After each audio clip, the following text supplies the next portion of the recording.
In the name of my health and yours, Holmes, stop smoking so much. There is more fog in our apartment than in the street.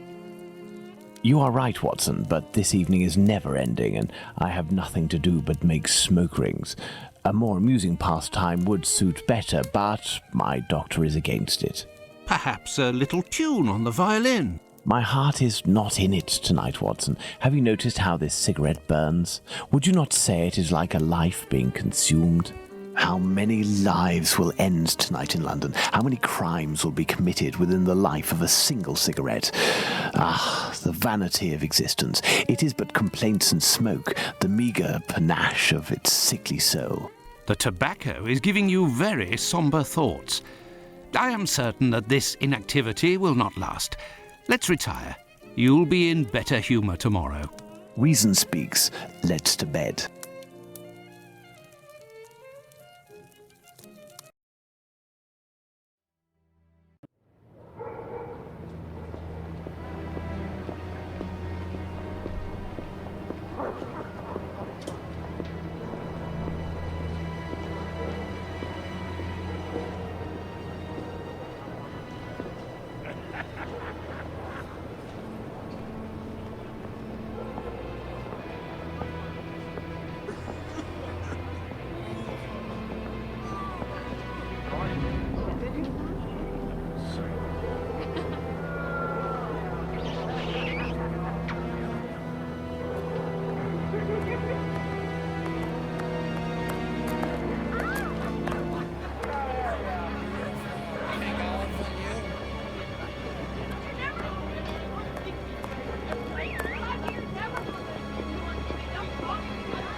Come this way, my lovely. We'll have a right good time. Wait, let me help you. Oh, it's my hair that pleases you.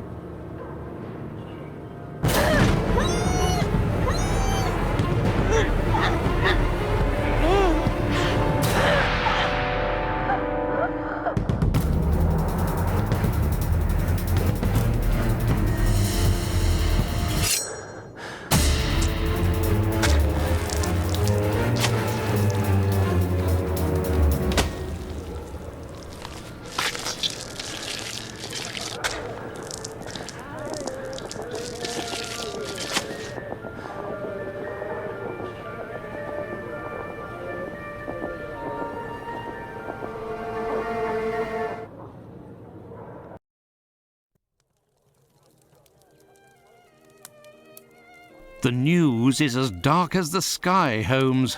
An inquest has been opened into the murder of a poor woman in the East End. The unfortunate girl was discovered last night, lying in the street, still warm. The murderer was filled with an incredible savagery. Oh, the article gave me shivers down my spine. The inspectors in charge of the case don't seem to have even the slightest lead. A similar murder took place less than a month ago. Ah, love. A romantic walk, a kiss in the moonlight, a polite refusal, a terrible anger, and a hanging. This area of Whitechapel is a disgrace to London. The government should take serious note of what is going on there.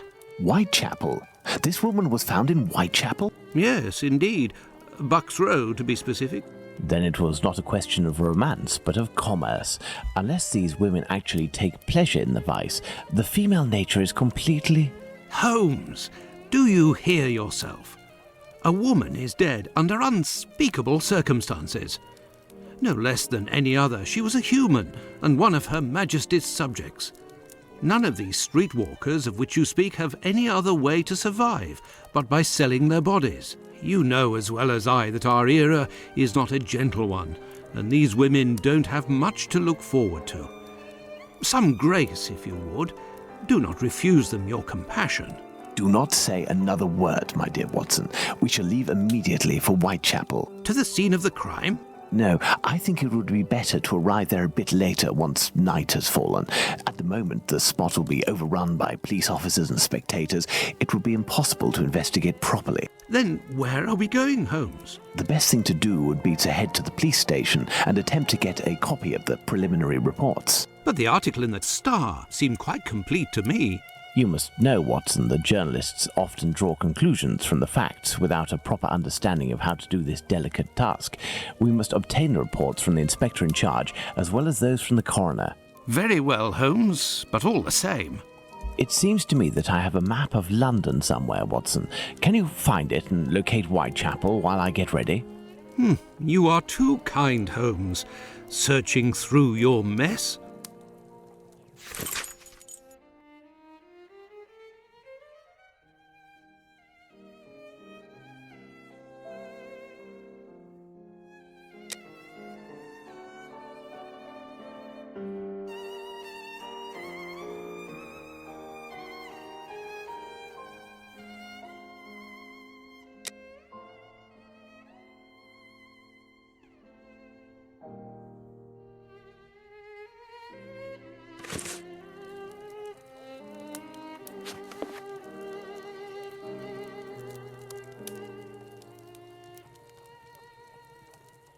Well, well, Holmes has received some French champagne, with a card, a gift from a young admirer, signed Raoul d'Andrecy.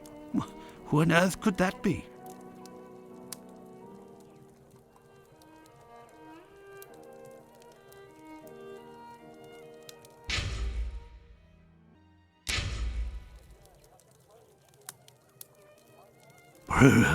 The Adventure of the Dancing Men. I remember it well. The Queen's initials done in bullet holes. Good old Holmes. Holmes's violin. He doesn't play nearly enough, if you ask me. Treaty on Cornish, the Celtic dialect of Cornwall. And here, medieval pottery. How can Holmes possibly read such things? Colonel Gordon, during the last adventure of the resident patient. Holmes uses this old Persian slipper to hold his pipe tobacco. Switzerland, a charming country. Perhaps Holmes and I shall investigate one day. This is the coal bucket in which Holmes keeps his cigars. What a funny idea. This is how Holmes stores his post. Thank goodness his clients don't see this. This is the harpoon that pierced the sailor Peter the Black. Bizarre little relic.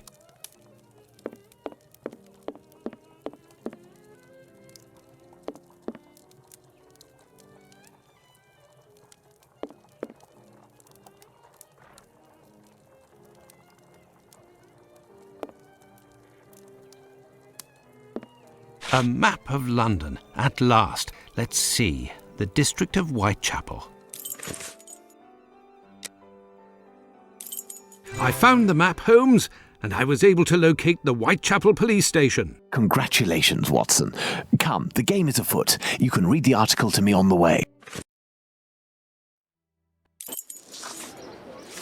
We have arrived, Watson, in Whitechapel. Not very bright, and what cold! Brr, a typical London morning. Come, Watson, let's find this police station.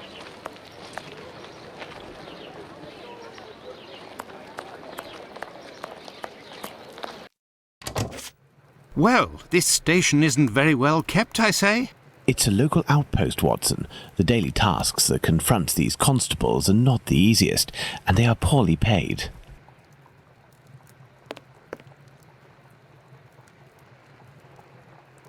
Gentlemen, welcome. Hello, I would like to speak with the Chief Inspector, if you please. Constable Humphreys here. I am the only one in at the moment. What do you want with the Chief? My name is Sherlock Holmes. I am... Sherlock Holmes? The detective that I read about in the papers? Well, that's a treat, that is. You come about the Buck Road case, have you? Indeed, we... Not at all. We were just passing by chance. You say that there was a crime recently. You don't know? You must be the only folk in London who haven't heard. It won't be long until you find the culprit, no doubt.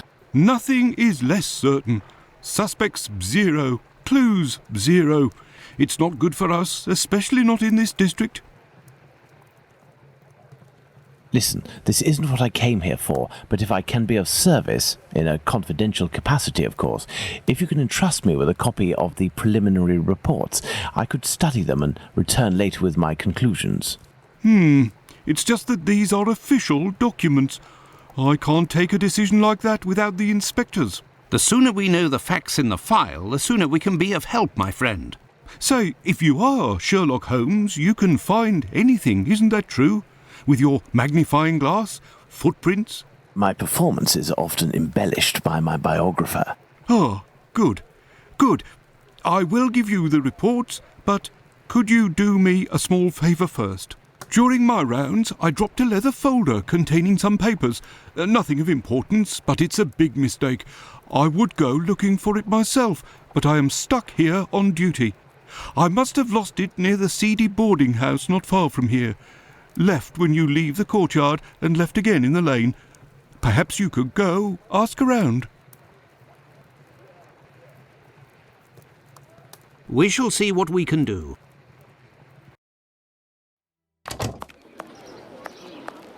Are we going to go look for these documents? Why not? It'll give us an occasion to take a tour of the district, Watson.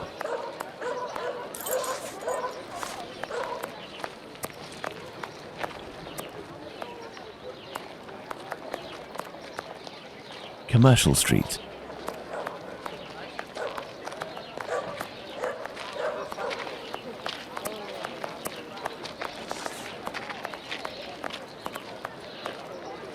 Burner Street.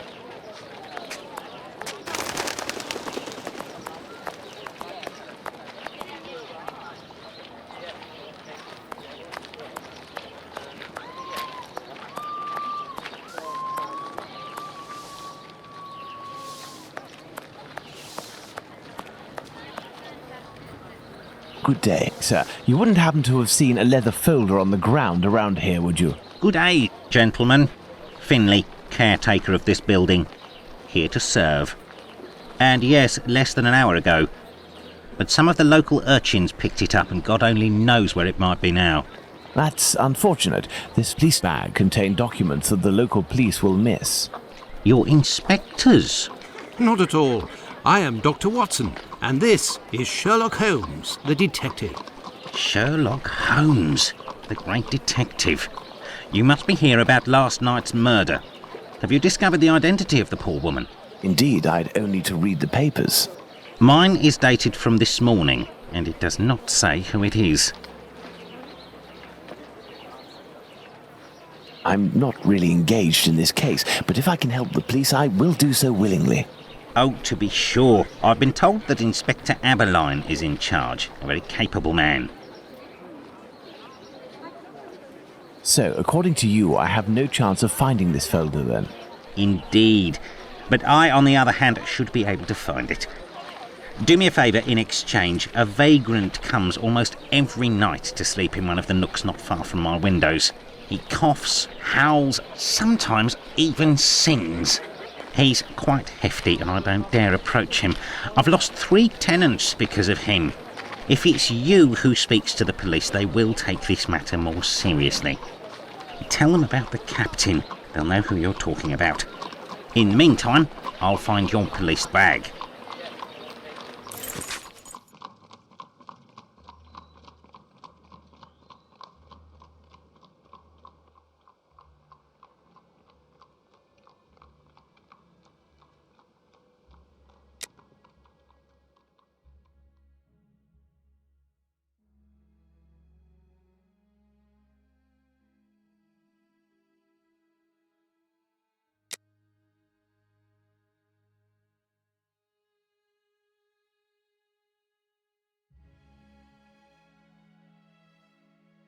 Let's go to the police station.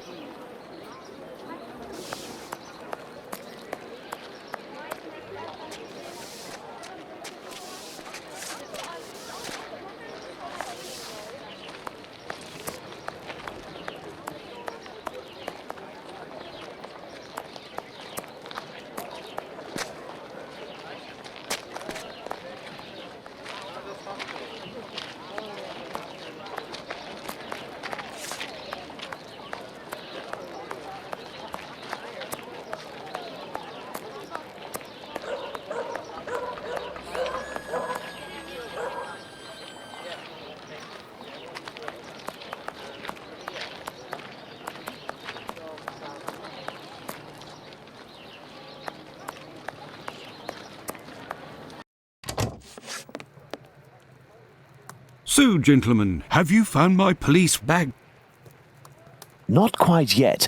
Do you know a vagrant who goes by the name of the Captain? Captain? Yes, an old sailor, strong as a Turk and tattooed from head to toe. The drink has turned him into a derelict. He appears to be causing some problems for the caretaker of the building at the end of the street. What do you want us to do? Every night, stairwells, halls and porches become public dormitories, and people don't only come to sleep. I believe this man has a niece who puts him up sometimes. Her lodgings are in Commercial Street, right after the alley with the boarding house. You won't forget my folder, will you?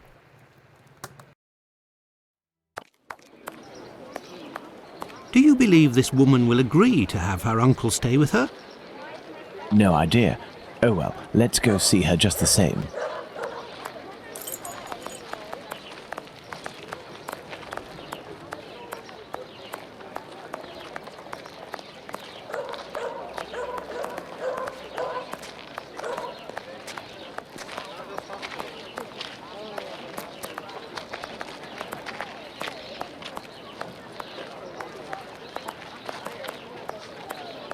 There.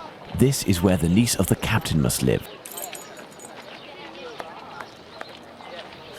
Good day, miss. Would you happen to be the niece of the man known as the Captain? Oh, yes, that would be me. What has he done this time? He isn't... Oh, my God. I'm on my way.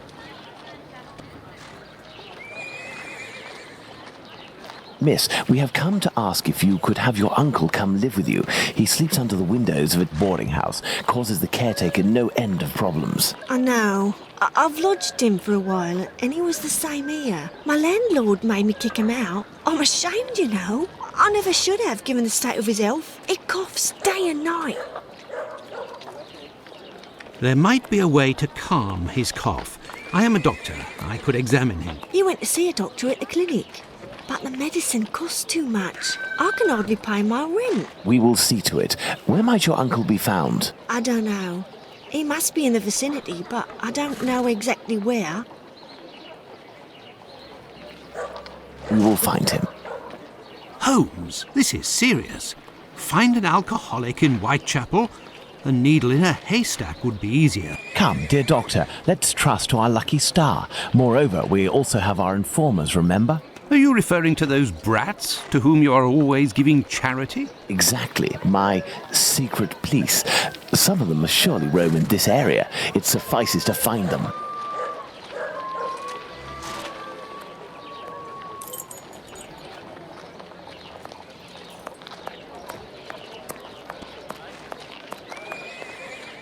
Hello, young man. How are you? I recognise him. It's the lad who sells newspapers, who is always calling outside our windows at Baker Street, early in the morning. Hello, Mr. Holmes. It's a treat to see you again. What can I do?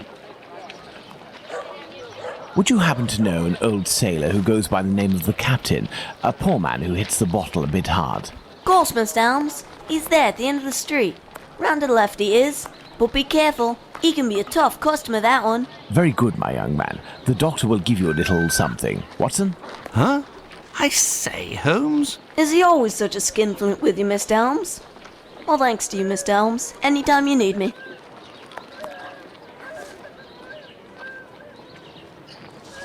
Batty Street.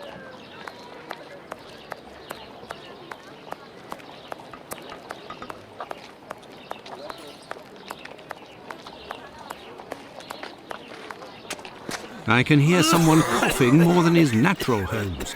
Yes, Watson. The poor man cannot be too far away.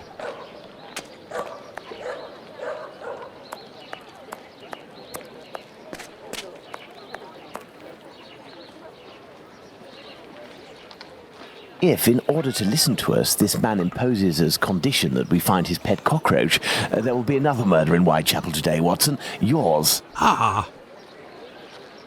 He is in a critical state, Holmes. He has barely a month left. Is there a way, dear doctor, to ensure that this last month passes in silence? Really, Holmes, sometimes you... Oh, really?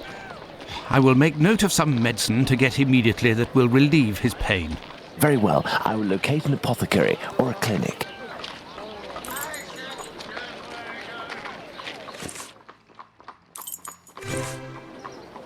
This building is a clinic.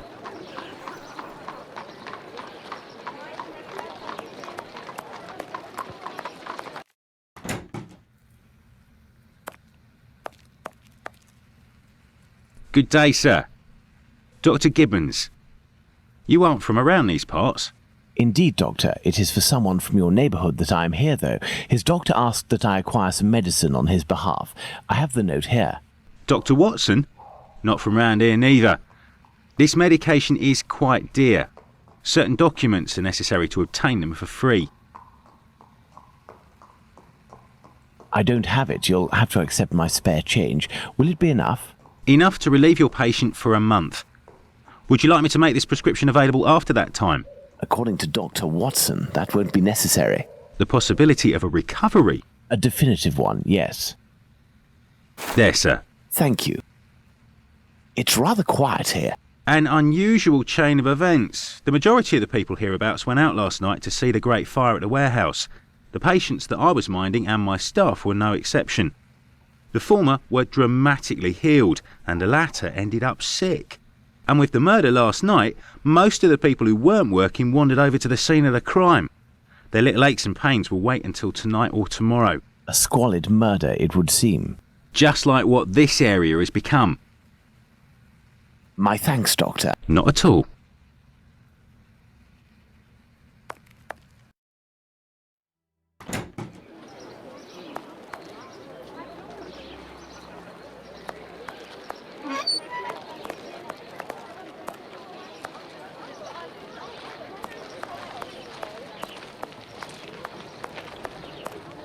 Whitechapel Street.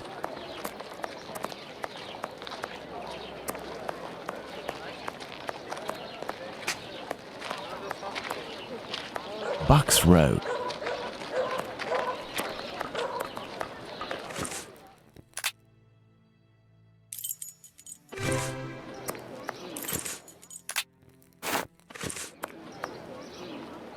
Here is the medication, Watson. Is our man movable? He should be able to stand in a few minutes and will no longer be suffering from his cough before long. Consider the affair resolved. Accompany him to his niece's while I return to the boarding house, and then join me at the police station. Let's return to the boarding house.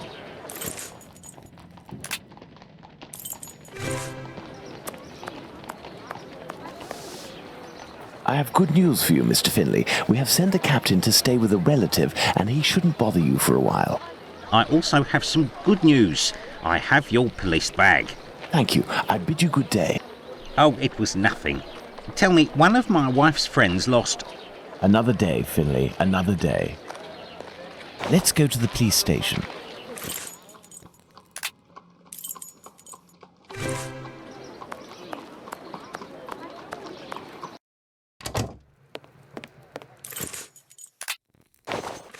Are you sure it's the police bag that you lost? Yes, but someone attempted to force it open. They didn't succeed, but now the lock is stuck. Perhaps you could... Let's see.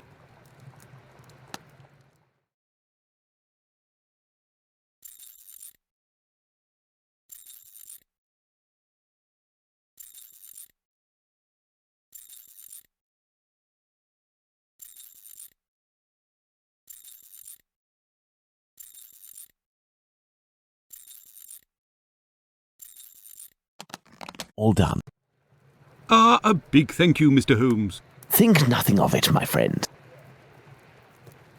So, the reports. Why don't you wait till the inspectors get back? You would certainly learn more.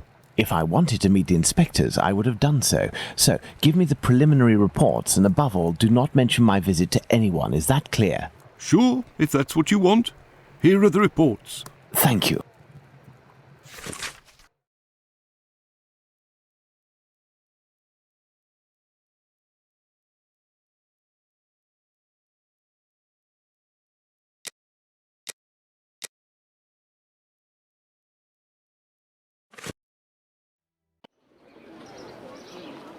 Have you obtained the preliminary reports? Yes, we'll read them on the go. Let's to the scene of the crime at Bucks Row, Watson.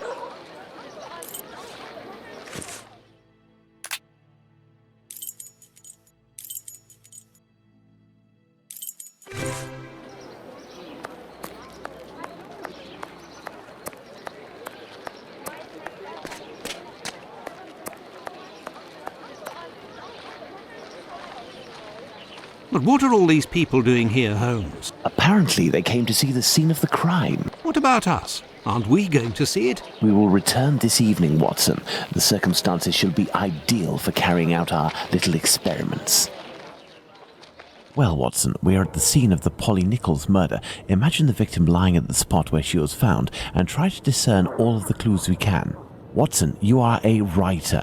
I am therefore entrusting you with our deduction board. It will help us to establish certain facts. Understood, Holmes.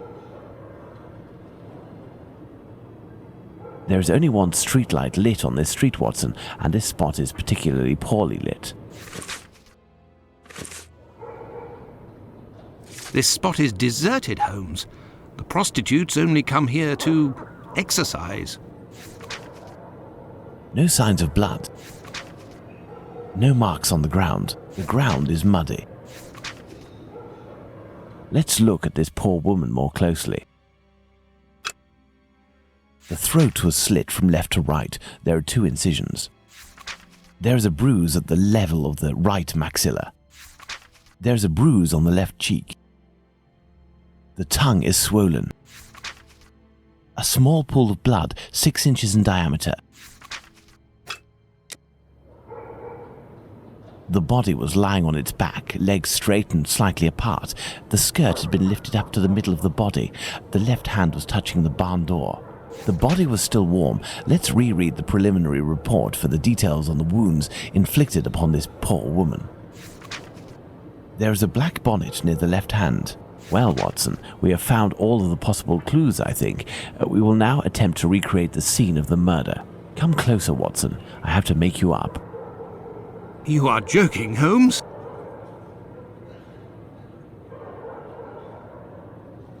I feel ridiculous, Holmes. Now, Watson, come and stand here in front of me. You shall play the role of the poor woman and I shall play that of the murderer. Let's try to reconstruct the facts to ensure the final result corresponds indisputably to the way that Polly Nichols was killed.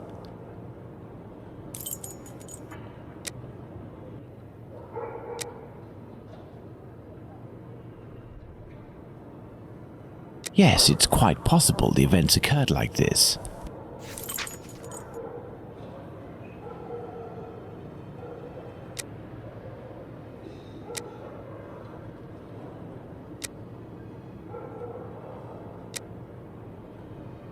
The murderer had enough room to inflict the wounds to the neck, and these wounds suggest the left hand was used.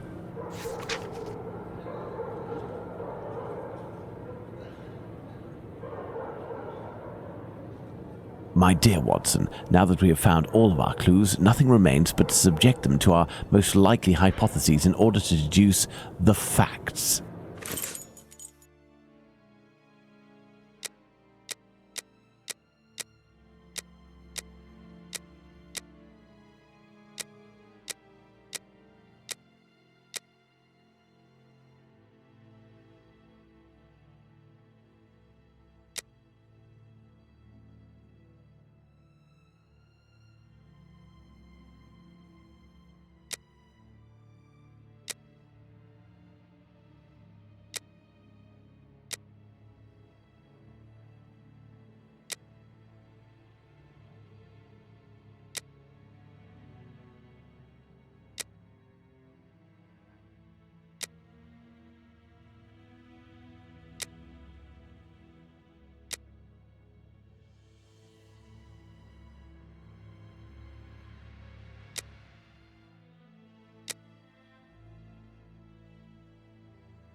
The victim was most probably dead before being laid down. Once the heart stopped, gravity drained the body slowly, not in a heavy spurt that would have stained half the street. Thank you, Holmes. I understand why you told me not to change clothes. Do you realize that our behavior didn't alarm anyone? The victim's ordeal was even more discreet. By acting in silence, we have confirmed something. The crime definitely took place here. The victim and her murderer were able to come here without making any noise, and afterwards the murder took place without the slightest cry being uttered. Come, Watson, let's go home. We have spent far too long in this sinister alley. And so, my dear Watson, the day and night which we passed in Whitechapel were enlightening, weren't they? An adventure that I most certainly will never relate. To be in the skin of that poor woman. I prefer not to speak of it further. But have we really learned anything about the murderer? Obviously a man, given the necessary strength. We have little to go on, at least no more than the police. But in my opinion, Inspector Aberline has a trick or two up his sleeve. No, I want to talk about the facts and what we can draw from them. We know where the crime was committed and under what conditions. I would like to ask you about the possible motives for the crime. According to you, Watson, what could have pushed the murderer to act in such a way?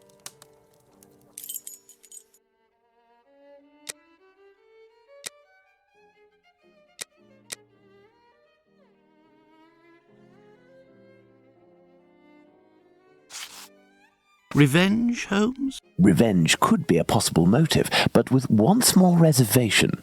We have reason to believe that the victim considered her murderer to be a typical client.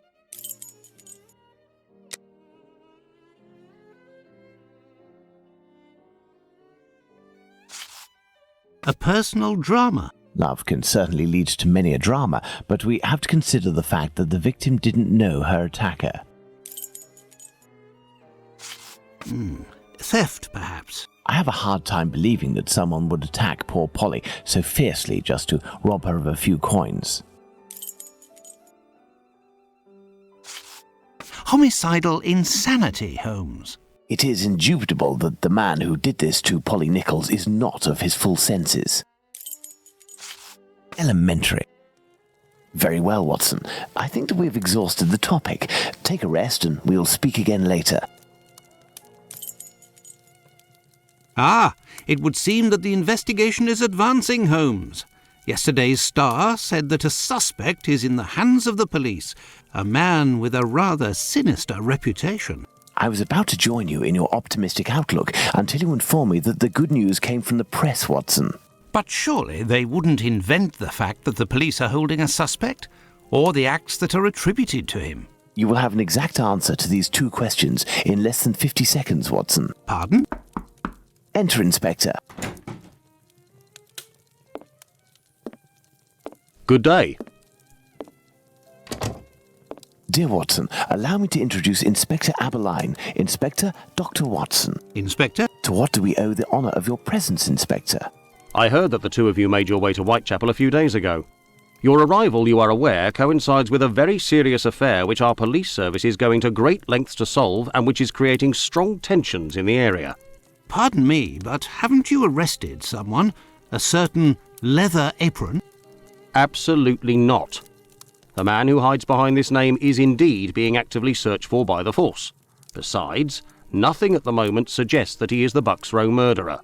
There, you've been enlightened, Watson. Now it is our turn to answer Inspector Aberline's questions. Indeed. I will be brief and precise. Do you intend to investigate this case, or have you already started? It is to be of service to a friend that I went to Whitechapel. We did, out of curiosity, familiarise ourselves with the preliminary reports, and we made our way to the scene of the crime. Our conclusions are slim, as are the clues. Having not been officially appointed by a client, I believe that my intervention in this business will end there. Very well. To be frank, you take the weight off my shoulders by distancing yourself from the case. Our image isn't very good, to say nothing of what the press puts us through. Thus, if overnight they found out that you were on the case, people would turn against us. And they would pester me, overwhelm me, and finally make me out to be responsible for the inevitable failure such a scenario entails. Neither you nor I wish for this to happen. I know that your time is precious, Inspector. I will send you a note regarding my conclusions shortly. With pleasure. Gentlemen, Do you think that he will find the murderer? The chances are slim to non-existent. It is 7 days now, short of a confession from the murderer himself. And you will not go further? You heard the Inspector, Watson. My presence in Whitechapel would hinder, which doesn't mean that we will drop the case. How is that? The Inspector spoke of me, but not of us. It is you, Watson, who will lead the investigation tonight. It is you who will bring to the police station the little note that I will write regarding our conclusions. Despite the late hour, there is nothing to stop you from making inquiries about this famous leather apron while you are there.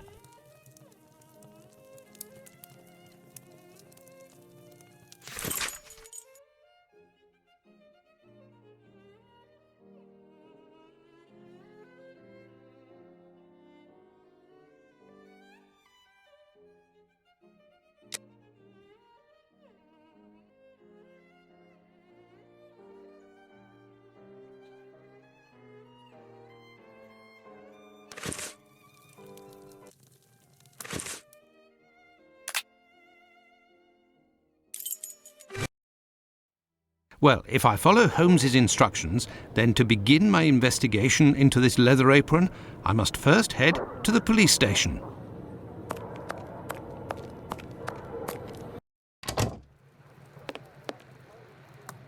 Good evening, sir. What do you... I know you. You were here last week with Sherlock Holmes.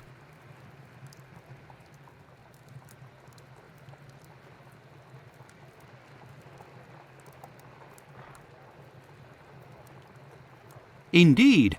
I have come to bring a message from Sherlock Holmes for Inspector Aberline. Very well, I will pass it on.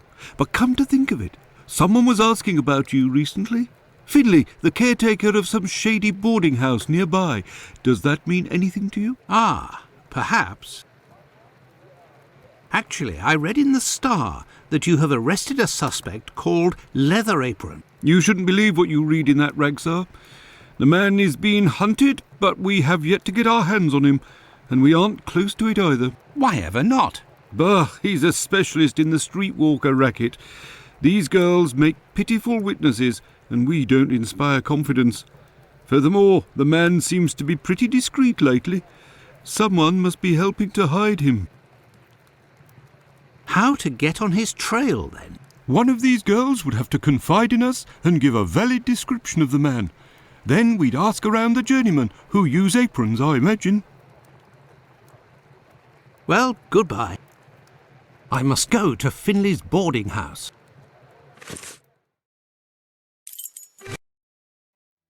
I must go to Finley's boarding house. Good evening, Finley. Oh, good evening, sir. Aren't you the gentleman who was with the great detective the other time? That is indeed me, Dr. Watson. Tell me, Finley, I was told that you were looking for us at the police station. Indeed, I wanted to thank you for last time, you know. That vagrant has never set foot round mine again. I even found a tenant, one who pays his rent, I mean. You don't seem very happy, but you were lucky to have found a good tenant so quickly. It's just that this man is very strange. He paid several days in advance and I gave him a key to the place. Since then, he goes out every night and returns at ungodly hours. I'm sure he goes to visit the ladies, but still, every night. And when he moved in, something must have broken in his case and stank up the stairs in his room for 2 days. I think it was a jar. It must be over there. Tell me, have you heard talk of Leather Apron? By the papers, that's all. This man seems very sinister. Do you know any journeymen who use this type of apron? The slaughterhouse butchers, I believe, but definitely the cobblers. I know one, old Isaac Solomonovich. His workshop is on a small street in the Jewish community, across from the hospital. He's a good man. He can help you. But you know, the people there are very close and don't share much with non-Jews. Thank you, Finley. At your service, sir. This odour is very strong indeed, but the whole neighbourhood as such has a dreadful stench. Finley might have an idea as to what this jar that contained. What do you want, Doctor? You're right, the pieces of the jar that your tenant broke do give off a strange smell. It's true. That's quite normal given his trade. Yes, and what would the trade be of your strange tenant? A doctor, like yourself, I believe. Dr. Tumblety, a foreigner. Canadian, perhaps. Dr. Tumblety. It might be interesting to know more about him. Thank you, Finley. At your service, sir.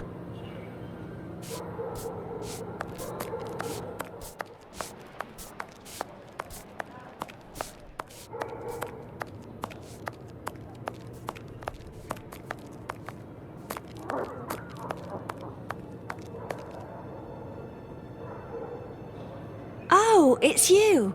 I'm coming. Dr. Watson, how are you? Well, and yourself? And how's your uncle? Oh, he sleeps a lot, but he doesn't seem to be suffering. Your medicine has worked wonders. Thank you again. It was the least I could do. I have come to see you about a certain leather apron. Have you heard of him? Oh, yes, of course. Terrible things are said about that man. Have you ever come across him? Goodness gracious, no. But I know that he has threatened and taken many girls in my situation. I don't know what more I can say, but Bella would be able to tell you some. Who is Bella? Bella Pullman. She's the landlady of the place where I could take you there if you like. Please do. It's me. It's Lucy. This gentleman would like to speak to Bella. It's the doctor who helped me. I must leave to return to my uncle. Thanks again.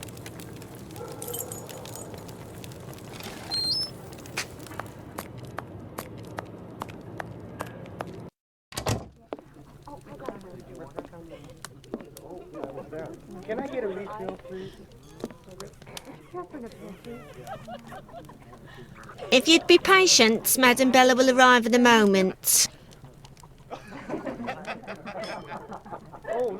Good evening. I am Dr. Watson. It is young Lucy who told me to come see you.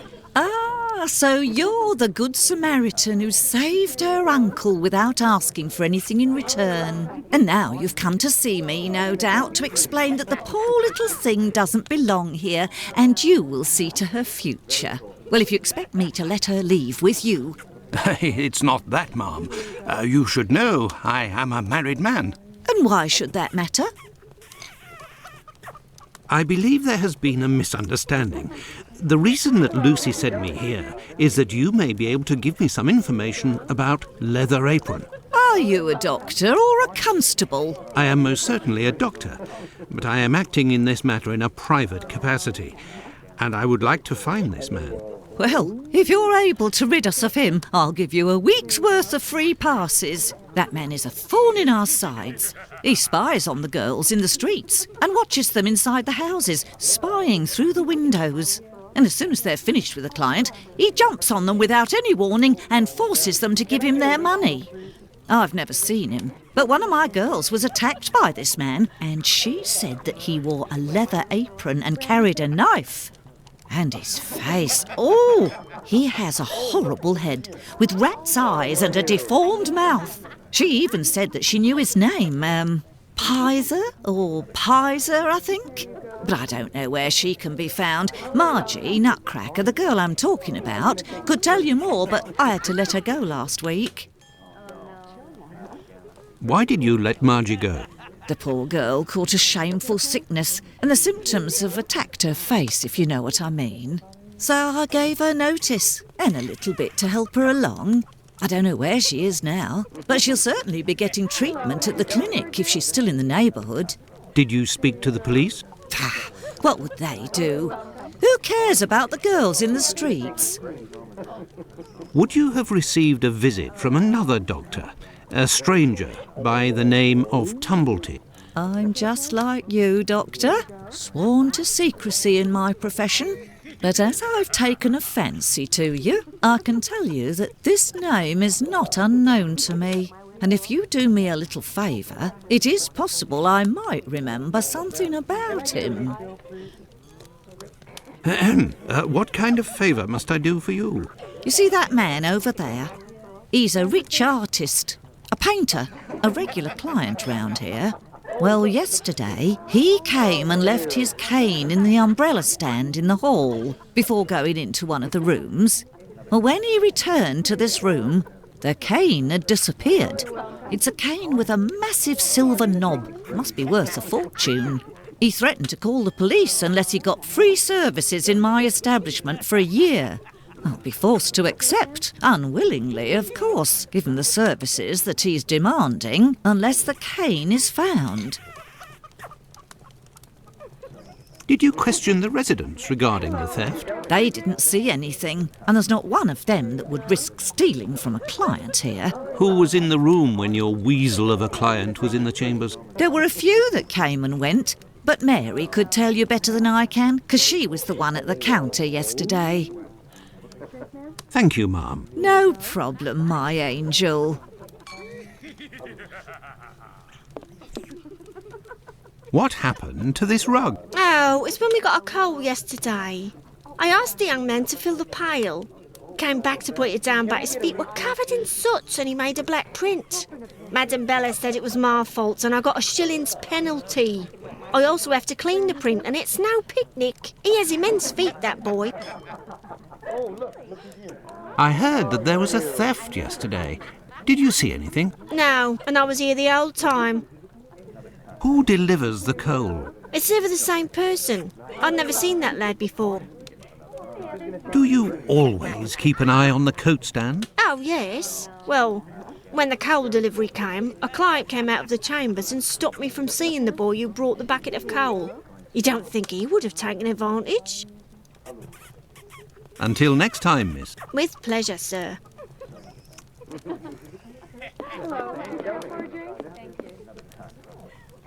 Good evening, sir. Good evening, my dear man. I was led to believe that you're a doctor. None of the residents of this establishment are among my patients, sir. Oh, you're not here as a doctor, but as a man, then. I understand. This is my kind of place, too. It's in these houses in Whitechapel that you find the girls that are the most natural and definitely the most docile. Your way of speaking about these women is not that of a gentleman, sir. I heard that you were the victim of a robbery here. Oh, I'm not complaining. The loss of that walking stick will certainly bring me a very pleasant compensation. What does your cane look like? The stick is ebony, about 35 inches long. The round knob is made from chiselled silver with a ring around the middle of the same workmanship, just like the tip, for that matter. If you find it, don't tell a soul. Keep it for yourself. Got it? Well, goodbye, sir. Goodbye, or until next time. And good evening.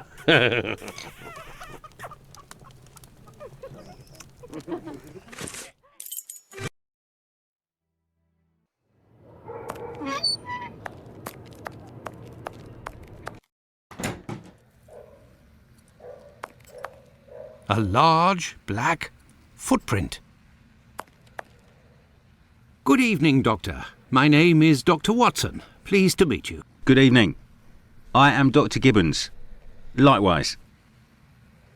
I have come to see you about one of your patients. Margie goes by the nickname Nutcracker, who gets her prescription from the clinic. She's a lady of the night and is afflicted with a venereal disease. I know who you're talking about. Indeed, Margie has syphilis and is being treated with mercury. Do you have her address? No. And for your information, she left London for good 3 days ago. She felt threatened. Margie felt threatened? But by whom? I believe that Margie was particularly scared of a terrifying man who attacked her once. Did she say the name Pizer or Pyther? Unfortunately, she didn't give a name, but she described a man with shifty, rat-like eyes and a mouth twisted in a sinister grimace. Did Margie have any idea where this man who terrified her so much might be found? No, but she told me that another girl who'd been attacked like her had told her that this man worked in a cobbler's run by an old Israeli.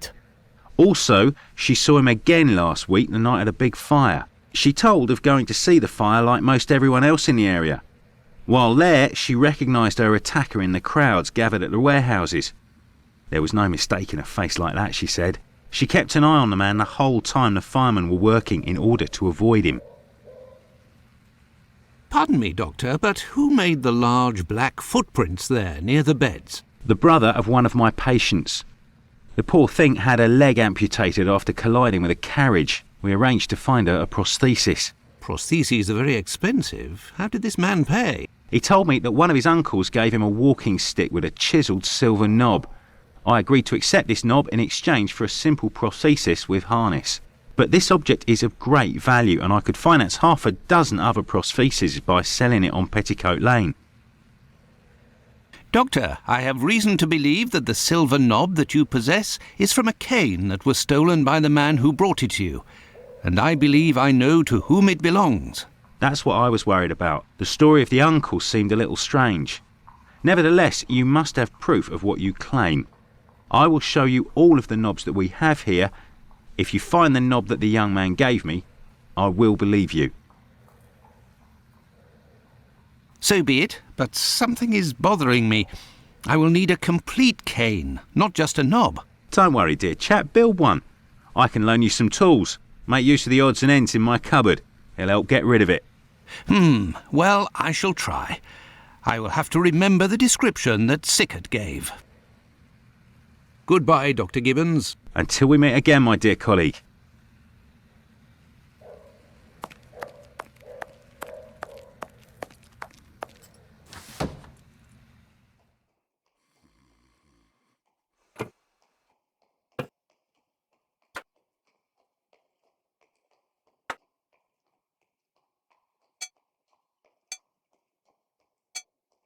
There, all done. Holmes couldn't have done better himself. What can I do for you, my dear colleague? I believe I found the knob from the stolen cane, which I succeeded in putting back together. That's the one. And yet I cannot give it to you, Doctor. I will only return it to the police, and only if there is an official complaint against me. Would there be a way to convince you to give me the cane? Find me a dozen solid adjustable harnesses for wooden leg prostheses, and it's yours, Doctor. Goodbye, Dr. Gibbons. Until we meet again, my dear colleague.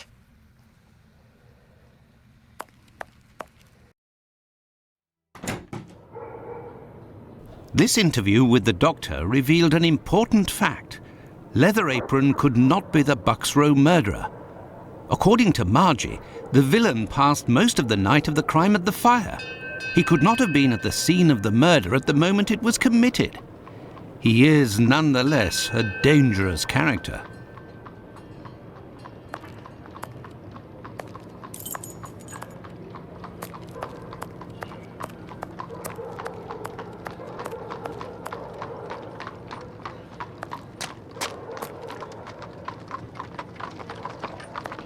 A cobbler's shop. There's nobody here. How very odd.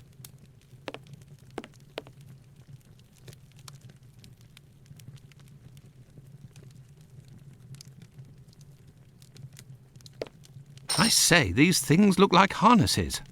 Oh my, they are noisy. Good evening, sir. Pardon the interruption. The door was open. I didn't think that I would find anyone working at this hour. Good evening, sir. I didn't hear you come in. Say, those things that made noise, they are really harnesses, aren't they? Yes, horse harnesses. But I must tell you, sir, that the store is normally closed at this hour. That is why I've asked you to return tomorrow. I didn't come about my shoes. I came to speak of a cobbler, perhaps one of your former employees, a man with very particular habits. You aren't with the police by any chance? I'm sorry, but I do not want to speak of anything but shoes with you. I am not a policeman. I am Dr. Watson. It's Mr. Finlay, who told me that you might be in a position to inform me. Ah, that Mr. Finlay is a very brave man. And if he sent you, then you must certainly be a worthy man also. So, Doctor, who is this cobbler with strange habits? The man of whom I speak is called Pizer or Pyther, a man with a frightening face. Do you know him? Yes, John Pizer. He worked here for a while, but he is no longer here. Do you know where I can find him? No, and if you look, you will not find him. Why? Because he is in hiding, Doctor. You see, a week ago, a horrible murder took place in the neighborhood. A rumor circulated that he might have been responsible for this crime. They say he has quarreled with women of certain virtue in the past, if you understand me. Isaac, it is about the Bucks Row case that I have come to see you. I have the certitude and an incontestable witness that Pizer is innocent, at least of this crime, although he has attacked a number of street women. If he doesn't come forward to explain himself to the authorities, he is condemned to hiding and to take the fall for this murder. Furthermore, it will cast suspicions on your community because they must be hiding him. And while the whole police force is hunting for him, they cannot concentrate on the real assassin who roams the streets and, one never knows, may take any one of you any day. If what you say is true, your visit is a godsend to our community, Doctor. I tell you something. I know Sergeant Thick, an honest policeman who lives in the area. I'll tell John's family that he must go there to explain himself. But if you could please go as soon as possible to the police to give them this report that you say is incontestable. I will go as soon as I take leave of you. Thank you. If I can ever be of service in any way, do not hesitate to ask. Could we transform your horse harnesses into harnesses for wooden legs? Adjustable harnesses? A good craftsman can do anything, Doctor. And I do believe that's what I am. Come back in a while and it will be done. That will be my thanks for what you have done. I shall return later. At your convenience, sir. I am spent. I would like to return home, but I promised to go to the police as soon as I could. Now then, let's go to the police station.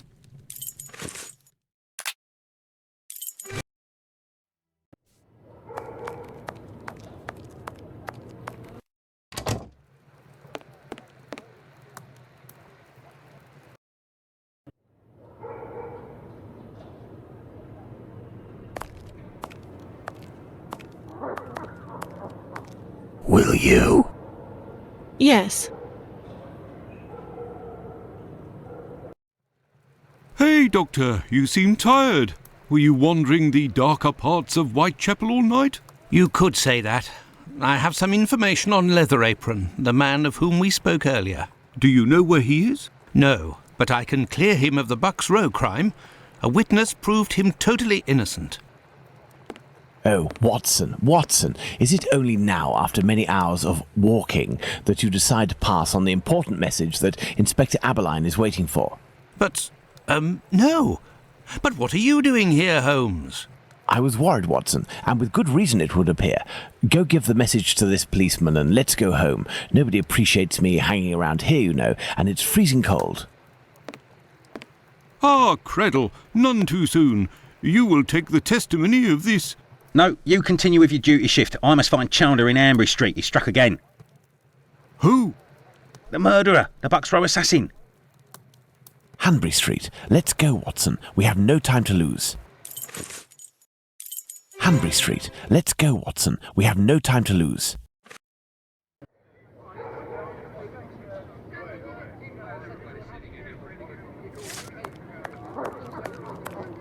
You can go in, Mr. Holmes. She's there. We didn't touch a thing.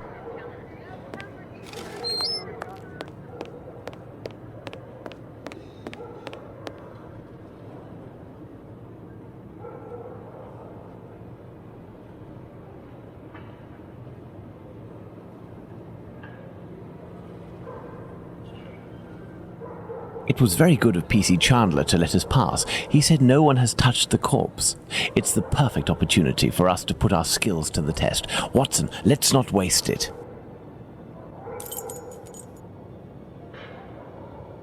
So, Doctor, shall we examine our victim? I'm tired, Holmes. I'm not sure if I am in a state to do this work. Come, Watson, there is little time. Show me what you're made of.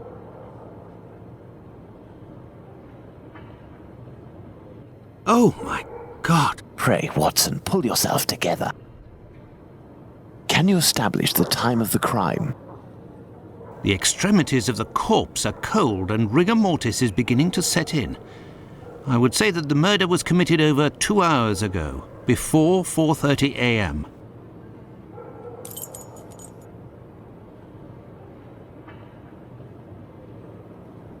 The blood is a dozen inches or so from the ground. Bloodstains on the wall. There are no trails on the ground. There's no sign of a struggle. A piece of coarse muslin. 2 combs, curiously arranged. A torn envelope. It smells of rubbing alcohol.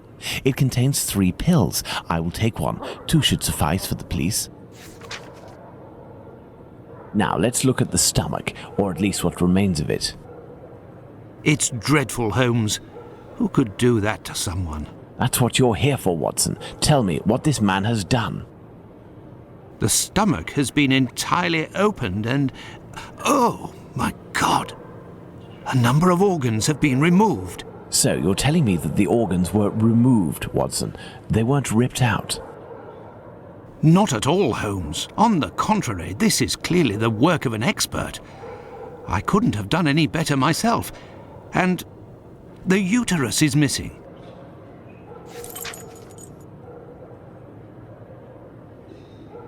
Looky here. It would seem he has a mark on his left hand. The victim must have worn a large ring or several little ones, and someone pulled them off forcefully. This detail will be very valuable, Watson. You can be sure of that. Let's look at this poor woman more closely. Look at her neck. What can you tell me? There are 2 incisions. A bruise. The victim's face appears to have bruising, wouldn't you say? Under the maxilla and cheek. There is less on the right side. The tongue is swollen. My dear Watson, now that we have found all of our clues, nothing remains but to subject them to our most likely hypotheses in order to deduce the facts.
I hear a noise coming from the street, Watson. The authorities are arriving. It's time for us to go.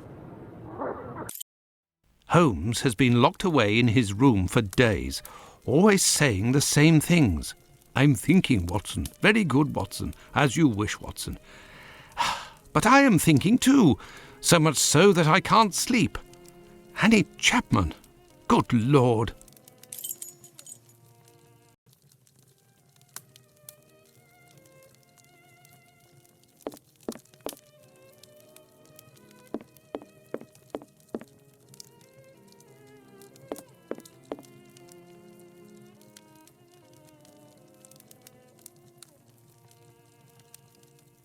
Holmes examined the broken jar that belonged to Finley's tenant.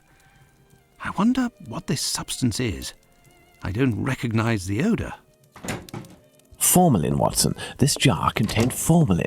Interesting, don't you think?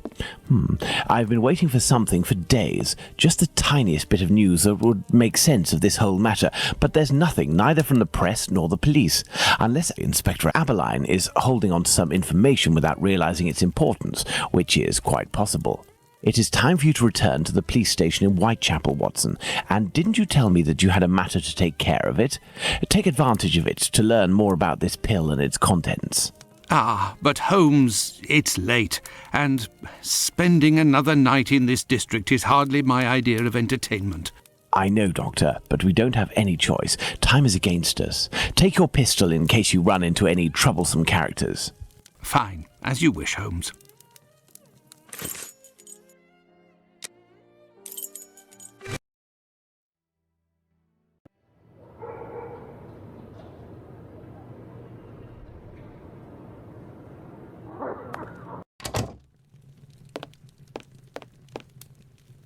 Good evening, Mr. Solomonovich. Good evening, Doctor. What a pleasure to see you again. Have you finished converting the harnesses? Yes, just now. I got a little behind because of all the commotion. Commotion? Don't you start.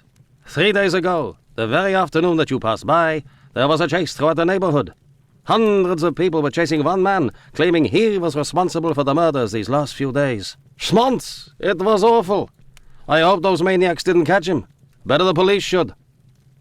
Tell me, did John Pizer turn himself in to the police? Things unfolded as they should. Look in the newspaper, the Daily News from today. Farewell, Isaac. Goodbye, Doctor.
Good evening, Dr. Gibbons. Dr. Watson. Did you keep the cane we spoke of last time? I was going to sell it tomorrow, would you believe, having not heard word.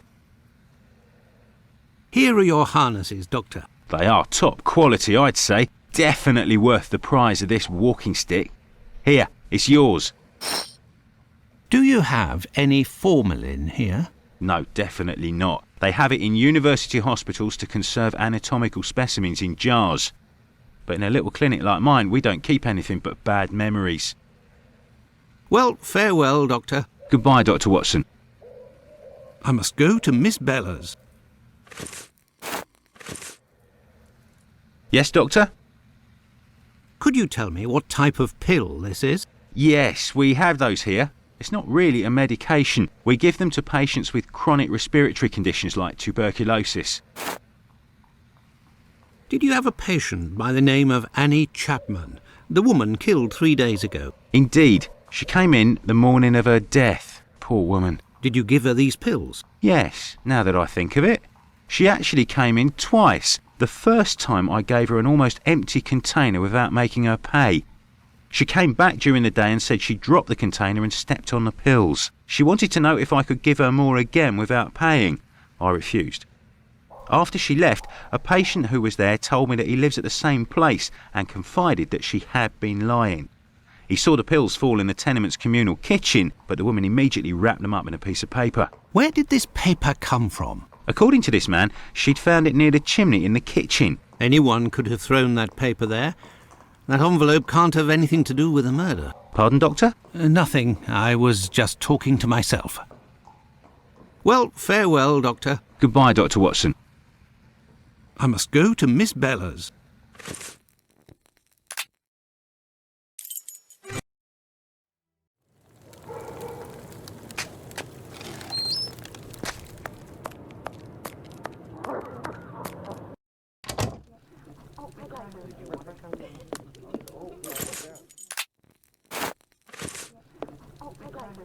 Good evening, ma'am. Your door was open. Isn't that a little dangerous? Hello, Doctor. Don't worry if the looks of anyone who enters doesn't please me. Me and my pistol know how to convince them to leave. I found the cane that was stolen from your client. Here it is. Doctor, you are a real saint, I can see that. I'll finally be able to present my bill to this damned painter. If by chance you see him, tell him that a little surprise awaits him here. You told me you would give me some information on this Dr. Tumblety. Agreed. He's a Canadian or an American. He parades from time to time through the neighbourhood in a 50-guinea suit and acts like a doctor. But for business, he isn't worth it. This damn Yankee hates women. The few times that he was approached by the girls, he spit on them, all the while hurling insults. It would seem that he was hunting for the bad boys. He's looking for trouble, that animal. Does he frequent any pub in particular? Aye, the Wasp's Nest on Burner Street, I think. A seedy spot even by our standards. Do you happen to know Annie Chapman, the poor woman who was killed 3 days ago? Dark Annie? Poof. Like all the drifters in the area, I've seen her once or twice. With respect to the dead, Annie really was the bottom of the barrel. What do you mean? Well, in our profession, the pretty young ones go out when night has barely fallen and don't have a problem finding takers. But poor girls like Annie or Polly Nichols, who aren't as tender and are often sick, sometimes trudge around for a whole night in the cold and the rain before landing a client. And that doesn't help their appearances either. They don't have much choice about paying for a bed for a few hours, a glass of gin or a hot meal. How terribly sad. That's the price of survival in Whitechapel, my angel. One of my girls knew Annie for some time. They bought some jewellery on the black market, I think. Jewellery? How could Annie Chapman have possibly afforded jewellery? Luxuries for a woman are always relative to her condition, Doctor. As a matter of fact, it was real cheap junk. Annie got 3 assorted brass rings, I think. It's been said I have a memory for jewellery. How is Lucy keeping? She's doing well, Doctor, but believe me, it won't last. Rare are the girls who can build a future in our profession. Very well, I shall let you get back to work, Ma. See you soon, my love.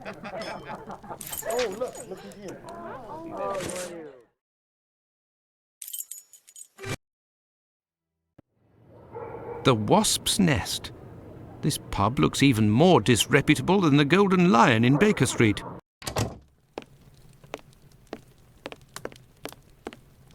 Good evening. Would you happen to have seen a Dr. Tumblety? A man of a certain age dressed in a flamboyant manner. If you're looking for some company, Gov, you've come to the wrong place. Me, I'm just here to pour. I don't care who you is, I knows nothing and I don't care neither. Hey, you can't go in there. It's private. Got it?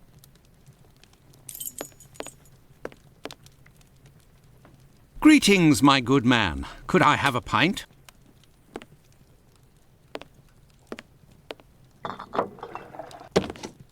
Here, Gov. I've been told that Dr. Tumblety might be found around here. Is that so? I don't do a roll call of all the drunkards here. I've got my hands full just making sure I get their money. Don't people pay when they order? Nah, look at that little scribbler there. Completely dead drunk. Tonight's tally is about as long as his arm. If he skips out, I'll be in for a guinea almost. What's behind that locked door over there? Can I go in? Not likely. And let me be unless you're wanting a drink. Got it? Goodbye, my friend. Oi, that's it. Good evening, sir. It'll be the coup of my career, Governor said. Ha! You'll make loads of dots of the paper, he said. You're a journalist? That's so. Tom Bulling at your service. The Whitechapel ferret, the wizard with the scoop. You don't appear to be in a state to write anything, my friend. You're mistaken. Whiskey passes through the blood and turns into ink. Simple. You see, mugs and inkwells are all the same. Don't you think you should settle your tab and go home? My red ink? Where's my red ink? I won't even pay half a halfpenny if they don't return my red ink. It's my blood you hear. Very well, I'll be on my way.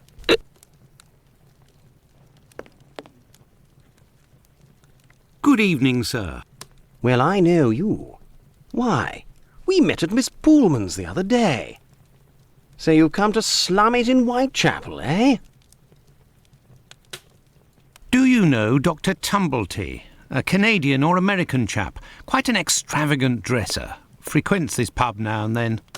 Are you intimate? No. What do you mean by that? Oh, nothing at all. I just wanted to prove my discretion concerning this man, in so much and so far as I know him.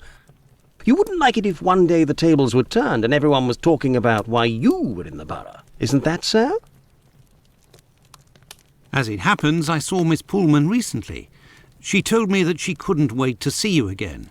She said something about a surprise that is waiting for you at her establishment. Why, that is some of the best news I've heard, my friend. As thanks, I would like to let you in on a secret. The man that you were talking about, and whom I happen to know by sight, passed by and went through that little door that you see over there. Another man let him in. They weren't together for more than a few minutes, to be sure, eh? Well, I will continue my search. Ah, love. But what is this person trying to imply? This matter is beyond me. This is the sink where the barmaid puts the glasses to soak. Look, red ink. What's that doing here? The bottle is closed. There must still be some ink inside, and it looks like a glass. The barmaid must have put ink into the sink by mistake. Right. Do I get in your way? Me? If you'll excuse me, sir.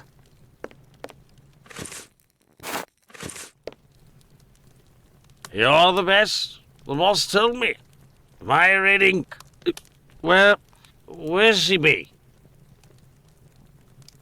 I found your red ink, my friend. You should settle up and head home. Thank you, my friend, thank you. The spring-heeled phantom will be revived.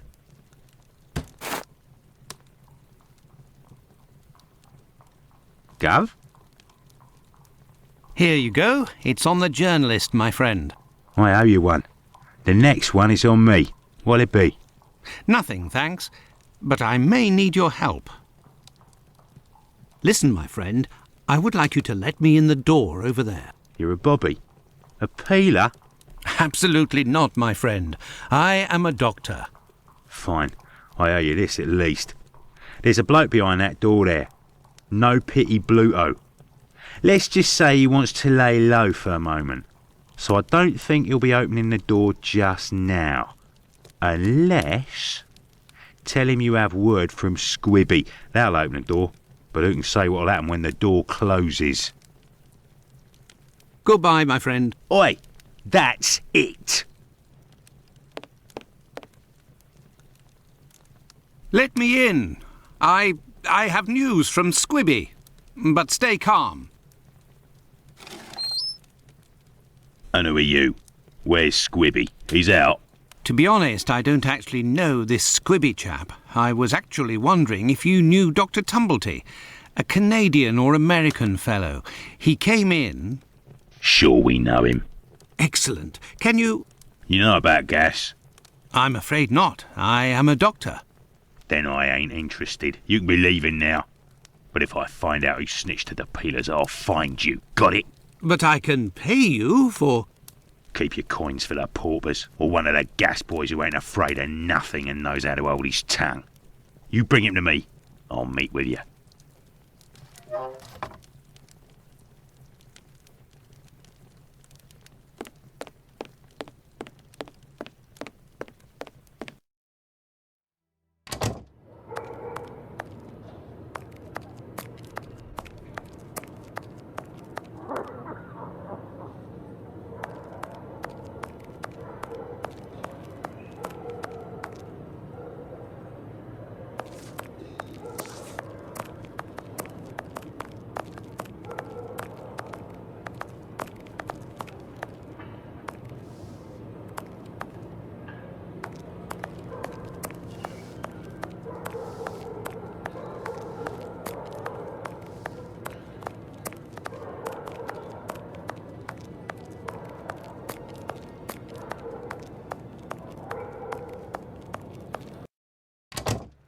Good evening. I hope I'm not disturbing you.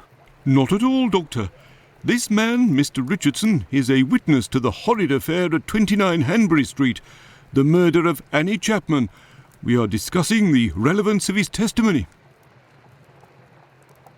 You're probably not in a position to discuss it with me, but I would like to know more about what you call the relevance of this young man's testimony. Oh, there's no secrecy.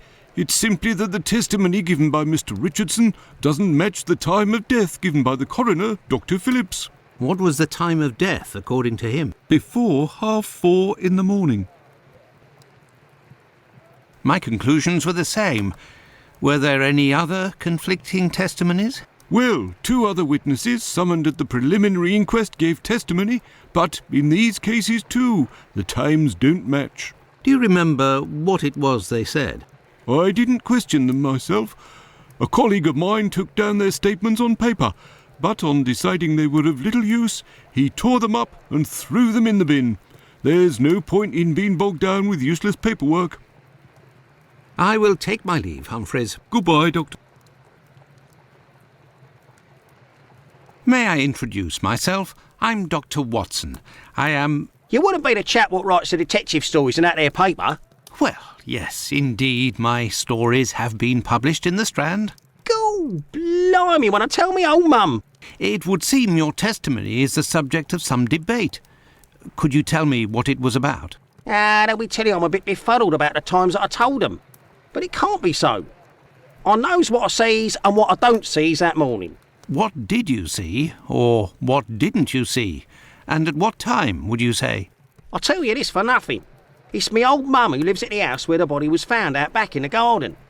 She has her shop at the bottom to the right of the stairs. Her door was broken down not too far back because it's a real zoo it is. Right, the morning it happened, I head that way to see if me old mum has finally had the place broken into. It was 4:45 when I got there.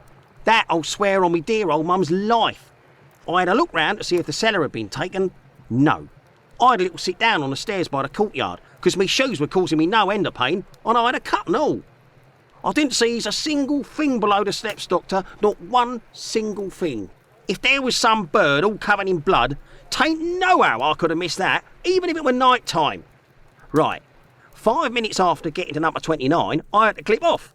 And now they tells me that either I can't tell time no more, or I was fixing me loafer next to a stiff that was still steaming. All right then. Evening, gents.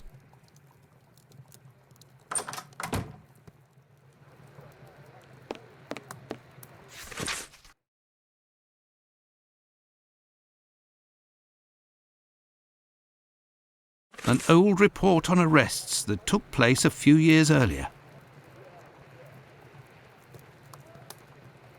Here are the ripped statements. I can piece them together again.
There, all done.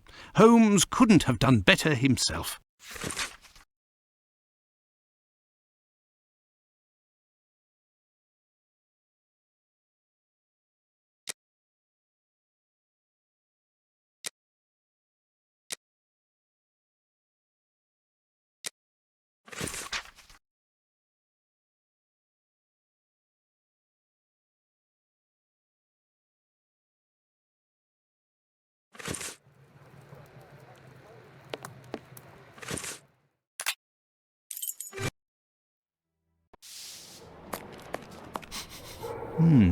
There is a strong smell of gas.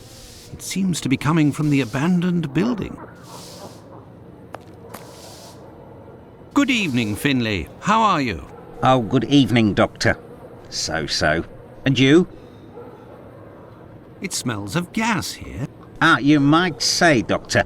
Without wanting to speak ill of the force, I have to wonder if the police are up to something. What do you mean? Well, I was outside yesterday evening when the light went out at my place, and a gas smell came from the abandoned building across from my place. And a minute later, the police arrived and was snooping all around like it was them who hit the gas before arriving. Have things sorted themselves out with your strange tenant? Don't talk about it, Doctor. That man is truly bizarre. He goes to the most sordid locations once night falls. 3 days ago, my wife told me she saw him come in with blood-stained clothes and a fearsome look. Interesting. What does he look like, and how old is he? Oh, he's my age, give or take, so the other side of 50. He's always dressed in a striking manner, with an American hat. He's big, close to 5'11", I'd say. He has a strange voice, not just his accent, see, his voice. Very well. Goodbye for now, Finlay. Goodbye, Doctor. Now then, let's go to the police station.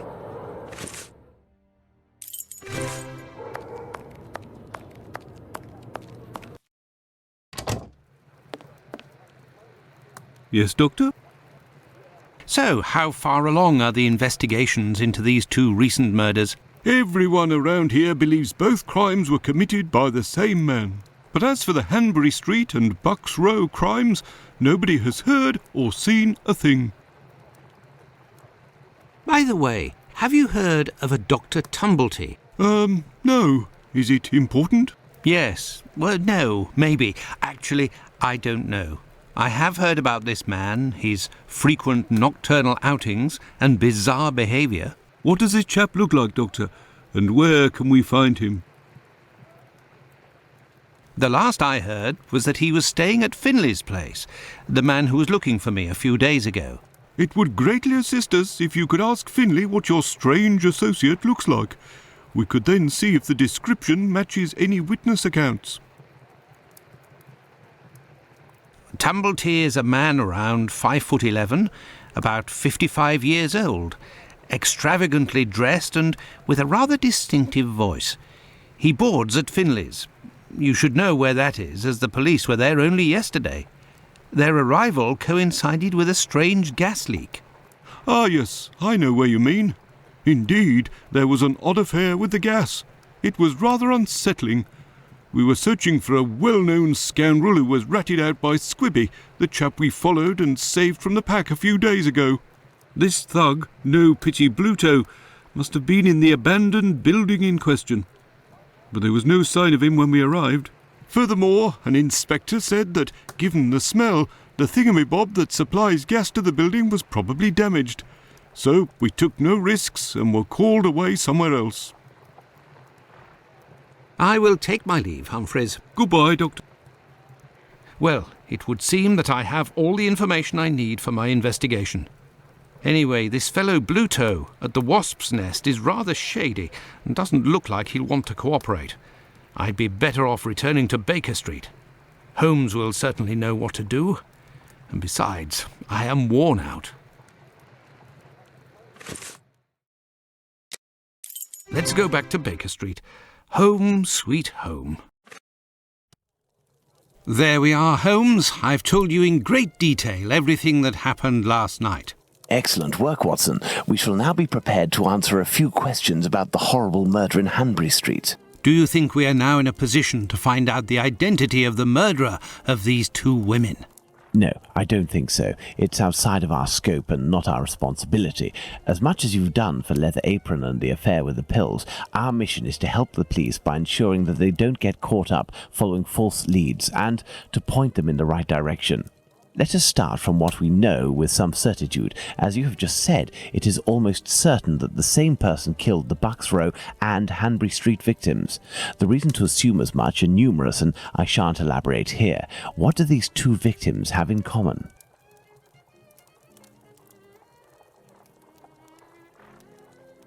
It's true these two women were in the same profession, but... Indeed, Watson, these two women were both prostitutes. That is of vital importance, Watson. My memory from your examination of the scene is rather hazy. Didn't you say something about the killer's frame of mind? I was talking about the victim's possessions that were placed on the ground and the rings missing from Annie Chapman's fingers. This killer is a cunning predator, comes from a rather humble background and shows steely self-control in carrying out the murders. Something is puzzling me, Holmes.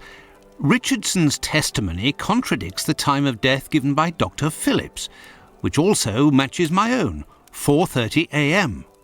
And yes, we shall confirm that, Watson, and attempt to determine the precise time of death. In order to do that, we will need to place everyone involved on a timeline. Only after that will we be able to place the knife symbolizing our killer. Let's look at our timeline, Watson.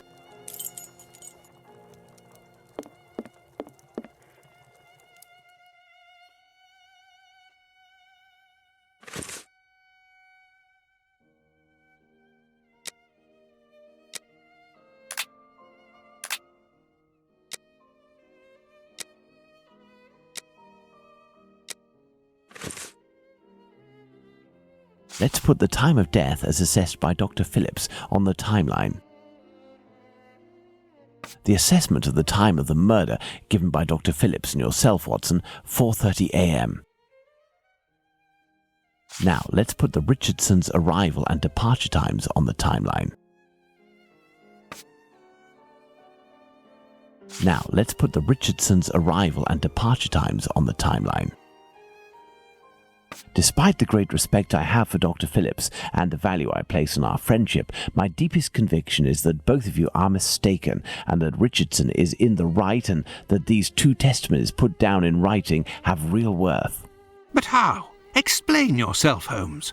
Remember how you assessed the time of death. You touched the fingers and body of the victim, but it was remarkably cold for this time of year.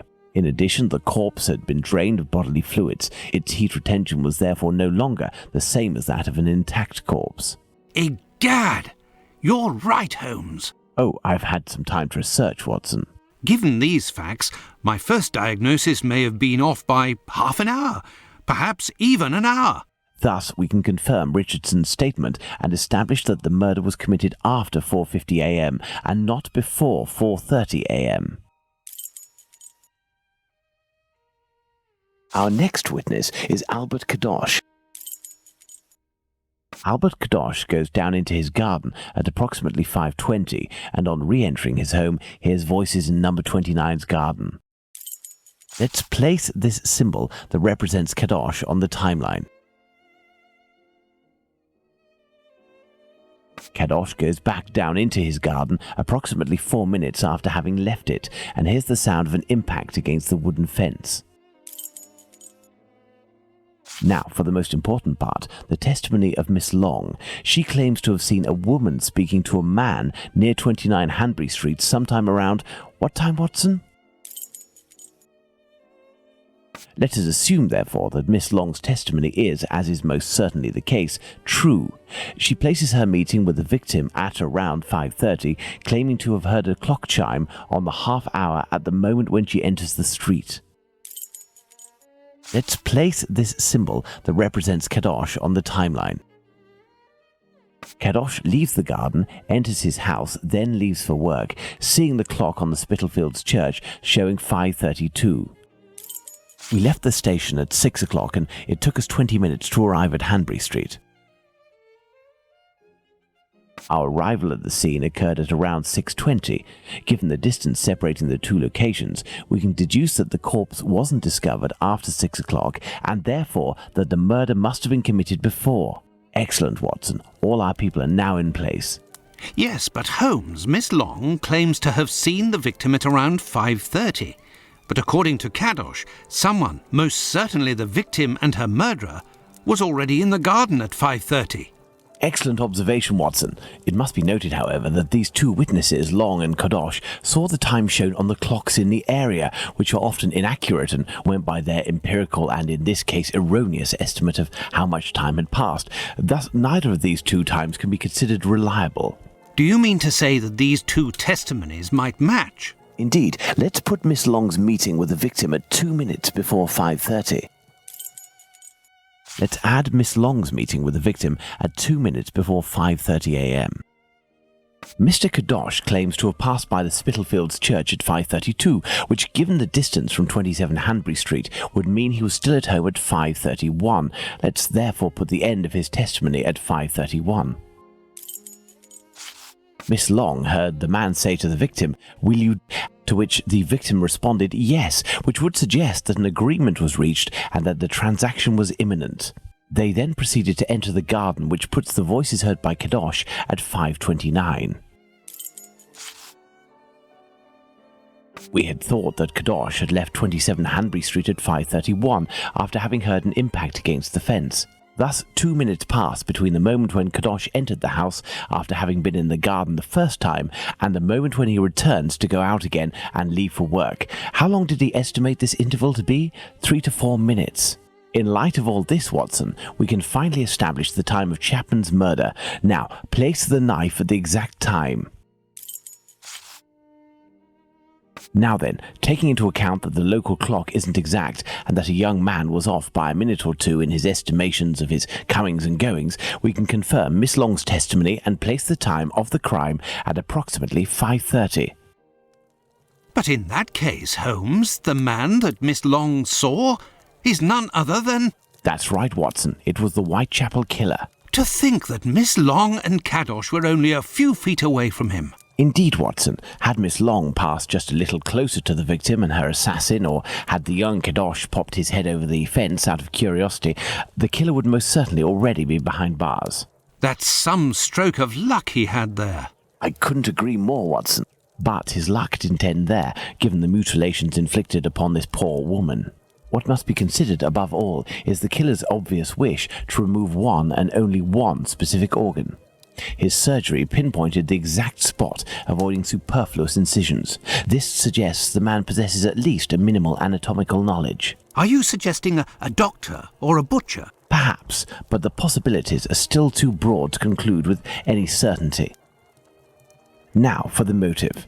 Despite my almost complete lack of practical experience on the subject, I have a rather precise idea of the usefulness of a uterus and a vagina. Nonetheless, once they are separated from their usual envelope, I am more circumspect as to the uses one can make of them. What do you think, Watson? We need a board, Watson.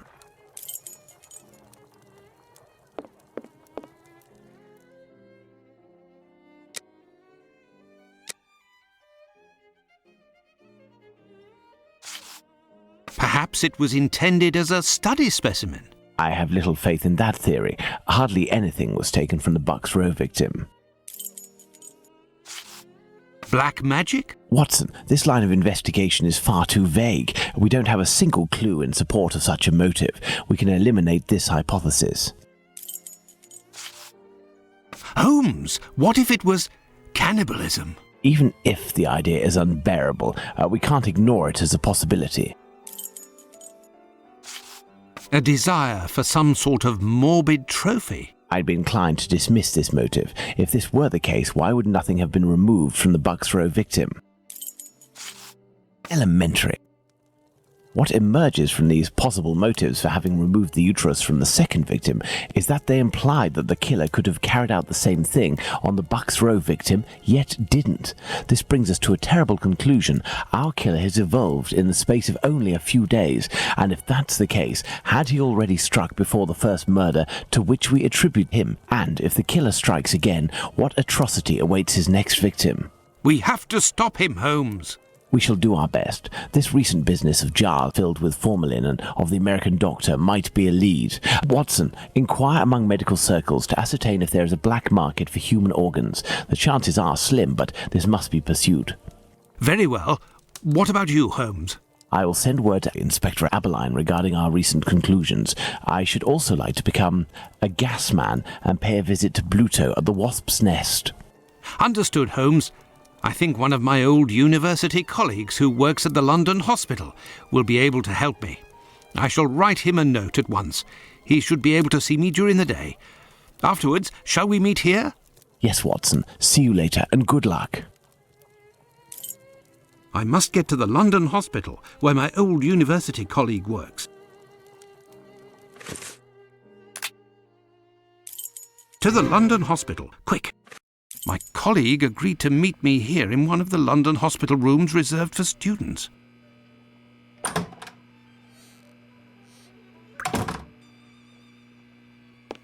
Ah, John, you're there already.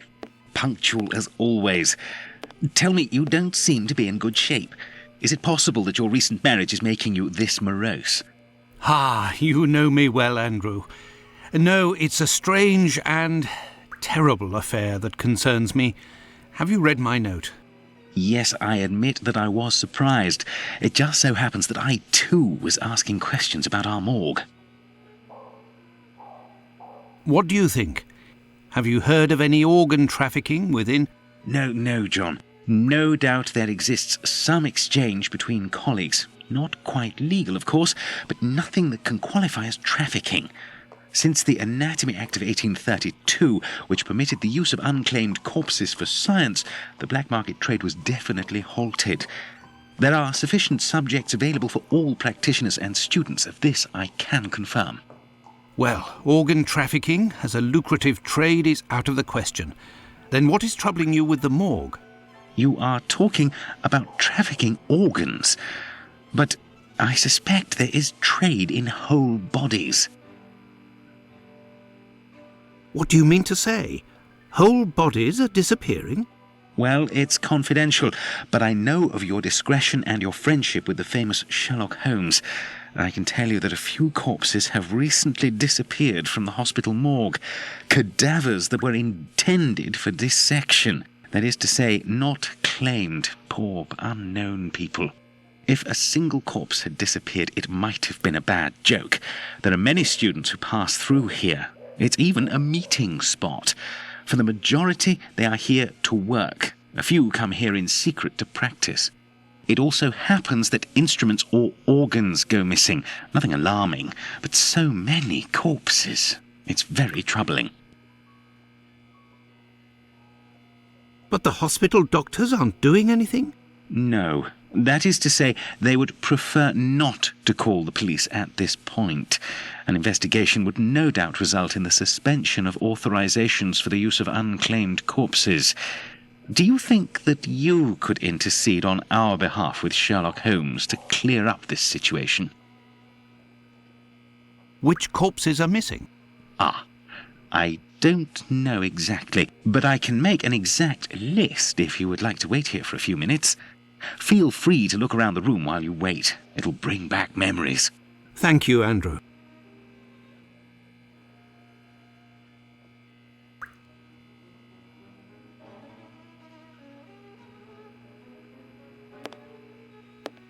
The last lesson must have been about the human heart. And for a class of beginners, I expect, as this diagram is rather rudimentary.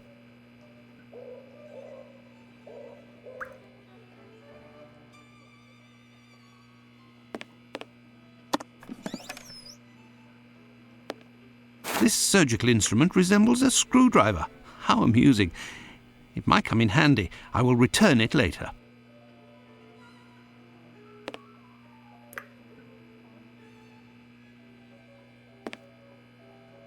These wheeled trolleys are very handy for laying out surgical instruments.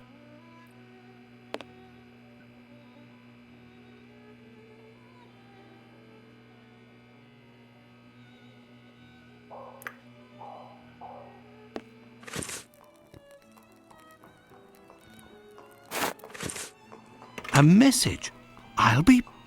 Why the devil was it hidden here?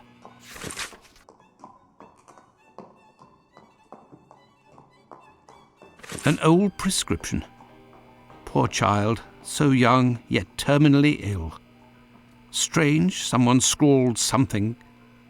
Part of it is in Latin. These are instructions, it would seem. There is a heart in this jar. Based on its colouring, it hasn't been there long, and it looks like the drawing on the board. This jar contains 2 lids with combination locks.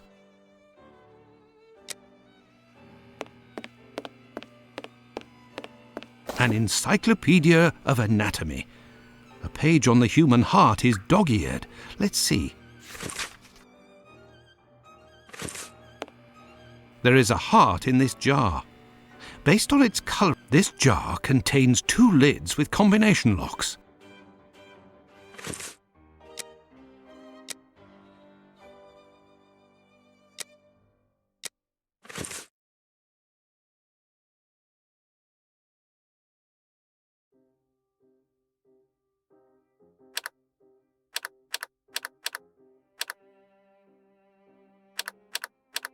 Look, there was a bit of paper stuck between the 2 lids.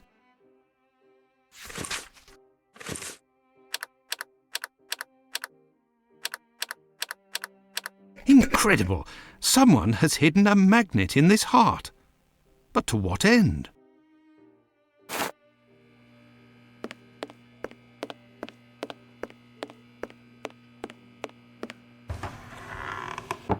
Incredible! There is a magnet with a hook behind this pane of glass. I am in need of something.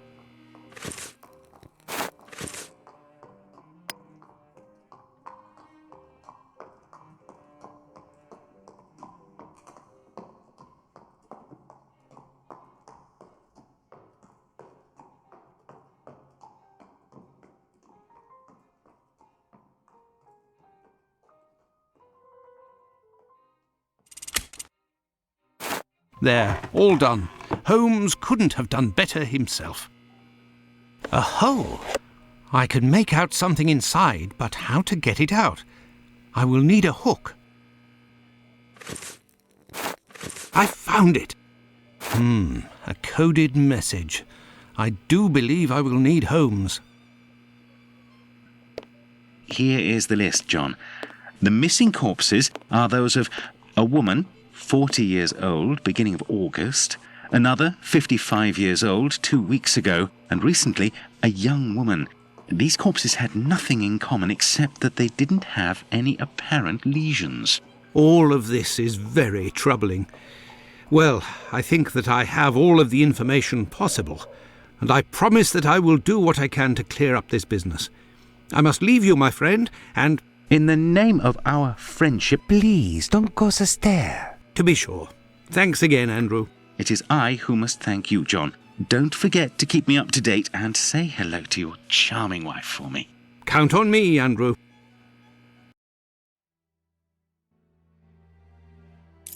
I must go to the wasp's nest to find this rogue that Watson dubbed Bluto. He may be able to provide information on Dr. Tumblety. This lead, although tenuous, is well worth following. I must return to Whitechapel, but it would be better if I did so incognito.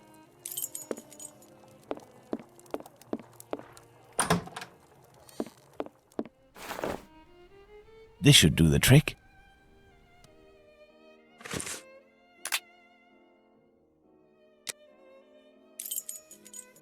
Let's go.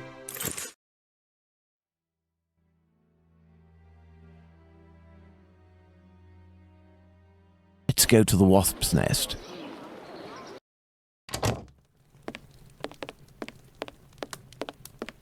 Old Tong. There's something here. There's something here. I need something. There's something here. I see a jewel. It's fallen between the floorboards.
A Hebrew inscription. Going by the length of the chain, it must belong to a child. Hello there. You looking for a gas man? You really a gasser? You sure it isn't a bobby? Well, if you don't need me, I'll be on my way then. I've already been paid up. Stay. Who paid you? A doctor, Marston, I think he was. He told me you'd talk to me about a foreigner, name of Tumblety, if I did you a favour. Right, mate. Might happen. What is it you need me to do, then? Listen to me. At the end of Whitechapel, there's an abandoned dump of a house. Opposite Finley's boarding house. Upstairs in the mess where the gas pipes are, you'll find a sack with something heavy inside. If you look in, you'll regret it here. You find it, you bring it here, and you don't tell a soul, right? Got it. And then you'll tell me about this Tumblety so that I can report back to the doc? Yeah, doctors know people. And since you is here, it's because he'll move mountains for his American. Me, I don't know much, but you can tell him that he'll have to talk to Squibby. He seems to know lots about plenty. When you come back with a sack, I'll tell you what he needs to tell Squibby so that he snitches on the yank to him.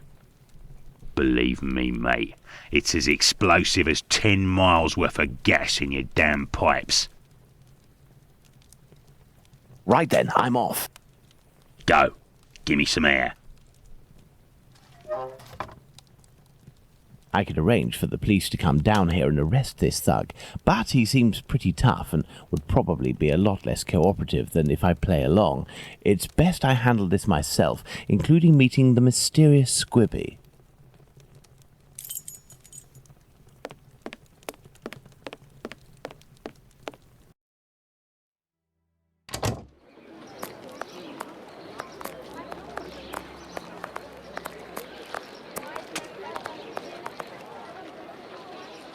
On this poster is written, Club for Socialist Jews, the Cradle of Liberty. Interesting.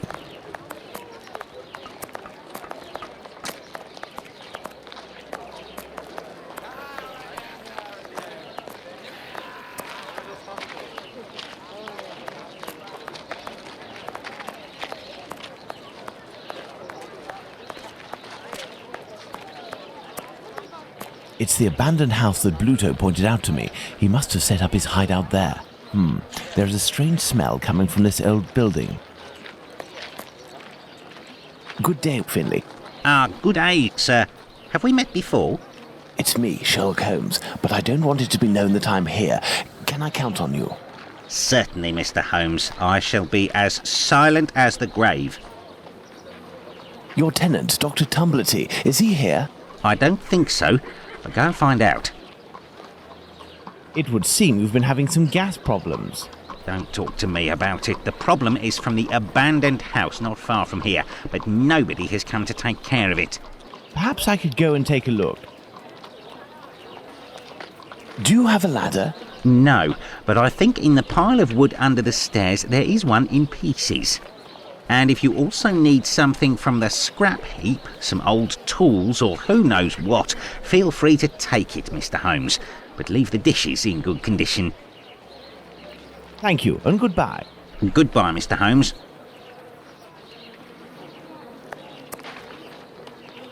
This lead pipe could help me to repair the gas lines. A broken hammer, I will have to find a handle. Part of a perfume atomizer.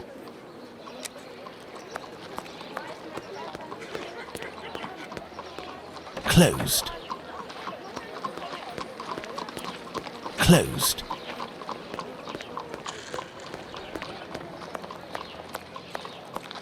Finley's ladder is smashed to pieces, but all the parts appear to be here. This must be a piece of the ladder. This lead pipe could help me to repair the gas lines. This lead pipe could help me to repair the gas lines. Part of a perfume atomizer. A heap of rusted iron crockery. Some old nails, they may come in handy. This old cloth could be used as a mask. I must moisten my makeshift mask. This must be a piece of the ladder. This must be a piece of the ladder.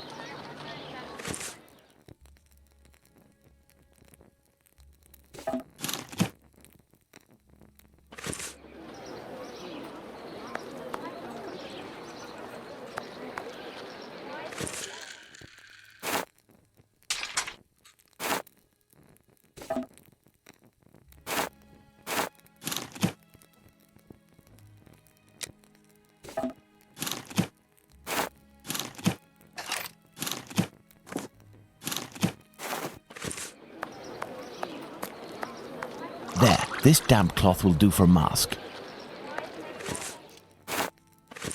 I hope this ladder will support my weight. Let's go.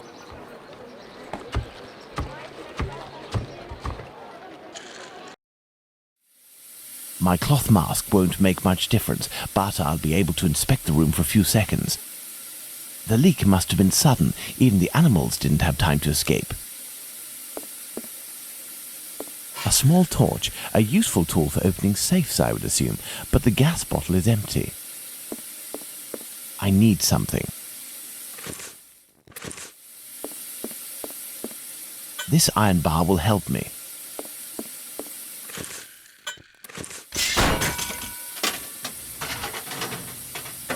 The leak is coming from here. The satchel is behind these pipes. This explains why the thug wanted someone who knew about gas. He must have hidden it there in great haste and broke the pipes in the process. The satchel seems to be quite stuck. I don't think I can get it out without passing out for good.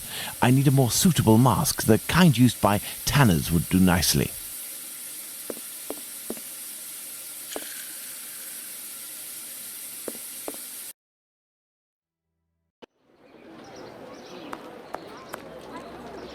How is your investigation going, Mr. Holmes? I'll be needing a mask of the sort tanners use. Do you know where... Go check in the little lane across from the clinic. At the cobbler's, perhaps. Thank you, and goodbye. Goodbye, Mr. Holmes.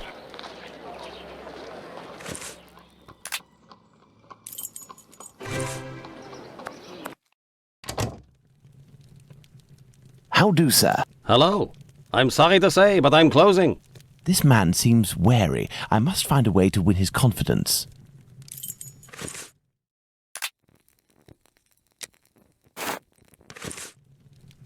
How do, sir? Hello. I'm sorry to say, but I'm closing. I am here because I found this. Abraham's beard. The son of one of my neighbors was beaten in the street a few weeks ago and it was stolen from him. If you would give it to me, I promise to return it to him and get you a reward. Money doesn't interest me. Who are you, sir? And what do you want from me? I'm a friend of Dr. Watson's. You know him, don't you? In that case, welcome. Dr. Watson is a great man, and I would be pleased to help one of his friends. You work the leather and perhaps even tan it yourself. I believe tanners wear special masks to protect themselves from the toxic emissions given off by the vats used to soak the leather. I have a gas leak to fix, and I won't survive without something effective to protect myself with. Go see my cousin Abraham, who has a pet shop a little further down the road. Tell him that Isaac sent you. That's me. I'll be off now. My regards to Dr. Watson.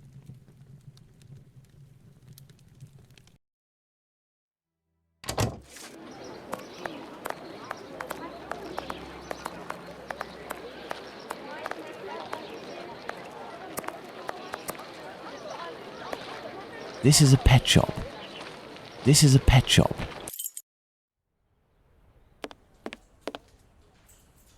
Hello, sir. Hello. You must be Abraham Solomonovich. I came on behalf of your cousin, Isaac. He said that you might be able to help me. I need a good mask to protect me from gas emissions so I can repair a leak. Yes, it should help you. But I let it drop into the big snake cage and they are very dangerous beasts. I don't know how to retrieve it. But you must be equipped to deal with these creatures safely, surely. Of course, but I broke my hook. It should be over there. If you succeed in getting that beast from its cage, you will be doing me a great favor.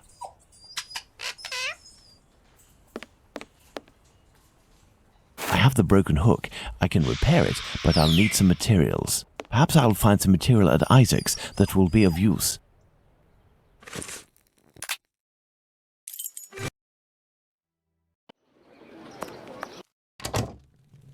I need a few items for your cousin Abraham. May I borrow them for you? Of course. You're welcome. This should do the trick. This may come in handy. This should do the trick.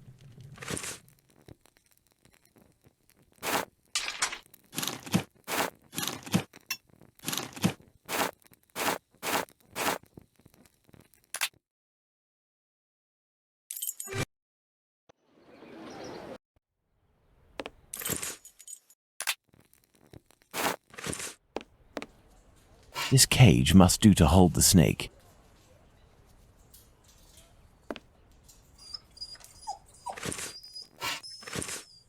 This cage will do the trick. The mesh is small enough. There we are. Magnificent. If I may ask, why is it you have such equipment? I haven't always had a pet shop, my friend. I was a butcher for many years, but I wasn't serious enough to be a real meat man, and I was looked down upon in the community. I found myself carting carcasses from the slaughterhouse, a repugnant job in which you catch vile illnesses. It breaks you before you're out of your 30s. Thus I had the idea to make this mask with a sort of filter, and it worked. Since then I have quit that work, and with my little savings I started this business. I lived through the deaths of thousands of animals. Now I am devoted to their lives. If you are interested, I could sell you a little canary, for example. No, thank you. Let's return to the boarding house.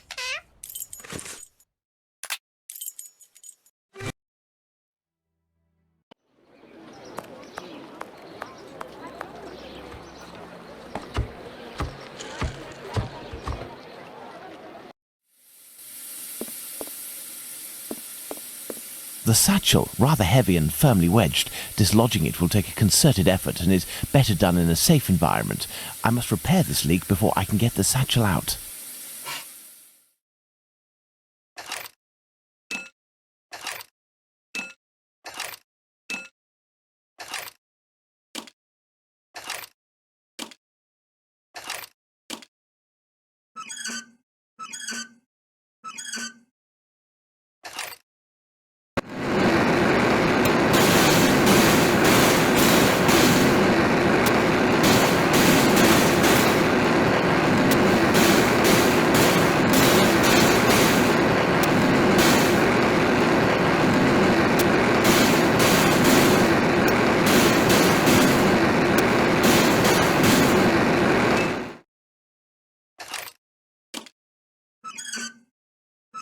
Elementary.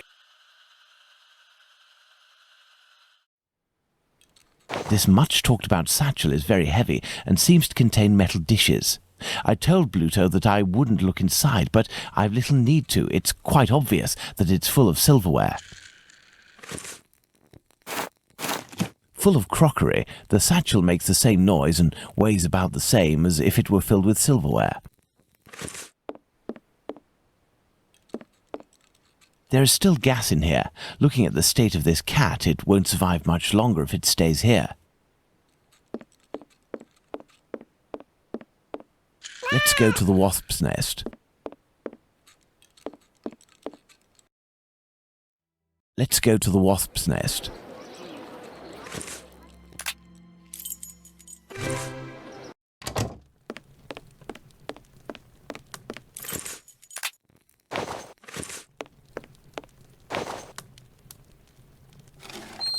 Pass the sack to me.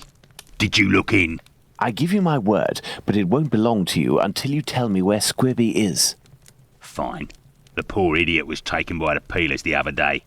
I don't know why some chap started to screech about it. He was the Whitechapel killer, but he ended up followed by an hysterical mob. In a flash, the bobbies had him rounded up and locked down. Do you mean at the local police station? Might not.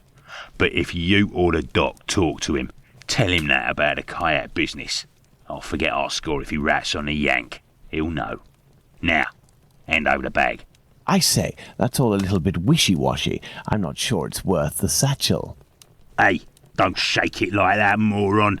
If you don't want to end up with a knife in the back, you'll get busy with the pipe. Got it? Here, take it. That'll teach me for being a good Samaritan. Honestly, how rude. I'd best be off now. Better to not be around when he opens the satchel.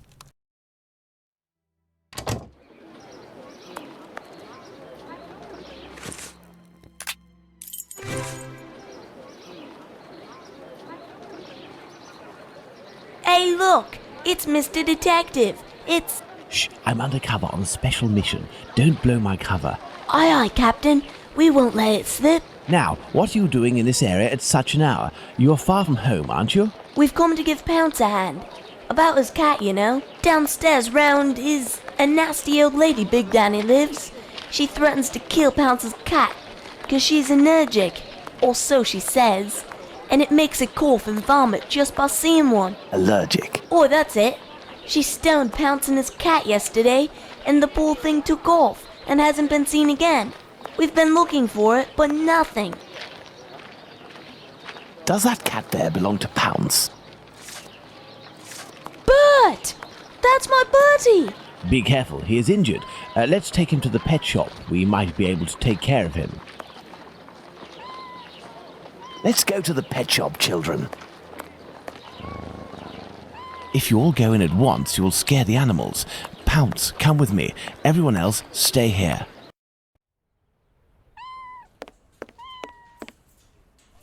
What can I do for you? I have come to return your mask. Ah, thank you. If you need something else, do not hesitate. May I present young Pounce and his cat, Bert. Poor Bert, he's been injured. It's Big Danny who threw a cobblestone at him. Big Danny? Danny the Jaw? The terror of the Highlands? Oi, that's her, mister.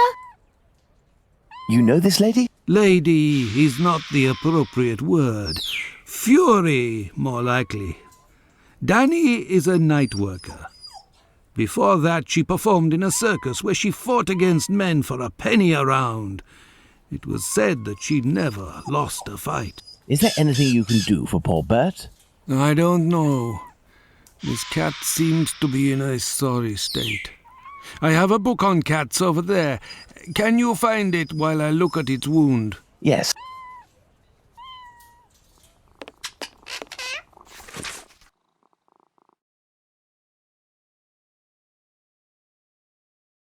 Aha! This must be the cat book Abraham needs. What can I do for you? Here is the book on cats. Thank you, my man. I will see what I can do for this cat. Goodbye. Goodbye, sir.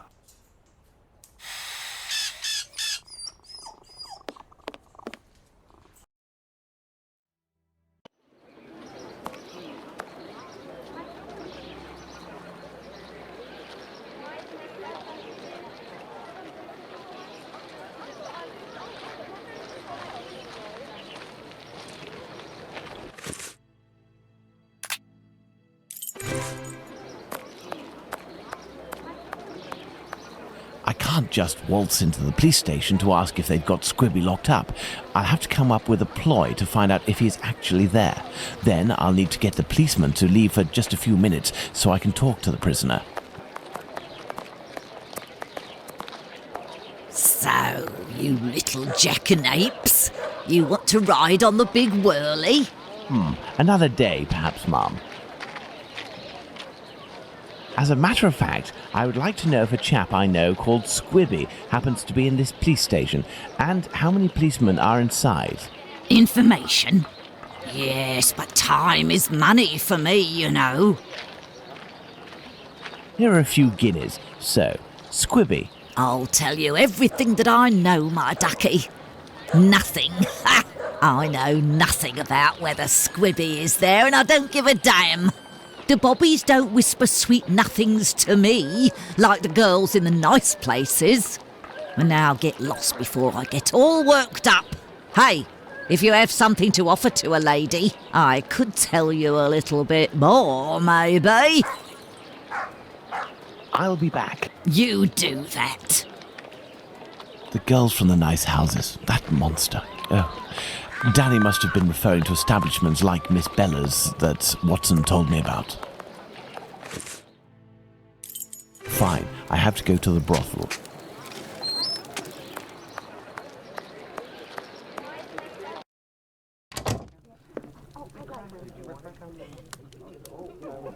Good evening, Lucy. Do you remember me? Mr. Holmes, come in. You're strangely dressed. What have you come to do in the area?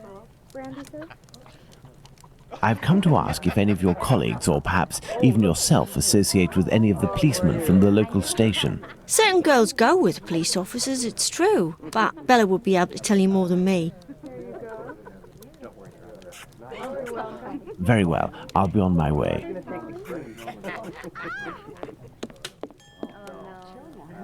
You are a friend of Dr. Watson? Indeed. A fine man, your Dr. Watson. He got me out of a damn business with one of my clients. We gave this boor a lesson to remember, and he's since gone to France, having snagged one of my best girls. But it's a break from all of her chatter. You're looking for information about the police, is that right? I can't help you there. The girls concerned are busy. And anyway, I don't have the time. What is bothering you so much? A client left me a case of bottles as payment. It happens all the time. I'm saddled with all this stuff. He told me that these perfumes were the latest thing, straight from Paris. Well, I'd barely smelled the first one when I nearly fainted. There might be some good ones in there, but I'd have to find out if it's really perfume, so that it won't burn the skin off my pretty girls. Madam, I will undertake to tell you exactly which of these products are perfumes if you agree to entrust them to me for a little while. In exchange, I would like to know more about Squibby. Yes, I know him. We've struck a deal, Mr. Holmes. I'll give you these bottles. I will need a book to help me identify Miss Bella's perfume. I believe the bookshop on Glenworth Street, not far from Baker Street, has just reopened. Let's go and take a look.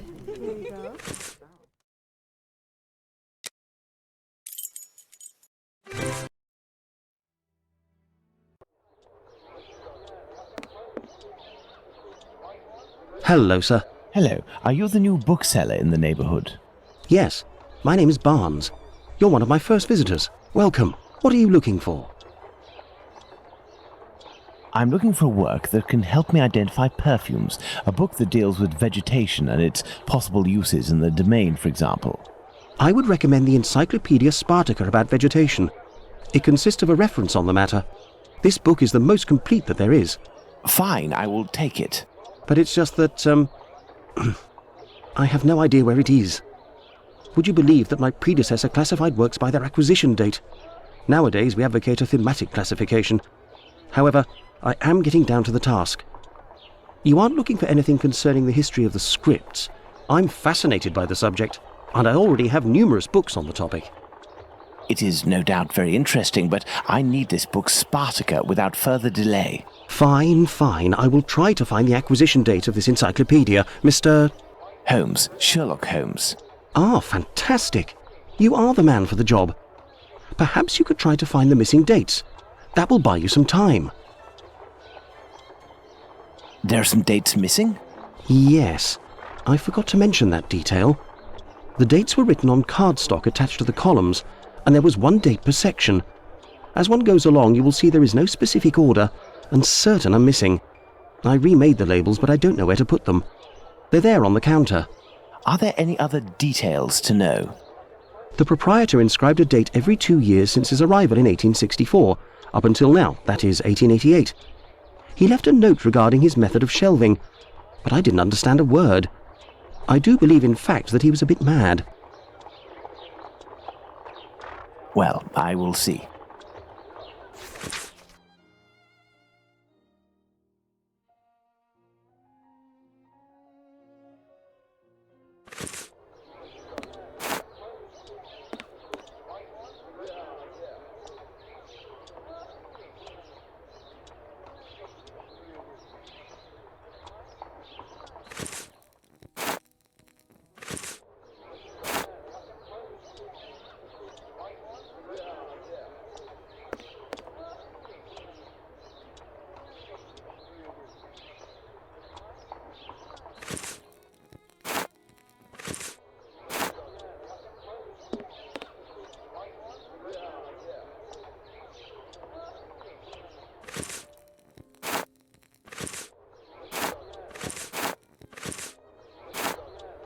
There, Mr. Barnes, the labels are in their correct places. That should facilitate your classification.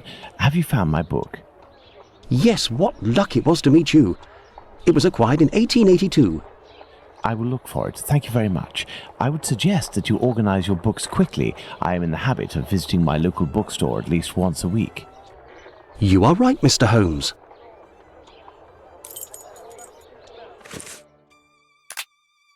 I have no reason to go that way.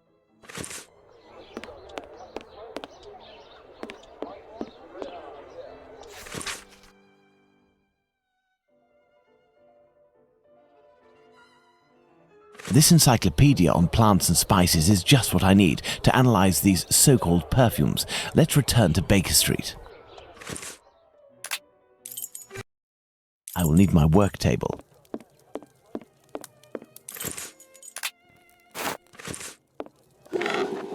Let's get to work. I must analyze these perfumes.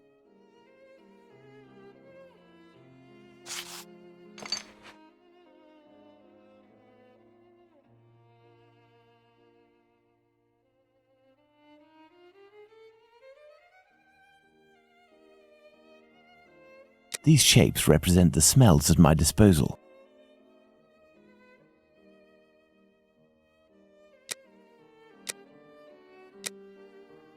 This perfume is ghastly.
Excellent. Now on to the next step.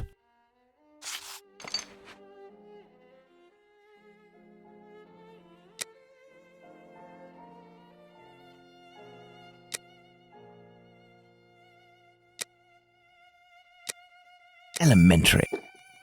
Fine, I have to go to the brothel.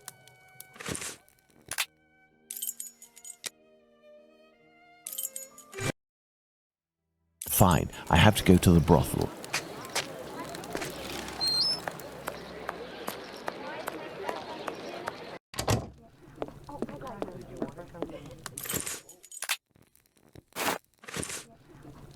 So, my dear man, have you reached a verdict?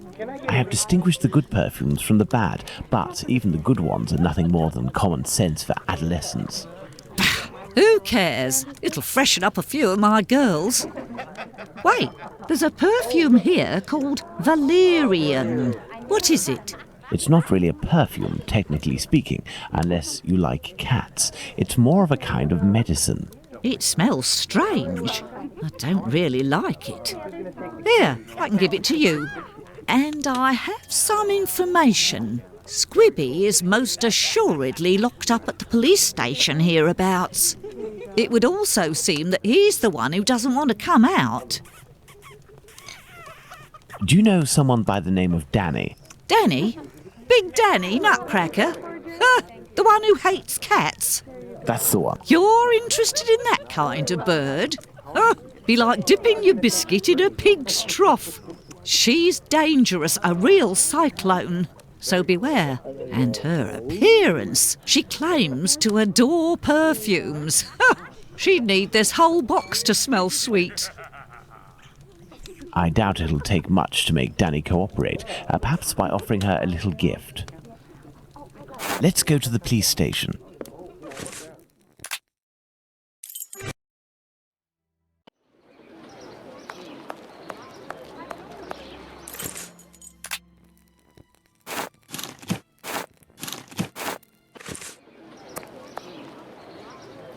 Do you remember me? Would you be kind enough to help me by telling me how many policemen are inside in exchange for this bottle of perfume? There ain't much in the station. It was pretty busy, but now there's only one constable, dearie.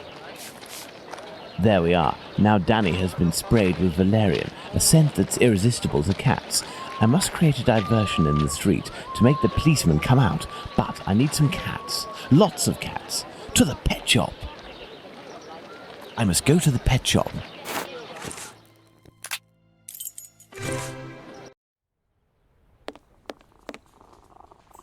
What can I do for you? So, how is Bert doing? He'll pull through. But he must eat, and I have no food for him here. We will need to find him some. And where can we get some cat food? We must find Hardiman. He sells meat for cats. It's around this time when he passes the end of the road. You might be in luck. You'll hear him from far away. He was always calling beep, beep. Thank you for everything, Mr. Solomonovich. So, Pounds, shall we look for the cat food seller? Poor Bert has to be fed, and I might have some work for you and your friends.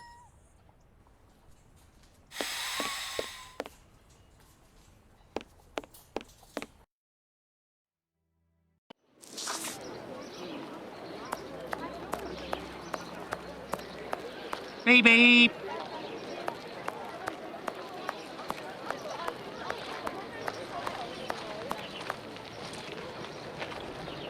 Beep beep. Good evening, sir. How do? A little kebab for the cat? These little brats can't possibly all be yours. Pardon? Oh, no, none of them. Ah, children, they're our pride and joy, and yet... Do cats really like kebabs? They adore them. How many would you like? I'll take the lot. I beg your pardon, sir? How much for the lot? For £2, they're all yours, my lord. It's a deal. Listen up, my little soldiers. You need to find all the cats in Whitechapel and lead them towards the police station. You'll be armed with delicious kebabs to entice them. Go, as quick as you can now.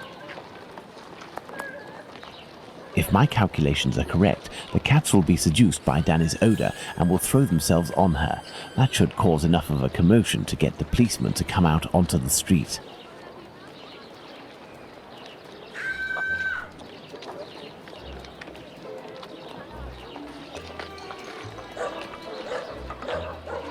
Come on now, children. Let the cats alone.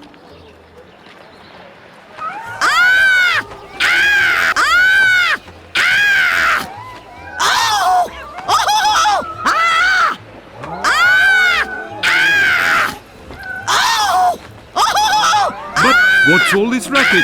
Calm down. Come on, out. And make those cats shut up. Well now, let's see what I can do about Squibby. This must be the door that leads to the cells.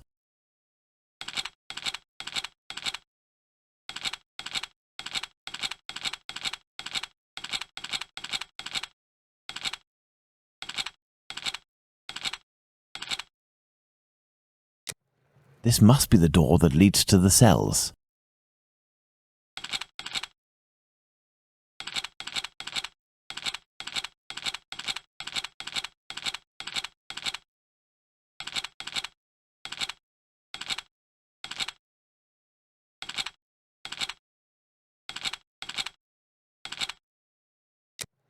This must be the door that leads to the cells.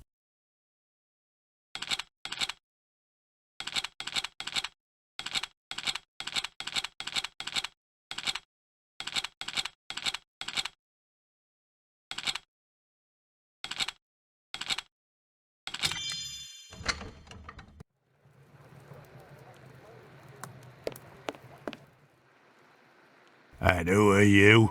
I've come to talk to you about Tumblety. So you're here to kill me, are you? Absolutely not. I've come on behalf of someone you know, who told me you have some explosive news about this American. In exchange, he has settled your bill on the kayaks. You ain't no street person, you. You're a bobby, trying to wind me up, aren't you? Not at all. Will you agree to talk? Not a chance. I'll give nothing away for nothing. I don't have to follow Bluto's orders. I'm in it up to my neck, and the bobbies won't agree to keep me locked up here for the rest of my life. You mean to say that you are here of your own accord? Damn right. Only death awaits me out there. I was almost lynched because I was blamed for the murder of those poor girls who were chopped up like animals. The police put me here for my own safety. That's when this journalist showed up.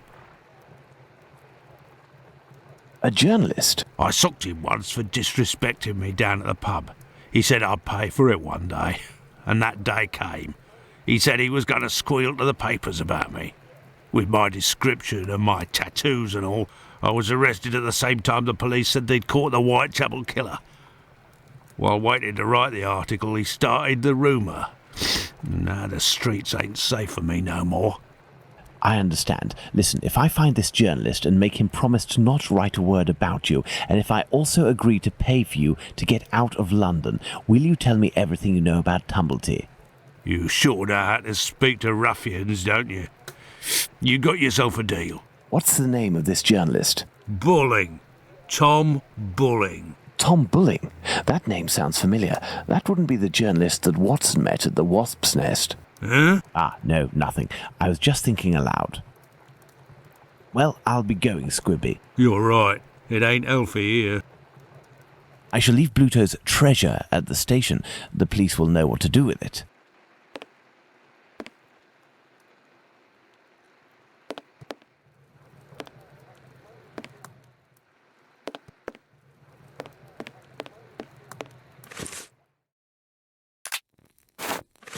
I shall leave Bluto's treasure.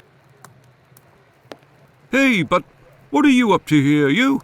Off with you, and make it quick before I take you in. Let's go to the Wasp's Nest. Let's go to the Wasp's Nest. No, if Bluto sees me, it could prove to be quite dangerous. Let's return to Baker Street to change.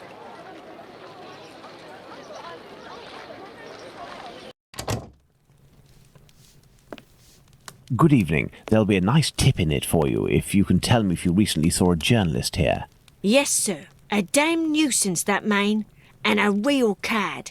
He cursed me out something fierce for staining a book that he put down, even though it was him who was shaking so much that he soiled it with a whole lot of ale. He was reading a book? Oh, not a real book. A halfpenny rag. He put it down on the ground, and I put it in the paper bin for the stove. It should still be there if it weren't already put in the fire. Goodbye, miss. At your service, me lord.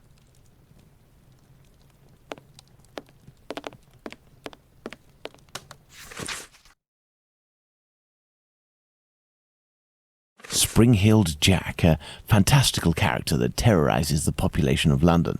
This journalist has some far from cheerful reading. Evening. A pint for me and have one for yourself. I'm looking for a journalist, a good client of yours. Goes by the name of Bulling. Ring any bells? Haven't seen him for a day or two. He must be sleeping it off somewhere. Where to hide from the landlord when you owe some serious bread? What paper does he work for? I don't know, but I can't believe that he works at his rag, because he's always round the pub scribbling his useless papers. The last time I seen him, he spent a whole day at that table drinking and scratching away from morning till night. He finished by celebrating, and without the help of a rich chap, he would have fleeced me of a guinea. Thank you, my friend. That's nothing. Some paper, ink stains. This must be the table where Bulling writes his copy.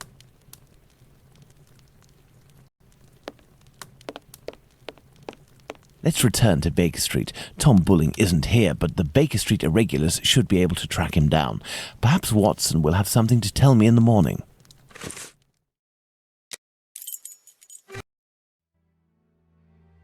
Up at last, Holmes. Were you able to get anything from that crook at the Wasp's Nest yesterday? Not yet, but I am working on it. And yourself, Watson, what were you able to find out from your colleague about the sale of second-hand female parts? Holmes? Well, actually... Let it be, Watson. It was tiring, no doubt. Well, as soon as I mentioned the possible existence of a black market dealing in human parts, everyone in the hospital became very tense. This silence, therefore, tells us more than anything else at this point. However, I have trouble believing that such a peculiar dealing as that involving Annie Chapman's uterus could have gone unnoticed in the medical community, if that is indeed what happened. That's my opinion, as well as that of my old university colleague. He maintains that any form of organ trafficking would be impossible, not to mention unnecessary. However, he did tell me something rather troubling. The unexplained disappearance of several corpses from the hospital morgue. He has allowed me to investigate, provided I do so discreetly, and here is what I found, concealed in what appeared to be a secret letterbox. Interesting, an encoded message. Indeed, and look, the symbol of a certain well-known Spartaca encyclopedia is printed on it. Perhaps it will help in deciphering the letter. Thank you, Watson. Are you going out again? I promised a new patient, Captain Stenick, I'd go round to examine him. He lives nearby.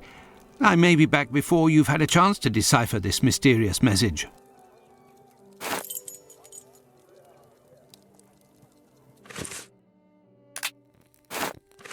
Good. Let's decipher the encoded words in the message that Watson found at the London hospital.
Elementary.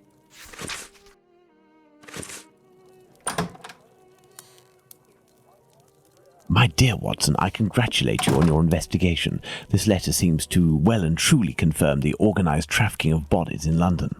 My God, how dreadful. Watson, we must go to the address that appears in this message. I would suggest you take your weapon. It hasn't left my side since the beginning of this whole affair, Holmes. I'll also be putting on my workman's disguise again. One never knows. But what about me, Holmes? Stay as you are, Watson. At worst, you can pass as my employer. Find Wharfdale Road on the map of London, Watson. Understood, Holmes. Yes, I have, Holmes. Here we are, Watson. 17 Wharfdale Road. Let's be careful. You think so, Holmes? This house seems to be abandoned.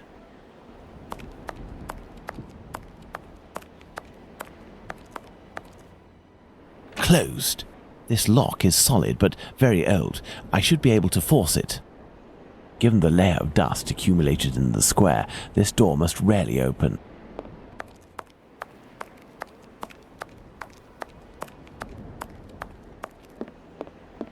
Numerous footsteps. Apparently this passage is used frequently.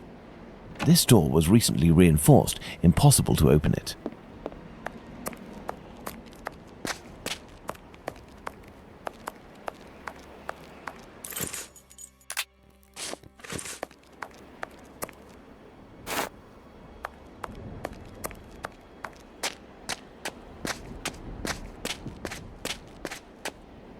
Look, if we lift a board from this window, we should be able to pass through.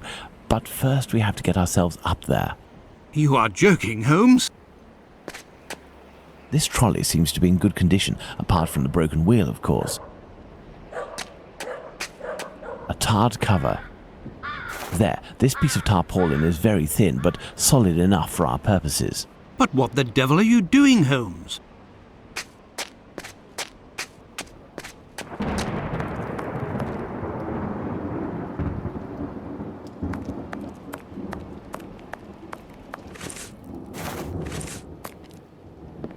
There, by sliding this piece of tarred tarpaulin, I was able to quite simply force the lock. Let's go in. Incredible! Closed. These little metal instruments are rather curious. I'll take one. Some makeup applicators. These jars contain chemical products. I have no idea what they are for.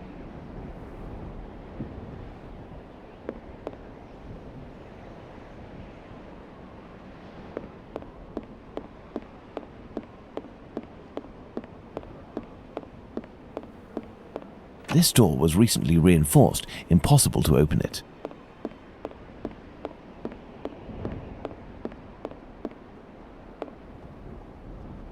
There's something here.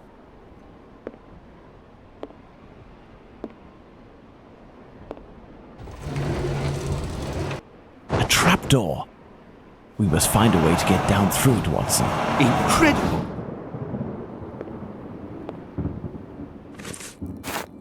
Excellent. Now, on to the next step. I will go down alone, Watson. Try to cover for me if someone should happen along. Understood, Holmes.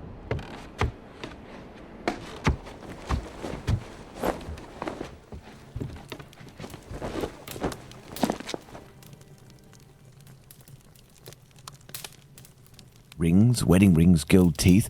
I daren't imagine where they came from. Pincers. This old box must have held nails a long time ago. Nothing of interest. A hammer. I'll take it.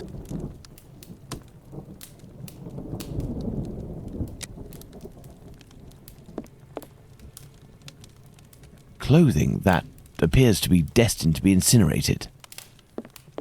Numerous footsteps. Apparently this passage is used frequently. Closed. A coffin, recently made and already broken. A pointed poker. This is sure to come in handy. It is a stretcher that can be dismantled into 2 pieces. I have to find a way to take it upstairs, I think. I'll be needing it. Here's an electrical mechanism. Turning the handle should supply it with energy. It would seem that there is a broken connection. Excellent. Now, on to the next step. This box is broken. The wires must be reconnected. Pray, think.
Elementary.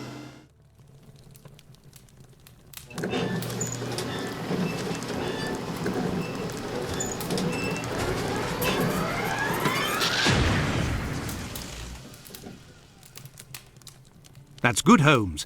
I don't know why you brought this thing back up, but I can take it. Perfect, Watson. This bent key just needs a little repair job to make it usable.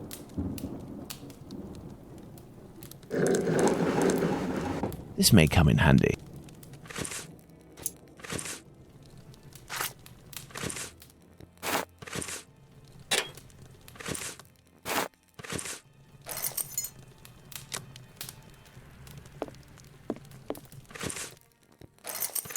Let's hope that it really is the key to this door. And so, Holmes?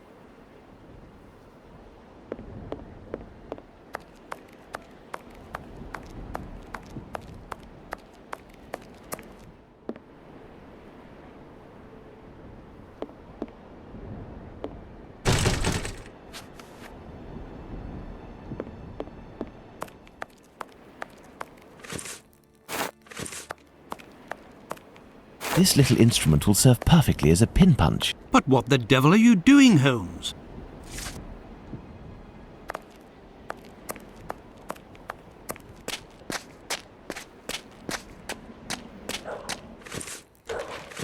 elementary. But what the devil are you doing, Holmes?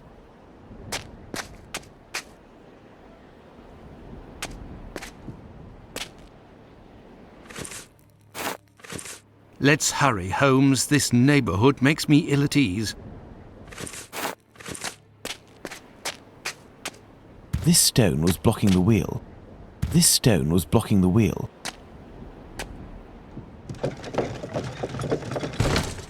Excellent. Now on to the next step.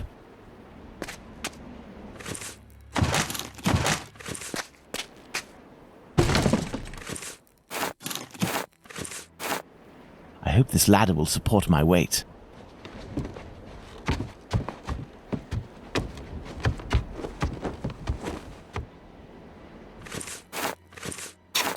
Let's go. My God, Holmes, where are we? For us to find out, my friend. This woman is dead, Watson. Yes, several days ago, Holmes, but the body is perfectly preserved. No odour, no visible decomposition. Look, Holmes, a label from the London hospital. It must be a corpse stolen from the London hospital. Someone made up this corpse. The lips have been coloured and the rings around the eyes carefully camouflaged. Yes, somebody wanted to give the impression of life. To what end? Strange smell. What do you think, Watson? A zinc chloride solution without a doubt.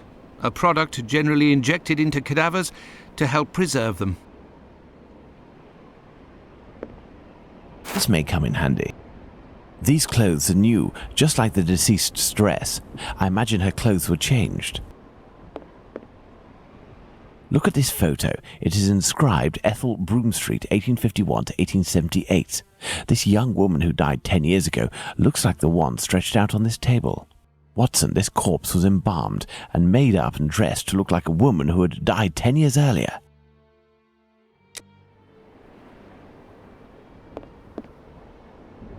Some makeup applicators.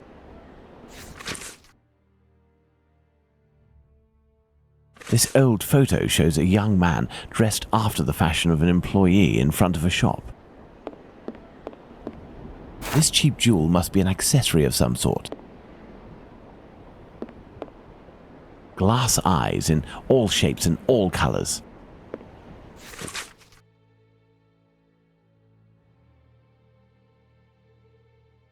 Amusing. The man in the photo taken in 1883 and the one on Prince Raskolnikov's leaflet are one and the same, and no more a prince or a Russian than you or I, Watson. All is clear, Watson. A charlatan passing himself as a prince, making the dead come back by using corpses as puppets. Which explains the disappearance of corpses at the London hospital. It was to fuel this sordid entertainment. Glass eyes in all shapes and all colours. It's a puzzle box. Let's see if I can open it.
There we are. Magnificent. This square object is very unusual.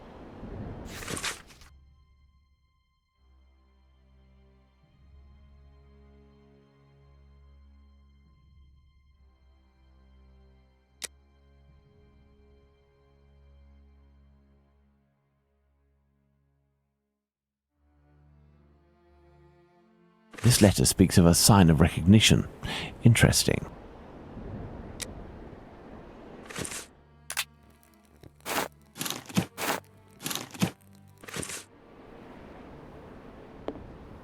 Holmes, I hear a cab stopping in the courtyard. Someone's coming.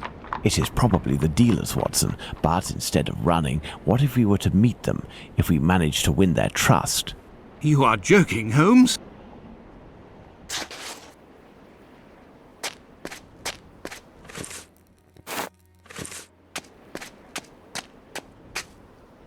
Oi, what you doing there, you? It's private in here. Calm down, we aren't here as tourists. We have come to collect our packet. Oh, well then, you just had to say. I was told that you weren't no tramps, but I weren't expecting that you was... Given your get-up, I guess your boss. Yes. Well, the subject ain't ready yet. I ain't done with it yet. You'll have to come back. Well, that's, a real problem. Say, we have a personal order too, for some organs. You wouldn't know where we can find them. What type then? Kidney, uterus. Oi, I don't hack up my dollies. That's the work of an artist. But you wouldn't happen to have a colleague who might furnish this type of item? No, you can't make a copper doing that nowadays. Since the bigwigs made it easy to get stiffs, the medical schools are bursting with bodies to carve up. Docs and students have got all they need. Business is dead. For a few coppers, hospital bloke might help you out, but I don't know for sure. They'd be right in for it if they got caught. It probably just ain't worth it. I understand. And what do you do with the corpses once you're finished with them? I don't bother myself with that. For one thing's for sure, after the séance they're good for nothing but chucking out. I ain't Napoleon's embalmer. Well, if you'll excuse... He's got a funny way of talking, you. Oi, it's normal. He's a brain, you see. A thinker at that. Seize you round, old man. So, Holmes, the corpses that have disappeared from the London hospital are used during séances. Nothing to do with organ trafficking. Yes, it all suggests nothing of the kind is underway in London. In the medical world, all dealings would be visible, not to mention unnecessary. The crook we met confirmed this viewpoint. It's hard to imagine, therefore, that our Whitechapel killer perpetrated these massacres with the goal of selling the organs. What lead should we follow now, Holmes? Try to learn more about Tumblety. This squibby should give us some information, but first I must stop the journalist Tom Bulling from harming him. I hope my secret police will soon have some information on him. While we wait, Watson, I would ask you to inform your colleagues of your recent discoveries. It would be good if these morbid, ghostly spectacles stopped, and this will need to be done at the London hospital. You are right, Holmes.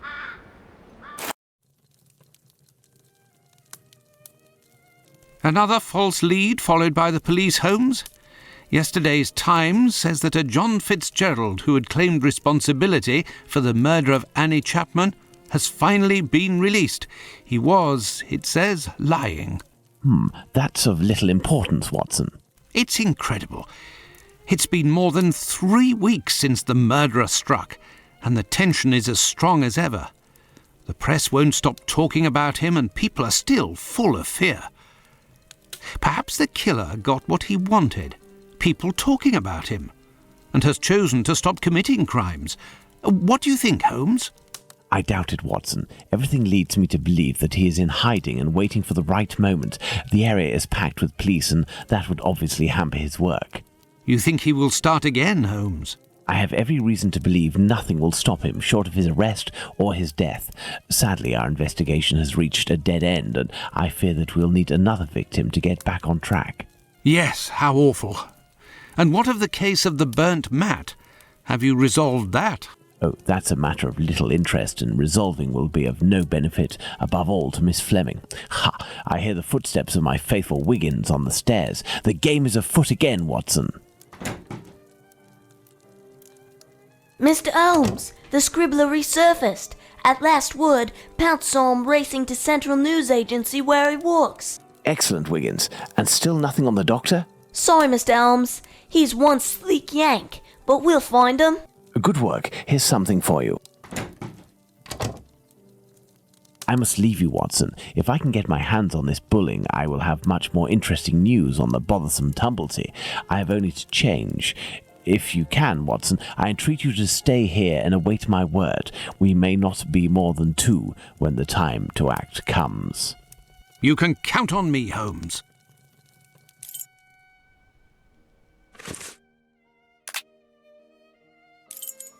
I must go to the Central News Agency.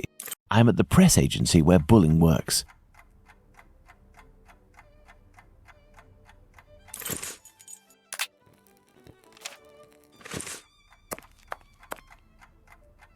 Good evening. I'm looking for Tom Bulling, the journalist. He isn't here.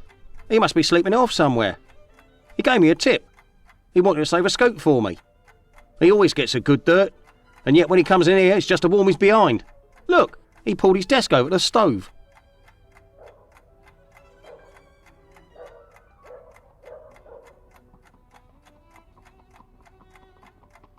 Listen, Scoop, I'm bringing it over. Only if Bulling isn't here, I'm leaving. Wait, what's this scoop? Bulling promised me a reward for info. There's a charlatan who does spiritualist seances that are a little bit special. He steals corpses from the morgue, puts makeup on them, dresses them up, and then uses them as puppets. I'll give you your dues. We'll pay you if this info is true. I'll write down the address of the hideout on the crook's leaflet, but the police will be in on this one, so you better get there in time. Understood. I'll go alone. Too bad for Bulling. Hey, you wouldn't have a little something in advance? Look on Bulling's desk. I know that he always leaves a few coins around for his snitches. Cheers. Watson won't be pleased that I'm divulging the case, but I don't see any other way.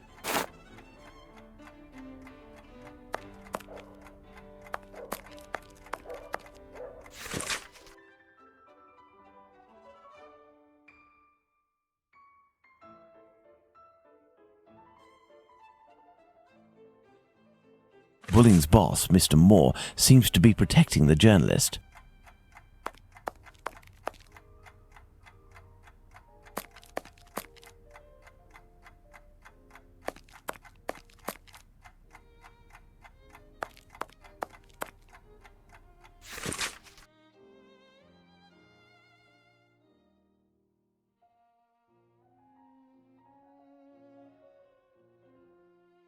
Even handwriting, yet fairly recognizable. This is Bulling's desk, the one closest to the stove. Some coins. I will take them. That will avoid suspicion if the journalist returns. This may come in handy. A charred match. These are Bulling's notes. They are of little interest at the moment, but one never knows.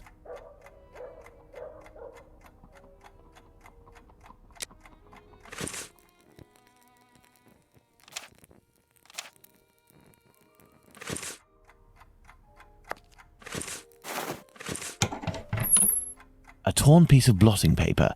Curious. It looks like someone wanted to destroy this piece of blotting paper that had red ink on it. I can make out a few more letters, but backwards. I need something to help me.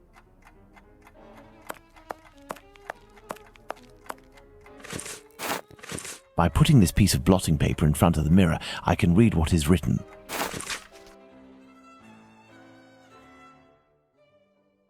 Apparently, our journalist gets his information by telephone too. Sadly, the name is almost erased. If I telephone one of Bulling's contacts pretending to be his assistant, I might learn something of interest.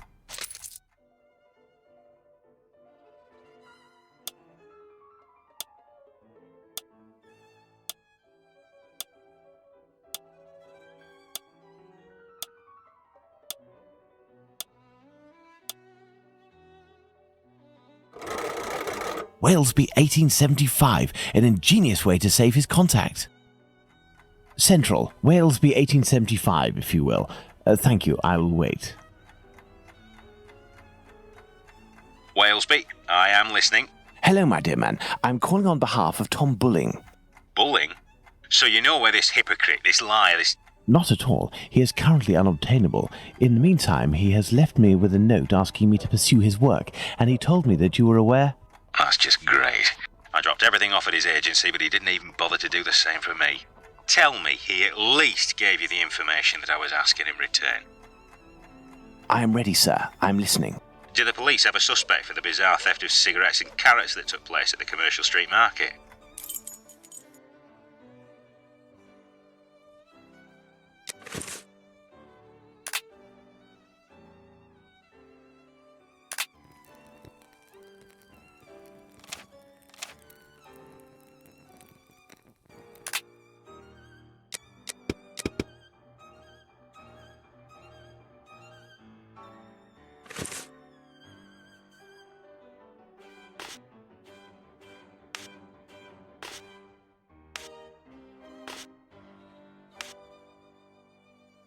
I think, according to Bulling, that Inspector Lestrade's team is looking for a rabbit with a bad cough. Ah, damned Bulling. One day he'll be in some serious trouble for mocking the police. And now, can you tell me, with regards to the parliamentary scandal, what did the head of the Whig Party respond to the Tories who were treating him as a great incompetent?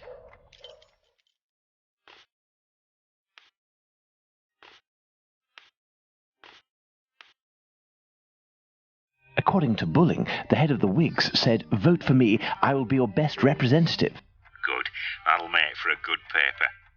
There is one last question. According to a government social study, civil servants make the best husbands. Why?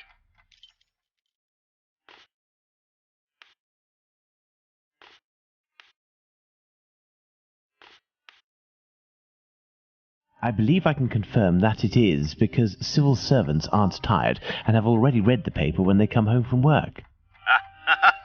Very true. Good. It seems like Bulling has finally done his work. As everything is all in order, can you now tell me where the information is that you sent to the agency? Yes.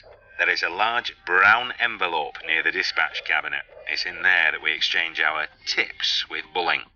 1,000 thanks. Goodbye, sir. My salutations to Bulling.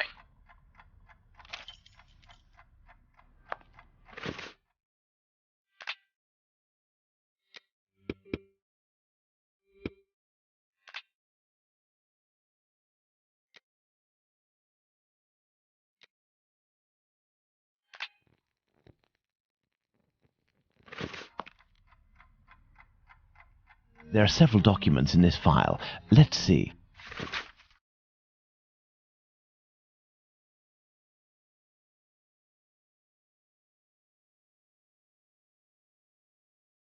I wonder why Bulling is studying this tale about Spring Hill Jack so meticulously.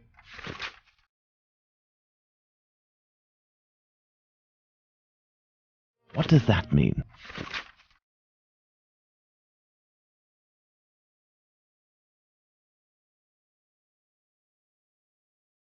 Well, a piece of information about the murders transmitted exclusively to the police without informing the press.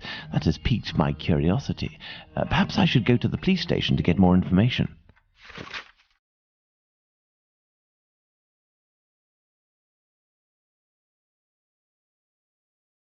What does that mean? I've inspected everything, but there's no sign of Bulling. He must have dashed off to his HQ, the Wasp's Nest. However, before I go to see him, I should find out about this mysterious information. It could help me get something out of the journalist. To the police station, then. Let's go to the police station.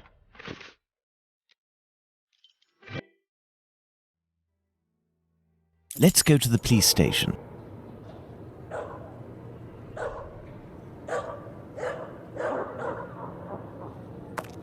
Come, back again, are we? Come this way, good man. The inspector has a few questions to ask you. Here is the man, Inspector. Congratulations, Humphreys. So, my lad, one would say that you owe us a bit of an explanation for having left something with us. What is your full name and profession? Sherlock Holmes, consulting detective. Well, how about that? Mr. Holmes, can you explain this get-up? Your presence in the neighbourhood despite my instructions, as well as this most opportune restitution of jewels? Firstly, I should tell you that not being under your command, I never understood what you said as an order, but rather as advice. I thought I would be wise to follow them to a certain extent. I intended to explain the stolen goods sooner or later. My presence here will allow me to fill you in on a few conclusions that... If it is in regard to the Whitechapel murders, it won't help us much. We have no doubt that we will be revealing the identity of the murderer to the people in the area in a day or two. I'm impressed, Inspector, and I offer you my sincerest congratulations. Nonetheless, you should investigate a certain doctor. Listen, Holmes, let us do our work. You've rid us of a great pain in the rear end by finding those jewels for us. It's weeks of work that you've saved us. But I think you're a little underqualified for a case like that of Jack the Ripper. Until it's over, I demand that you do not set foot in the area. Is that clear? I take note of your advice, Inspector. You mentioned Jack the Ripper. Pardon me, but you know the name of the murderer? Oh, it's from a letter that the Central News Agency sent our way. It was written by the killer. And even if it can't be proven, it must be recognised that the signature is striking. This information is confidential, and I would ask you to keep it to yourself, Holmes. Can I have a little look? Out of mere curiosity, Inspector. Then I shall disappear. In that case, I don't see any objection. Thank you so much.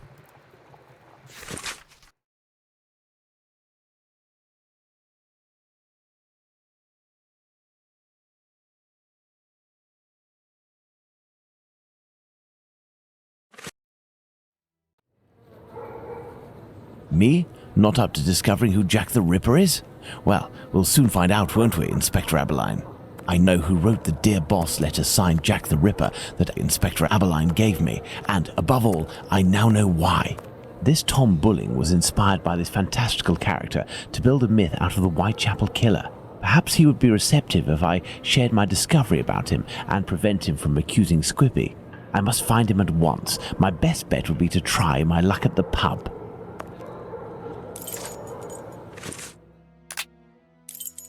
Ah, Holmes, I got your message, and here I am. Perfect, Watson. That oaf Bluto is looking for us with evil intentions, and he may be hiding here. I will try to get more information inside. You, Watson, will be our lookout, and at the slightest suspicious sound, do not hesitate to call the constable on his rounds.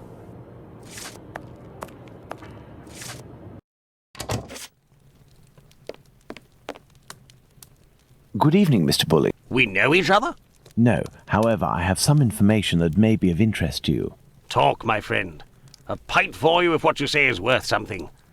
Does it have to do with the Whitechapel murders? Indeed, I know the identity of the man who wrote a letter to the police, a letter entitled Dear Boss, in which the author claims to be the Whitechapel murderer and is signed Jack the Ripper. What? It's a journalist who was inspired by Spring-Heeled Jack in order to strengthen the credibility and the seriousness of his agency. This new Jack will give him some first-hand information that he, in turn, will dole out sparingly to the authorities, as well as some carefully distilled indiscretions that the big papers will come to beg of him. He plays both sides off against one another and becomes the chief orchestrator of the rumour. He wrote this letter in this very spot, and he has red ink on his fingers. Like you. What exactly are you after, my friend? You've been threatening a certain Squibbie to distribute a telegram naming him as a possible suspect in these murders in revenge for an old feud. I would suggest you don't write this note, and that you leave Squibbie alone. I'd forgotten about the existence of that rapscallion. I threw that at him when I was visiting the station to get the dope. You should have seen his face. You must also stop sending these letters that waste the authorities' precious time. Right, well, I don't even know what you're talking about. I have a great relationship with the Bobbies. Just ask around. I don't have to answer to nobody. Now leave me alone. Farewell, sir. Good riddance.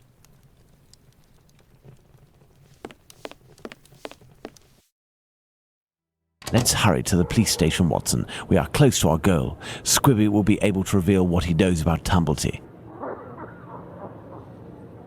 Squibbie, so that's it. You're a free man again. We were just coming to the station to find you. Shh.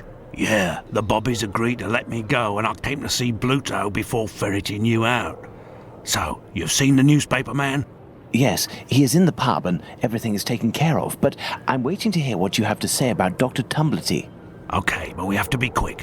One night, I goes to see Bluto in his hideout that ain't far from the boarding house where this Tumblety bloke has a room. I see him coming in too. He must have been on one real binge. To the point, the Tumbleton fella was there, and he smiles at me, all nice like. He tells me he's a great Yankee doctor, but my business interests him. I'm interested, I tell him, but I'm not the type to just jump right in without getting to know a person, see? He invites me around to his room to talk business, just him and me. We empty a bottle or two, and all of a sudden, like, he wants to show me what he's got in this big trunk that he always carts around places. I just about vomited, see? In these jars, just like pickles, you know, there were pieces of meat. And he whispers that it's the lady bits of some old dames. He called them peckymins. I call them love killers, I would. Yuck! After that, he starts to go on about rich folk. They ain't nothing but dogs, and I won't tell you the worst of it. Then he comes all close to me and puts his sweaty hand on my leg. He was one of them types, not me. I don't wait a second before I give him a good thrashing, and I start running and let go of him, and he still wants to see me again just to talk business. But then I had to do time, so business. Do you know where he can be found? Why, ain't he in his digs? Maybe he got to liking life behind bars too.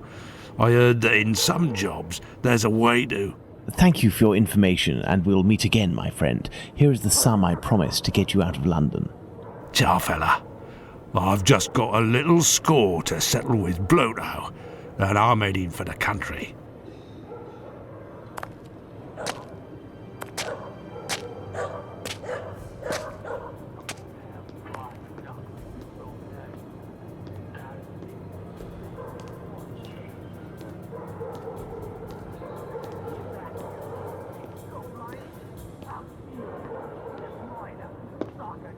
Lipsky!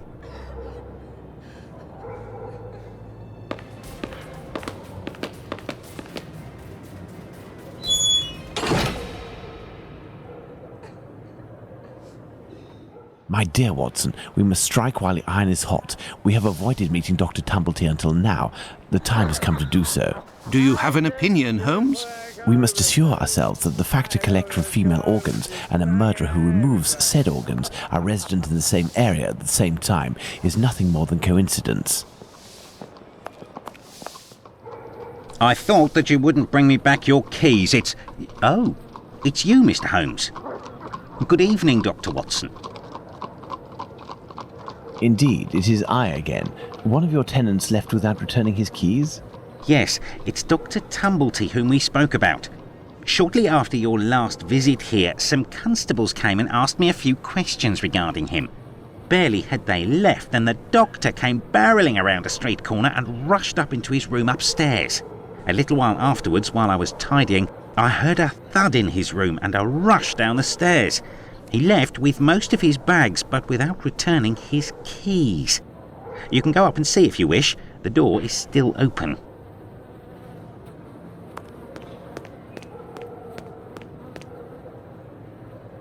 Careful, Watson. Do not walk around here until I've inspected these marks. I know, Holmes, I know. I understand your methods. Ah, you have your rule and magnifying glass. I thought that you had forgotten them, Holmes. I never forget the essentials, my dear Watson.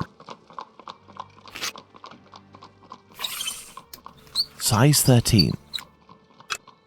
Right foot, light trails. The man was running. This isn't water. Going by its sticky texture and odour, I'd say we're dealing with formalin. These are the footprints of a tall man who had recently stepped in formalin and who left this room in a hurry. Well, can I walk on it and enter the room now, Holmes?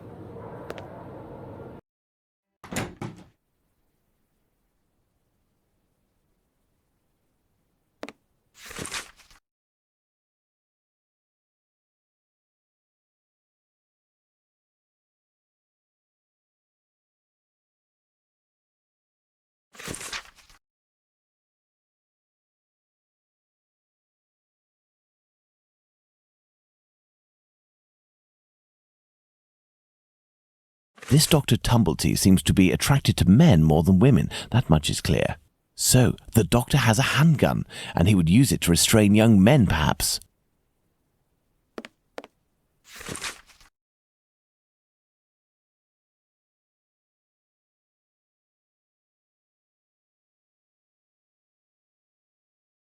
If this letter is addressed to him, it would appear our doctor is a veteran of the American Civil War. Vicksburg is the key. Now, that is interesting.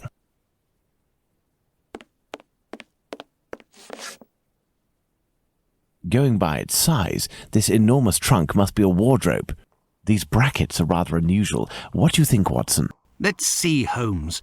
These are the names of the battles from the American Civil War. Let's see. 5 latches, each fitted with a 6-number combination system.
Elementary.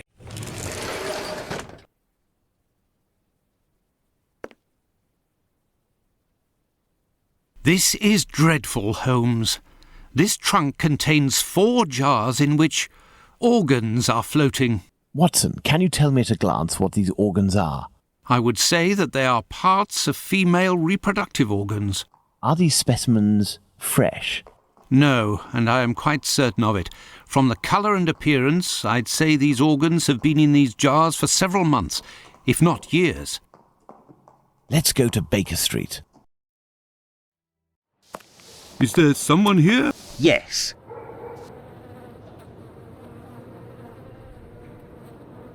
What's going on, Finlay? You seem to be in a panic. The 2 police officers wanted to know if someone suspicious had entered here. The Whitechapel killer has struck again, and if I understood correctly, he killed 2 women in the past few hours. Where? I don't know. The police didn't tell me anything. Quick, Holmes. We must catch up with them. Certainly not, Watson. Mr. Finlay, do you know if the doctor had any other pieces of luggage up there apart from this trunk? 1 or 2, I think. Do you take care of the doctor's laundry?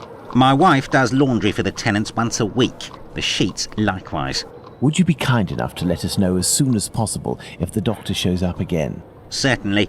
I'm just worried that he won't be back, you see, and I'm annoyed about my keys. Holmes, I don't follow.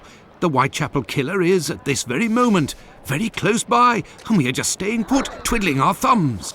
The Whitechapel killer has always been nearby, and what will we do? Go back to the scene of the crime or crimes and mix with the onlookers and trample the crime scenes even more? No, our time will come. Let's return to Baker Street. Let's go back to Baker Street. Home, sweet home. We were less than 200 feet away from the first victim a few minutes before she was murdered. We might even have heard the murderer's voice, and we haven't done a thing for the past week. You're the one not doing anything, Watson. For my part, I have been working, and as you know, I've made good use of this week by tracking down and verifying all of the solid facts on these 2 murders to write up the notes that are on my desk, read them over again and try to gain a bit of perspective.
I have read and reread them.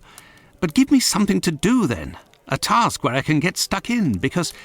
Find me a slaughterhouse that will give us exclusive use of its block for an hour. And find me, in your opinion, which common animal shares the most characteristics with humans from a physiological point of view? Pig? I don't even know why I asked that question. Pray, find a dozen fresh pig's heads, Watson. Not big heads, I prefer small ones. Sows?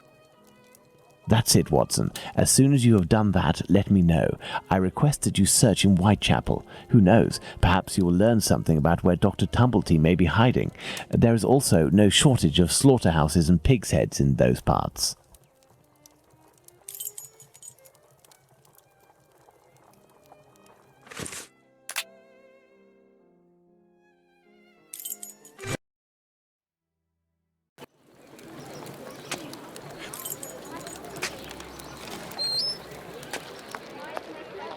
Good evening, Lucy.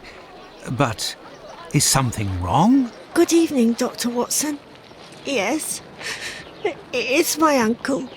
He's no longer with us. Please accept my condolences, miss. Thank you, Doctor.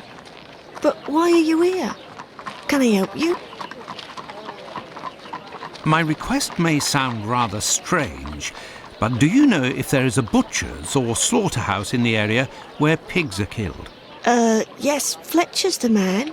He was a regular client, owner of a little butcher's shop not far. But Miss Bella didn't want him to come, as long as he didn't treat his awful sickness. Can you point to his shop on my map? Certainly. Do you know anything about the 2 latest murders? Oh, goodness me, no. All the girls in the neighbourhood are terrified. Who will be next? That's what everyone is asking. Goodbye, Lucy. Until next time, perhaps, Doctor.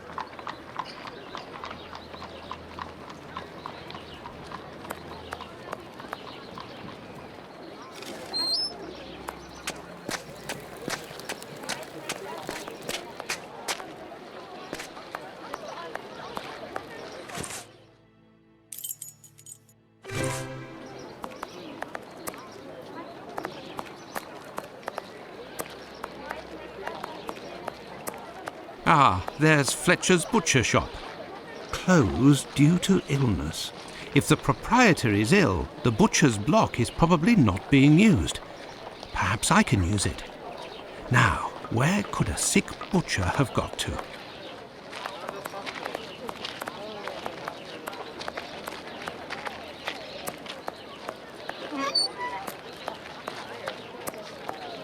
Yes, if Fletcher is ill, he should be here.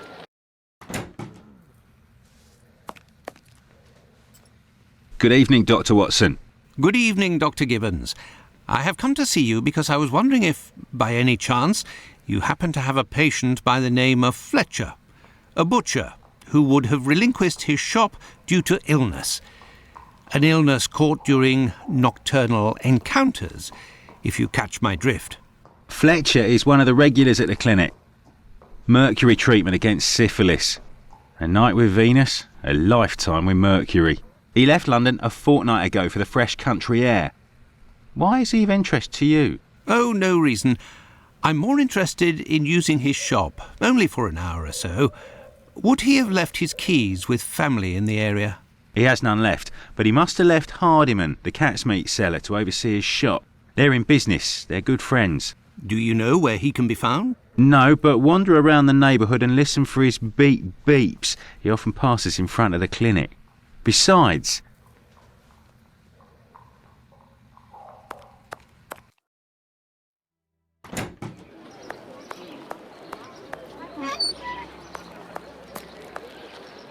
It's me that you're looking for, sweetheart. Actually, no. I am looking for the cat food seller, Hardiman. Hardiman? Poor Hardiman. It isn't quitting time for him yet. That gives me some time to wander the streets before he shows up, and with him all the cats hereabouts. Why did you call him poor Hardiman? Bah! He's in grieving, of course. Just a few weeks ago he lost his wife. And 3 months before that, his girl, poor fella. He was in tatters. Even came to cry on my shoulder, believe it or not. Do you know where he lives? Sure. And for a copper, I might even tell you. Here are a few coins. You're too kind, Governor. Well, these days I knows that he lives with his mammy on Hanbury Street, in the same place where Dark Annie bled to death. Well, I must leave you. I must go to Hanbury Street.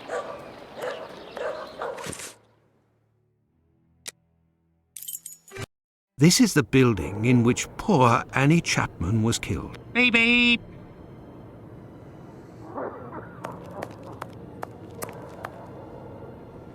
Beep beep.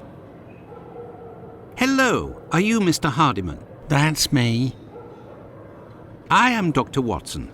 I have come to see you about Fletcher's shop. I would like to use it for an hour or two, if you have the keys and your rates are reasonable. Do you want to operate on someone in the butcher's? Not at all. One of my friends needs it to prepare pig's heads. Well, why not? Fletcher certainly wouldn't mind, but there's a problem. A problem? How so? This morning, the neighbour above broke his key in the door. The old boy must have already had a drink. So? Well, I tried my best to unjam it with Fletcher's spare key, which is pretty thin, and bam, that one broke too. Hard luck. But if you have the end of the broken key, perhaps it can be fixed. It must still be upstairs. I didn't pick it up. Fletcher has a key too, so I didn't think it was a problem. Fancy, if I just had another key with a simpler blade, I could copy it. I'm great at odd jobs. Fine, I will try to find all of that. Well, see you later then. Goodbye, sir.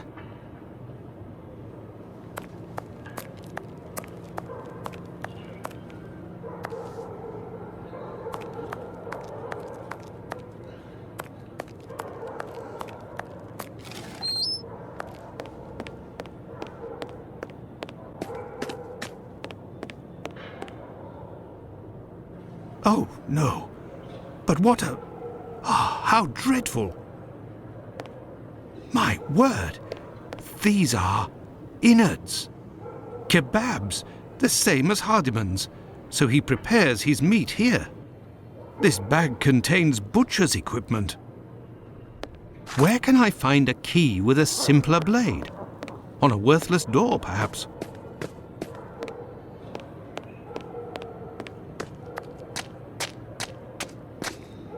This key was left inadvertently. Indeed, there is nothing terribly precious inside. But what a stench!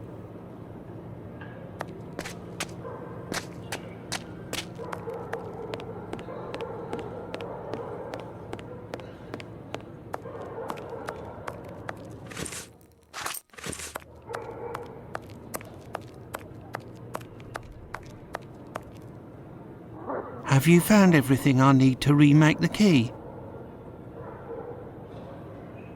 There you go. I think you'll manage with all of this. I'm sure I will, sir. It won't take me long. Say, I think there's some of your business upstairs. Oh, you're right. I ain't had the time to sort it out. Sometimes I'm in such a hurry to prepare my meat that I forget to clean up. But why do it in the stairwell? Offal bleeds bucket loads, they do, as you've seen. Now, why would I do that in my own lodgings? Ah, of course. But what about your poor neighbours? They owe it to me, all the times I've helped them out. And I don't have a shop either. Say, you sell animal meat, isn't that right? Would you know where I could find a dozen small pig's heads? The guy who gets me my offal should have some. I'll pay your day's wages if you meet me at Fletcher's butcher shop in 2 hours with the pig's heads. Here's a little advance. I'll do my best, Doctor. The caretaker of another building told us that the place where your mother lives has a reputation for facilitating prostitutes' activities. Is that true? Sure, the doors are never closed. They come through here like it's Paddington Station. By the way, I heard about your loss. My condolences. Ta, sir. I saw them die slow deaths. My little girl, her face was eaten by the disease. Thank you, my friend, and please forgive me for bringing up such painful memories. Go, I must do my rounds, and I will look for what you've asked for. As for me, I will go and find Holmes, and we will go to the butcher's together. Let's return to Fletcher's butcher shop. Your heads are on the block inside. Say, you wouldn't be the same chap who bought my whole load the other day? It's possible, but if you want to continue to do business together, you mustn't speak of my presence in the area to anyone. Don't worry, my lord. I'll be as quiet as a church mouse.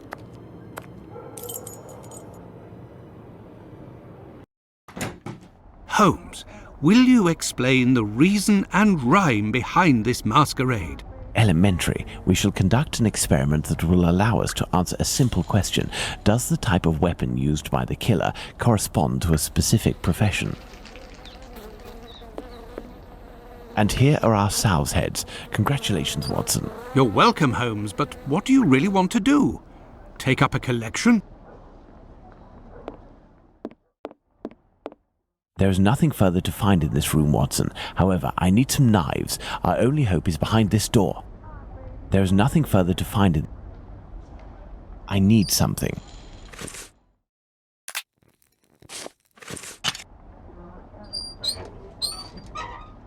There, this door is slightly raised. Elementary. While I prepare our experiment, could you find me 2 knives? A small one, somewhat larger than a pocket knife, with a large, sharp blade. We'll need it to separate the bones and to cut through the thick skins. Then find me a long knife that's at least 13 inches long, no shorter, that's sharp and has a thick blade. Fine, Holmes, but I'd like to tell you about Hardiman. Do you know that he prepares his kebabs himself, and... That he owns butcher's tools and uses offal? That's obvious, Watson. Pray, take my magnifying glass and my rule and get started, Watson. Find me these 2 knives.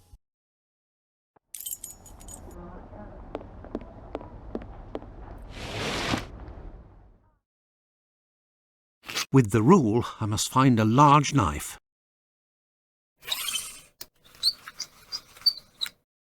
Size, 13 inches.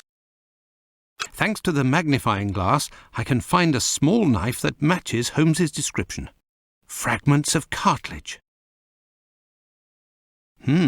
Large size.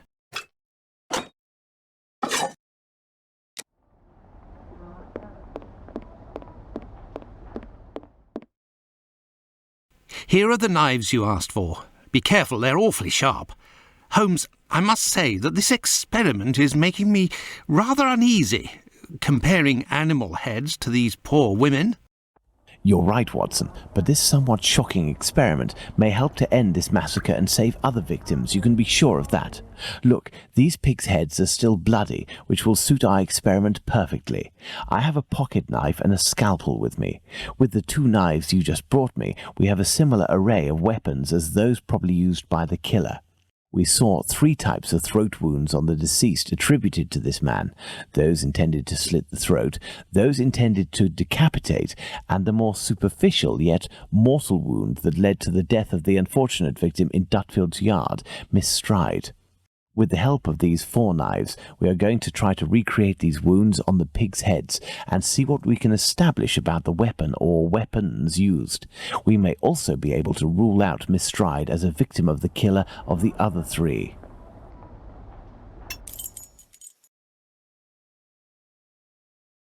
Let's try to use these weapons on this head to obtain a large deep wound to the throat, like those that were noted on 3 of the 4 victims.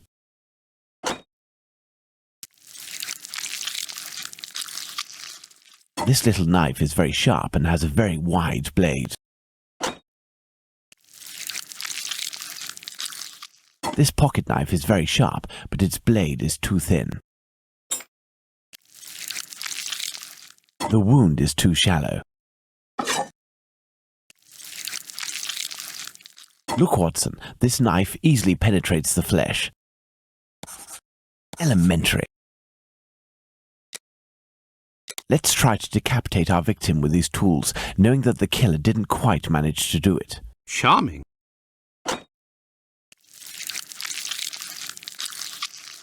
Look, Watson, this little knife with a wide base can easily slice the vertebrae of our porcine friend.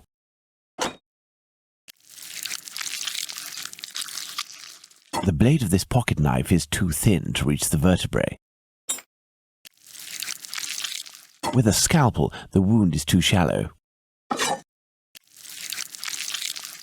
This knife with a long blade easily slices the flesh, but cannot dislocate the vertebrae.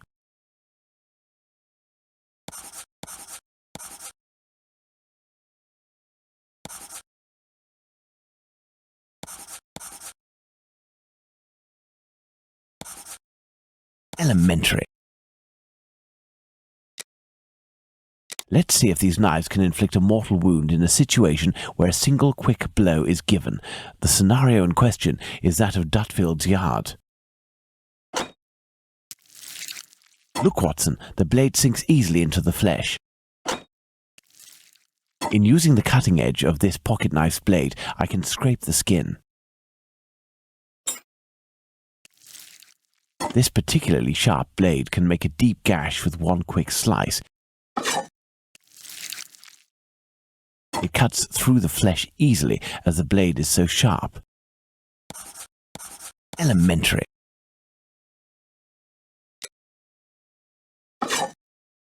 That's it, Watson, the big knife.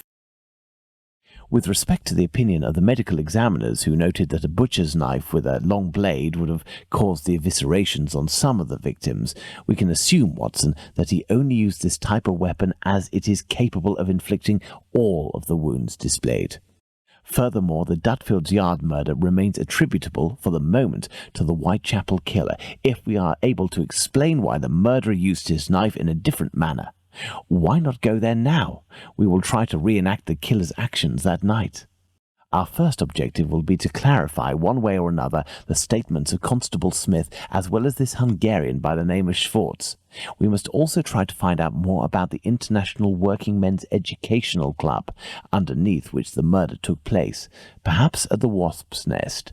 Yes, let's go to Dutfield's Yard or wherever, but quickly. I am in urgent need of fresh air. Let's go to the Wasp's Nest.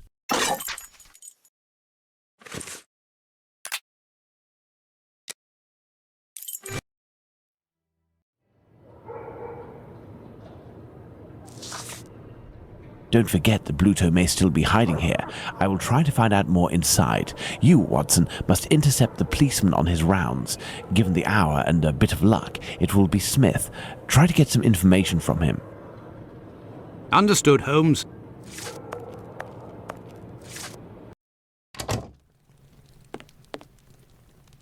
Hello. I know you.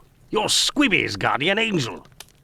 You weren't dressed the same last time, but I don't forget a face.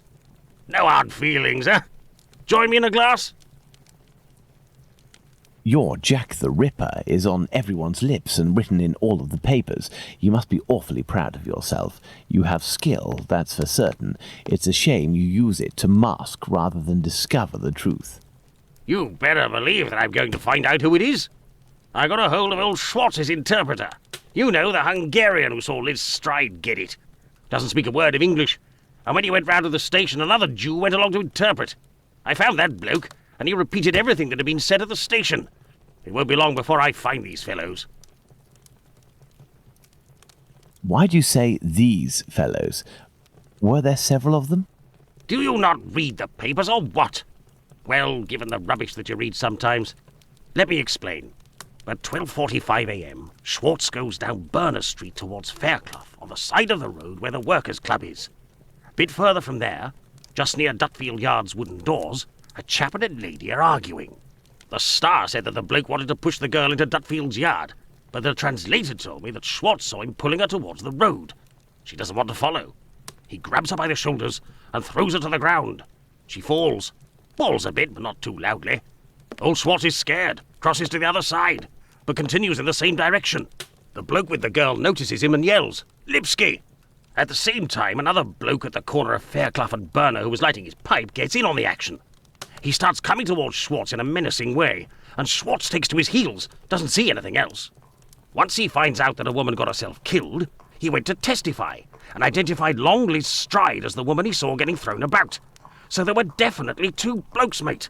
But why am I telling you all this? In vino veritas. I'll take my leave then, Mr. Bulling. That's right. Till next time.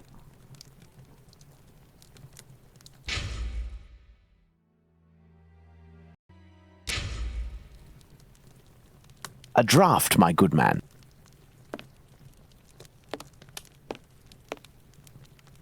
Here, sir. Tell me, was it not a mere stone's throw away from here that the Whitechapel killer struck last week? That'd be Jack the Ripper, that's his name. Slit the throat of a working girl in a small courtyard over there behind them big wooden doors. Below the Workers' Club? The very spot, below Lipsky and Co. I wouldn't be surprised if Jack was one of them, if you catch my drift. Lipsky and Company. Do you mean to say that someone called Lipsky runs this club? Nah, it's just that it's full of Jews.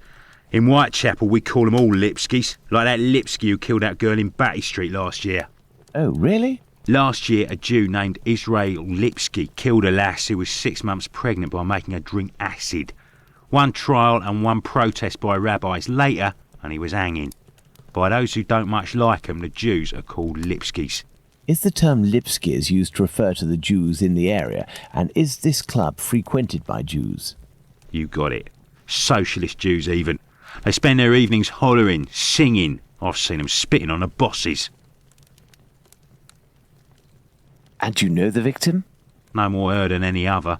The working girls don't drum up business too much in this street. They need a reason to end up here.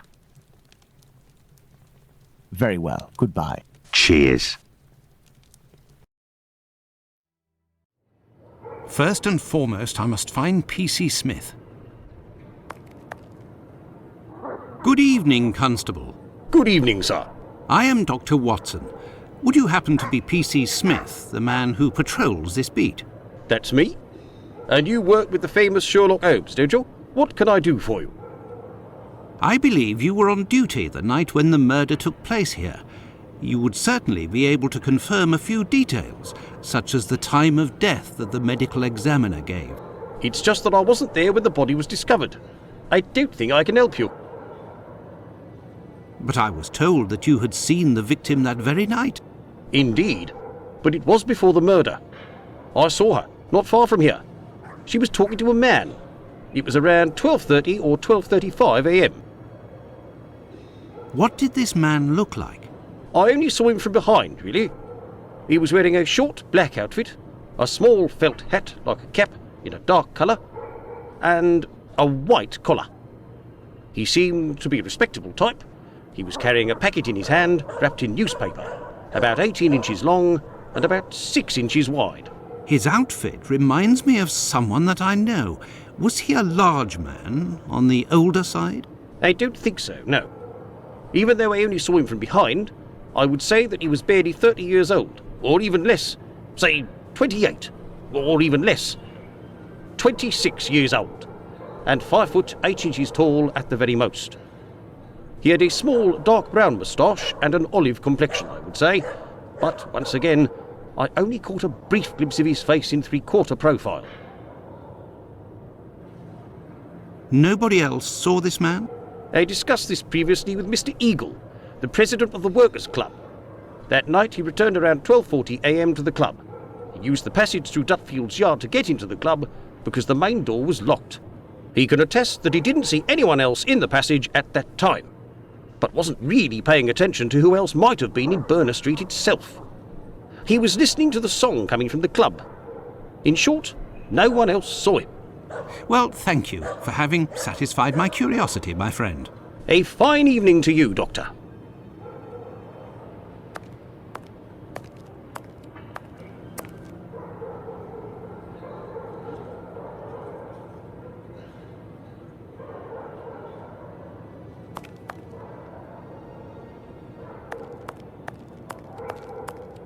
Dutfield's Yard.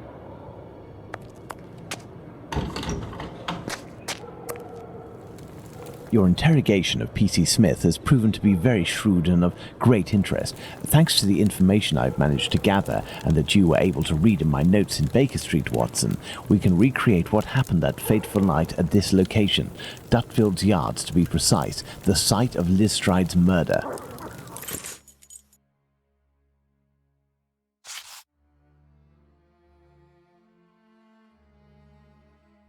Midnight, the Socialist Club meeting ends. The members, mainly Jewish men, gradually begin to leave the club in little groups or alone.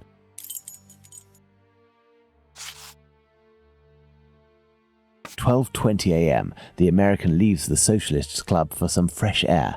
The street is deserted.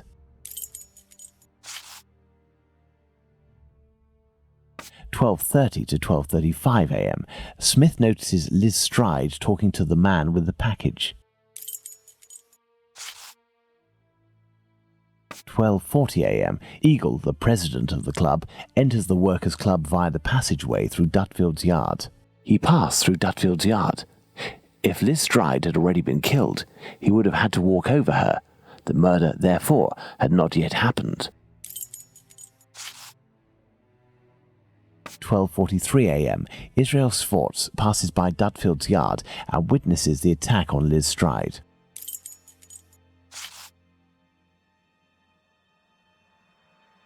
12:44 a.m., Schwartz crosses to the other side of the road. The attacker sees him and yells, "Lipsky."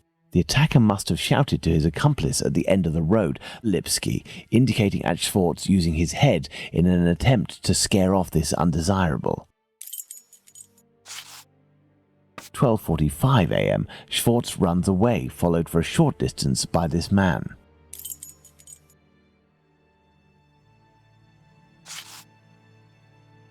1 a.m., Mr. Diemschutz wants to enter with his cart, but the pony refuses. We know that the murder took place between 12:45 and 1 a.m. Mr. Diemschutz, therefore, must have disturbed the killer. Let's place Liz Stride's murder on the timeline, Watson. 12:45 to 1 a.m., the murder of Liz Stride. It took place in this very spot, as the traces of blood were very confined. We will come back to this point in a few moments to elaborate on what could have happened. Well, we are still missing certain information in order to finish this investigation, Watson. Watson, imagine the victim laid down there on the ground. Her right hand, it is bloody, as is her wrist. Her left hand, it is closed around a bag of pastils. Her knees and dress, they are clean. The throat, there is but one clean cut, slightly slanted downwards. The ground is muddy.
We have two possibilities. The first is that Liz Stride's killer and the attacker, seen by Schwartz, were one and the same man. The second is that Liz Stride meets a client. After some discussion, they head towards Dutfield's yard to do their business. As soon as they arrive, the attacker appears while his accomplice keeps watch. Schwartz's arrival dissuades the two men from lingering. They leave the area and leave Liz Stride in a tense state, but glad to have kept her client. He will be her murderer. Both hypotheses are possible, but an incongruous detail will serve to corroborate one of them. An incongruous detail that we were able to establish regarding the Hanbury Street murder. Which one would that be, Watson? Look at the victim carefully, Watson, and tell me the link between the murder of Liz Stride and those of Nichols and Chapman.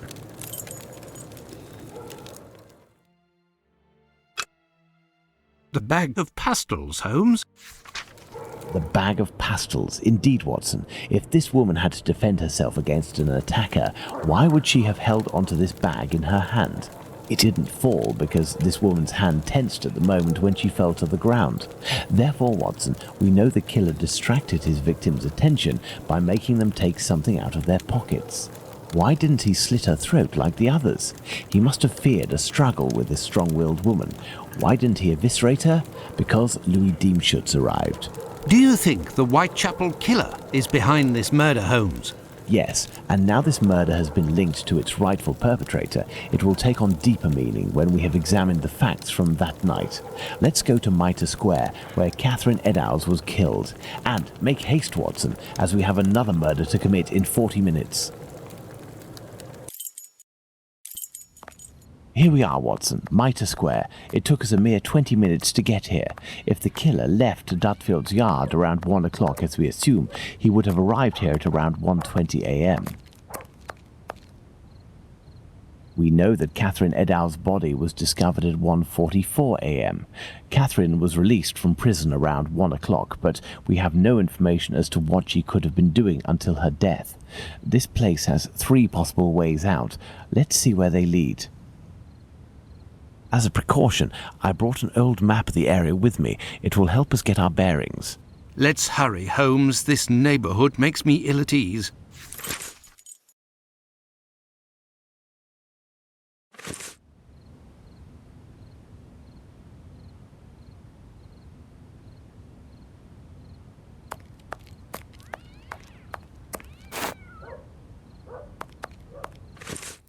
Take the lantern, Watson.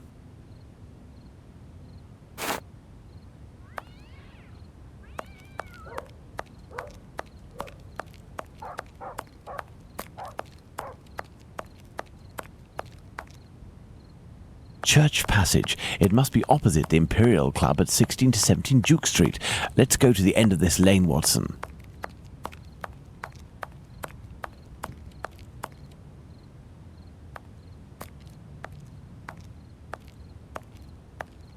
Hello, you must be Abraham Solomonovich, am I right? Yes, that's me. But I know you.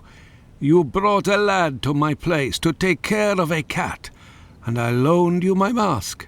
That's me. May I present? Dr. Watson, of course. Delighted. And you? I have known for a few days that you are a detective by the name of Sherlock Holmes. Is that so? You don't miss a thing, do you? It was the children who gave me away. Am I right? They didn't want to, but I gained their confidence by offering them a small comb and half a cake. They made a good deal out of it, so I don't blame them. However, I must request, as a personal favour, that you do not reveal my identity. You have my word. Curiosity is just killing me, as you may have guessed. Would it be breaking an oath to confide in me the nature of the investigation that you are leading? Does this spot where we are now in Mitre Square mean anything to you? A demon lives in this city, Mr. Holmes. These unmentionable acts degrade the human race and put the Jewish community in terrible danger. Lots of rumours are circulating, but they are but rumours. I see you're leaving the Imperial Club. It's a stone's throw away from Mitre Square, and the 2 recent murders were most probably discussed in there. Do you know if anyone from the club saw or heard anything that night? Yes, Mr. Holmes. That night, 3 members of our club saw a woman talking to a man at the very spot where we are standing, a few minutes before the body was found, at the end of this passage. Fantastic, Holmes. Calm yourself, Watson. There is nothing at the moment to suggest it was the victim. Can we meet these members? I am afraid that won't be possible. As soon as the police heard the evidence of these men, they were sworn to silence. I understand. But you are working for the good, and I must tell you what I know. One of the 3 men, my friend Joseph, left that night with 2 other members of the Imperial Club, Harry and another Joseph. It was around 1:35 a.m., perhaps a bit earlier. When Joseph, not my friend, but the other, the Aldgate butcher, exited, he saw a man and a woman in discussion at this very spot where we are. These men must have been about 16 feet away from the couple. That's about right.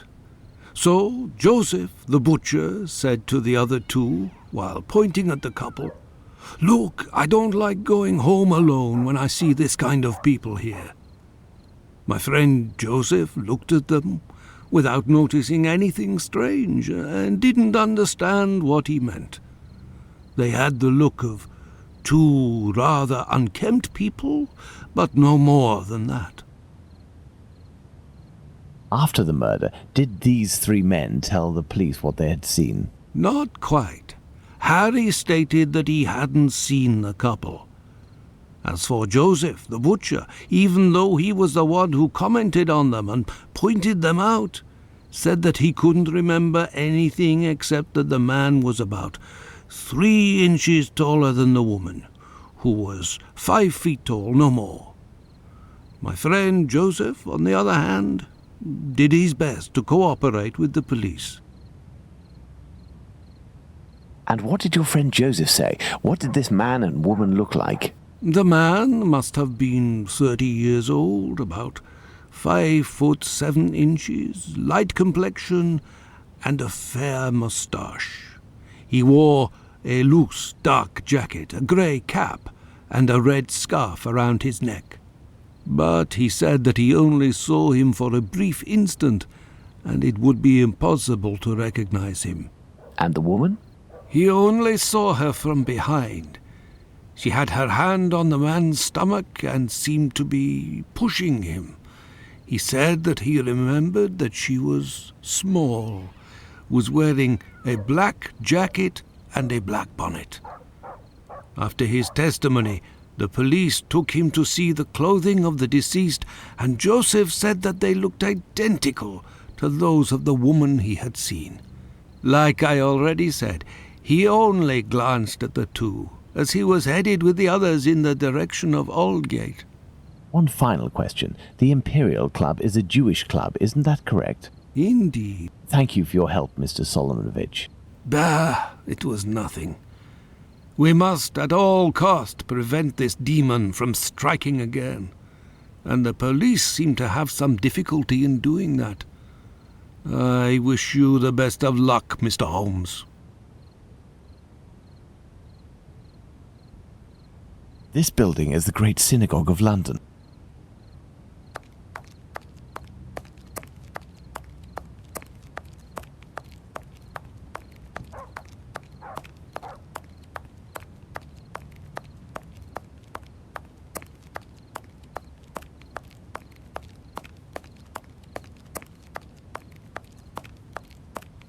This dark and narrow passage leads to St. James's Place.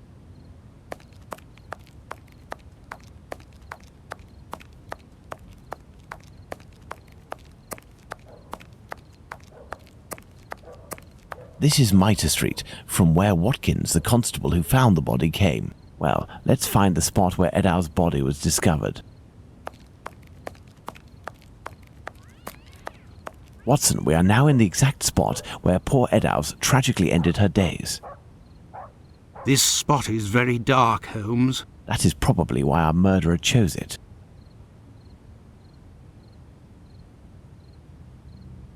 Do these objects spread out by the victim remind us of anything, Watson? A thimble is located right beside one of the victim's hands, just like Chapman's sachet of pills and Stride's pastils. The inside of the thighs is clean. Once again, there were no sexual relations between the victim and her murderer. Part of this apron is missing. We will follow up on that shortly. The head is turned towards the left. The murderer must have been on the right side of his victim. Let's look at her from the front. The eyelids were cut off. The nose was cut. There is but one wound, Watson. It goes from the left side and descends in a slight oblique towards the right side. The cheeks were slashed to make them thinner. These intestines were pulled out altogether to grant access to the abdomen.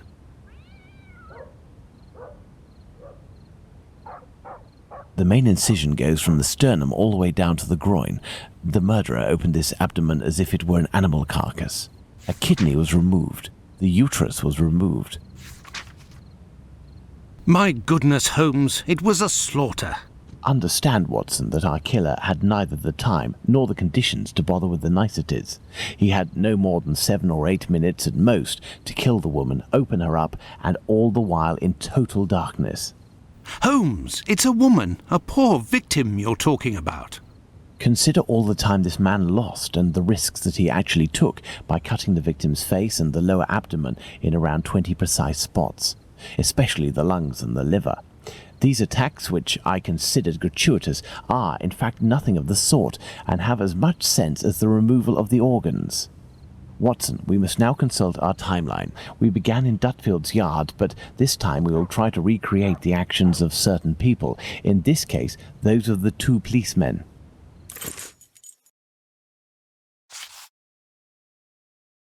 1:30 a.m. P.C. Watkins didn't see the corpse while on his rounds. If P.C. Watkins did his rounds properly, and there is no reason to doubt this was the case, as he discovered the corpse a quarter of an hour later, the murder hadn't yet taken place, and there was no one in Mitre Square, unless they were hidden among the shadows. Enter Mitre Square via Mitre Street, Watson, and stop and try to see me with the lantern. I will be where poor Eddowes' corpse was.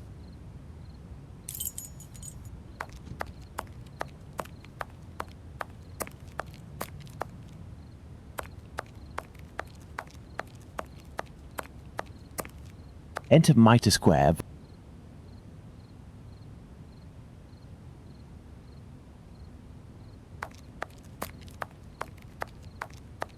I see you, Holmes. Perfect, Watson. Let's look at our timeline, Watson.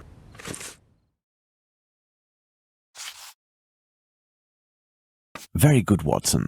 Thus we can categorically state that the murder had not yet occurred at 1:30. 1:35 a.m. A man and a woman are arguing at the entrance of Church Passage. The man came from Aldgate.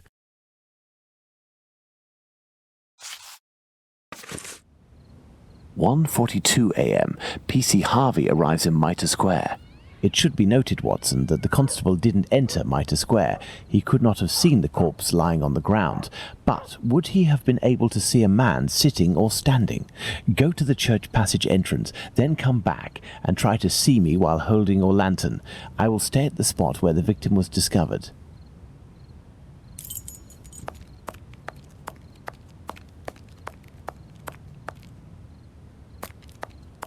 I see you, Holmes. You had to proceed into the square in order to see me, something Harvey didn't do. It is possible that the killer was still there. 1:42 a.m. P.C. Harvey arrives at Mitre Square, but does not go in. The murderer may well have still been there.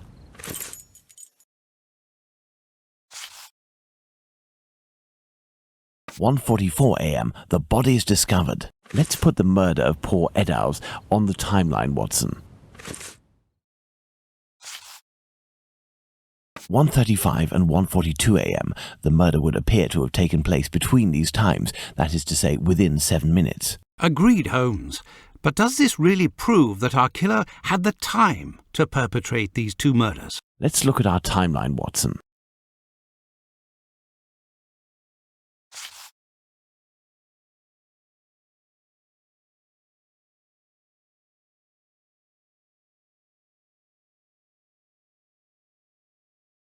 There, Watson, we are now certain that the murderer really had the time to commit these two murders. Incredible! Let's look at our deduction board, Watson.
This spot is making me nauseous. Can we not head back, Holmes? We certainly can't, Watson. We have one final point to address. Do you remember the piece of white apron that was missing just now? It was found just a few steps away from here, at the entrance of a building. That's where we must go.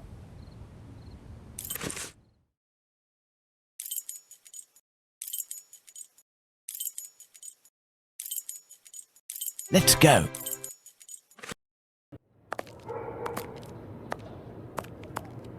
There's the spot, Watson. By night, Goulston Street is deathly silent, which will permit us to carry out a fair few experiments.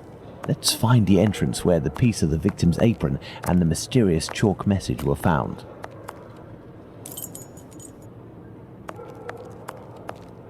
Look at these signs, Watson. We are in the Jewish High Street.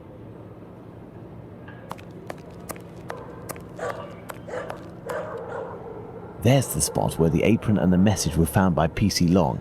Now, let's recreate the scene. Remember, Watson, it was raining that night.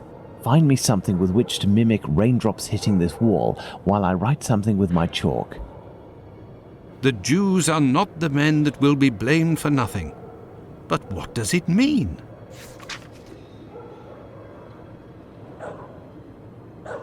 Have you found something for us to pour water from, Watson? Find a container and some water. Let me remind you that it's night time and the street is deserted, Holmes.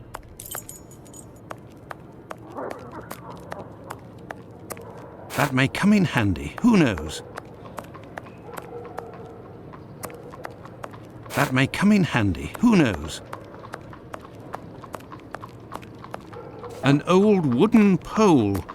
A merchant probably threw it out.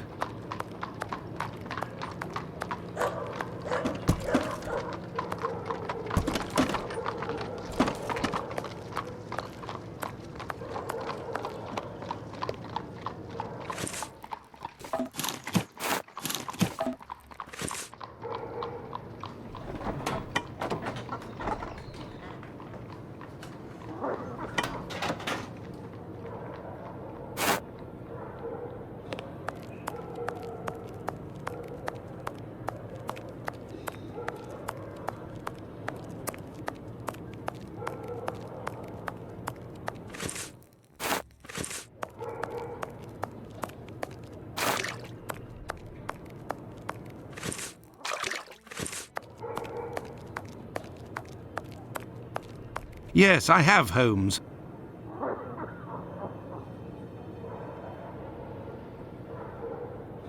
If If this message were written by the killer, then it would have been lying in this entrance for up to 35 minutes before being discovered. Let's find out in what state it must have been. This message could not have withstood an entire night in the rain. During the investigations carried out on the night of the double murder, PC Hulse inspected the entrances of this street around 2:20 a.m. and confirmed to have seen nothing out of the ordinary.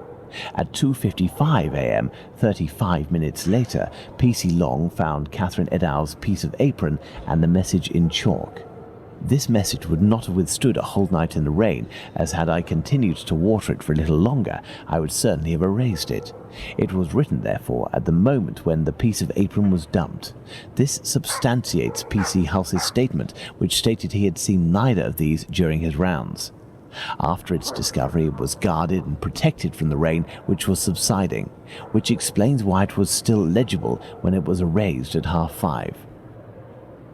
My dear Watson, when you met P.C. Smith on his rounds in the street, where was he? On the pavement or in the middle of the road?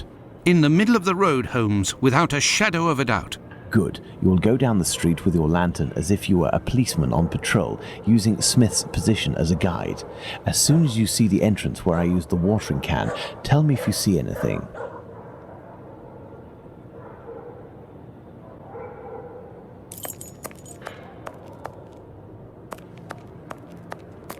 There, Holmes. From here, I can see something written.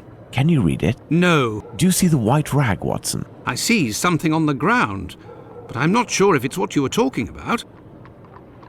PC Long, who found the piece of apron, was examining the interior of the entrances, and yet nobody would have predicted that this piece of material would be discovered on the very night of the murder by a policeman on patrol.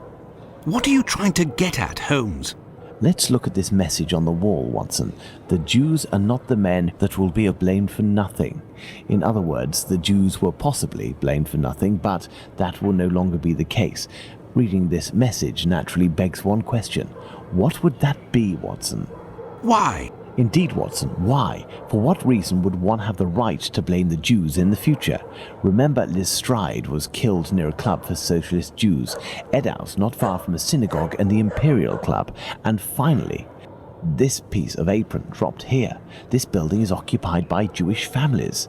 The killer really did go out of his way to incriminate the Jews living in the area. It's a bit obvious, Holmes. Yes, but with the rumours, Watson, the author of this message would have received a response to his strategy.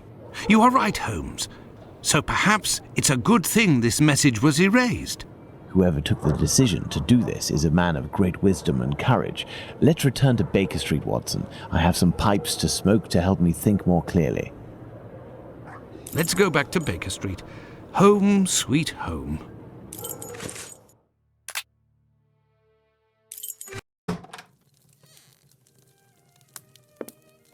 I had nightmares all night, Holmes. As for you, I bet you didn't get a wink of sleep, did you? It's this chalk message business, isn't it? Among other things. And this lunatic is still running free. If only we knew what he looked like. But we do know, Watson. We have a fairly accurate description. I must have missed an episode of your adventures, Holmes. Not only have I heard you discredit the value of our eyewitnesses, but the few descriptions we do have don't seem to correspond. An inaccurate account can regain its value if we can discover why and to what extent the truth must be rewritten. We've learned a great many things tonight, and I'm able to tell you what our man looks like. Really? Yes, and we're going to need a few things, Watson. Find me 3 mannequins, my worker's costume, my 3 full wigs, one of your worn garments, yes, that can be used for the workman's outfit, and one of your old suits. Oh, and my deer stalker, the one I never wear, but everyone seems to think I wear day and night.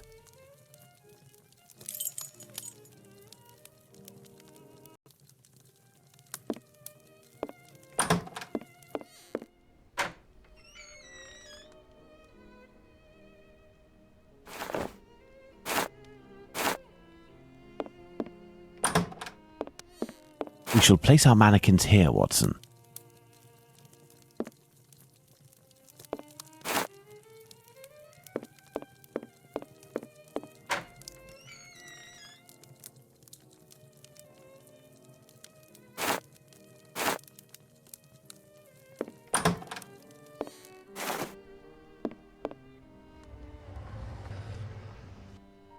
A wig!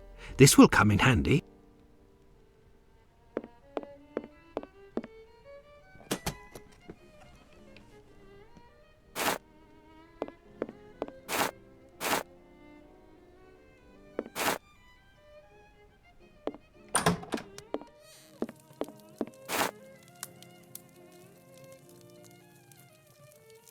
So, as for one of the murders, we have no witnesses whatsoever. As for the three other, we have at least one person who claims to have seen the victims talking to a man a few minutes before their death. Do you remember whom these would be, Watson?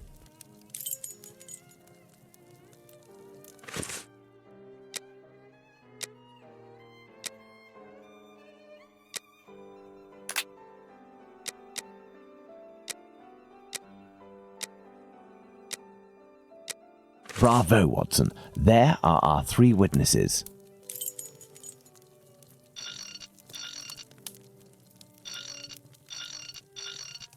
Indeed, Watson, that's the right size for Abraham's mannequin. The account given by Mr. Solomonovich's friend is incorrect in at least one point. The first Joseph said that the man was at least 5 foot 7 inches tall. The second Joseph said he was 3 inches taller than the victim, whom we know was 5 feet tall, which would suggest a height of 5 foot 3 inches. Don't forget that it was this second Joseph who attracted his friend's attention towards the couple on the other side of the road. We can assume he got a very good look at them.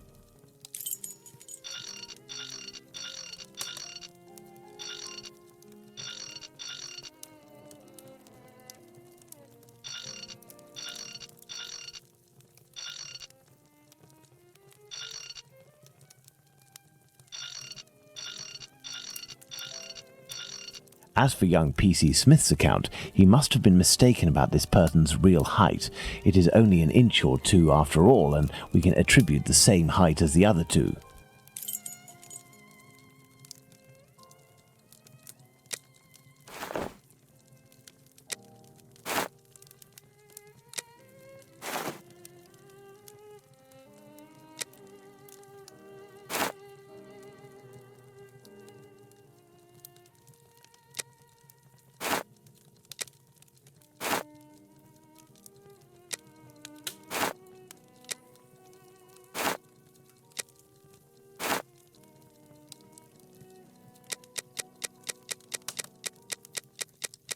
Excellent. Now, on to the next step.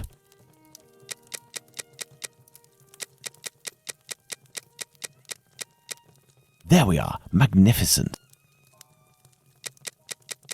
Bravo, Watson. Our mannequins have been recreated based on the correct accounts. Now, Watson, let's see in what ways these statements differ and how the witnesses could have been mistaken.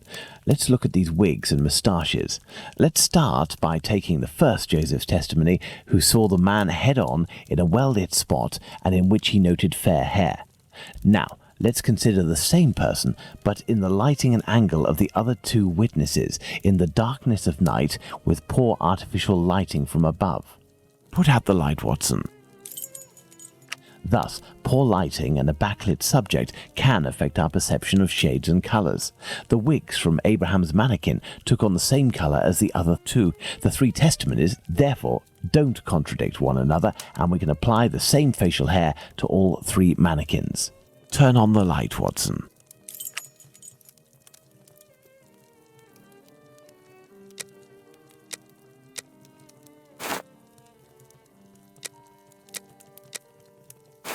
Yes, I have, Holmes. Well done, Watson. With regards to the murderer's hair, the three witnesses should agree on Abraham's testimony. As Joseph is the only one who saw our man in full light, his hair must therefore be fair. You see, Watson, it is hard to draw objective conclusions when one is an eyewitness to an event. This leads us to reconsider the various statements regarding the supposed age of the man. Even if you are face to face with someone in full light and for a period of several hours, to what extent can you determine their exact age? And even more so if you observe them for only a few seconds and or from behind.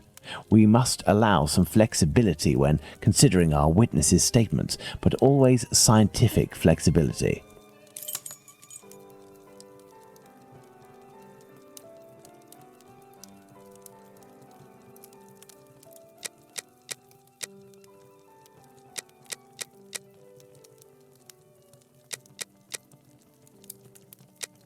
Excellent. Now, on to the next step.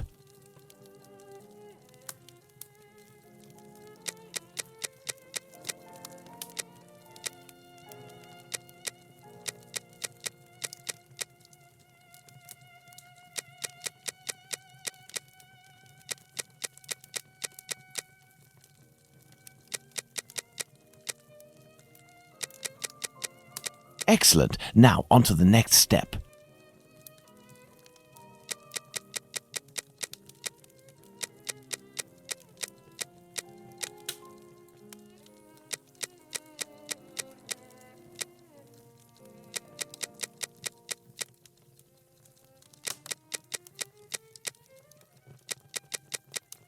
Excellent. Now, on to the next step. Yes, I have, Holmes. Now that we have fully considered the witness accounts, let's see to what extent they agree. If we apply the range of error for each of our dummies, we can deduce the age of our murderer as precisely as possible.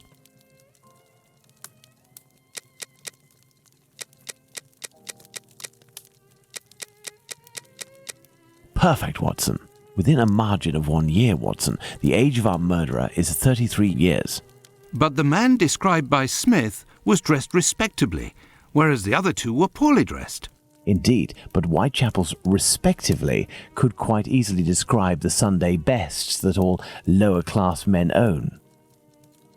Now, let's place ourselves in the shoes of Liz Stride's killer. He has just slain his victim and sees Louis Diemschutz discover her body. Our killer is at great risk if he stays in the area. He therefore gets away from this spot.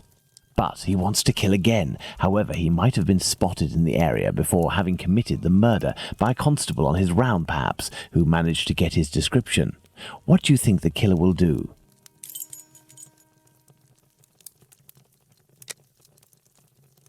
Go back home or to a safe location, change his clothes and leave again in search of another victim.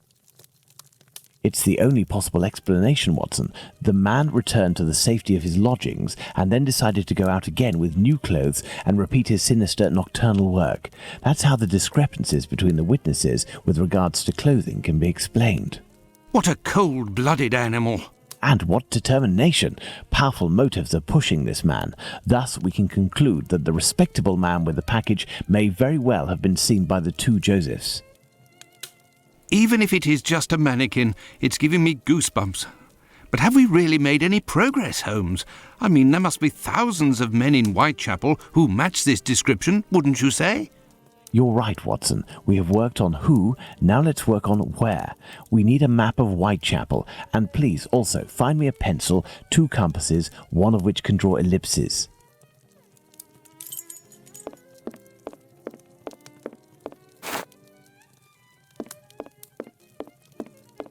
I am in need of something.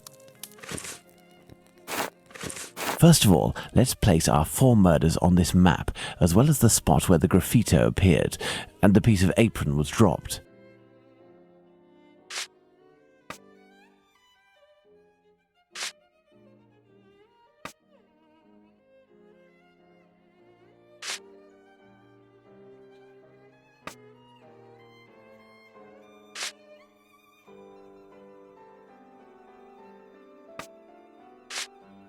Perfect, Watson.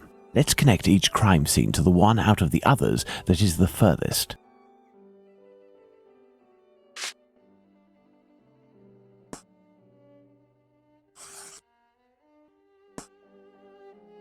You see, Watson, the murders aren't grouped together, but seem to be spread out like cardinal points around a central zone.